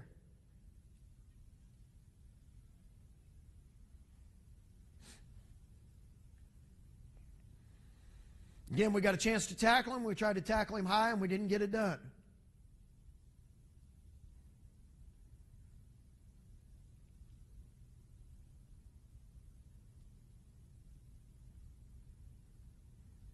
Okay, again, we've surrounded everything that's happening here with it.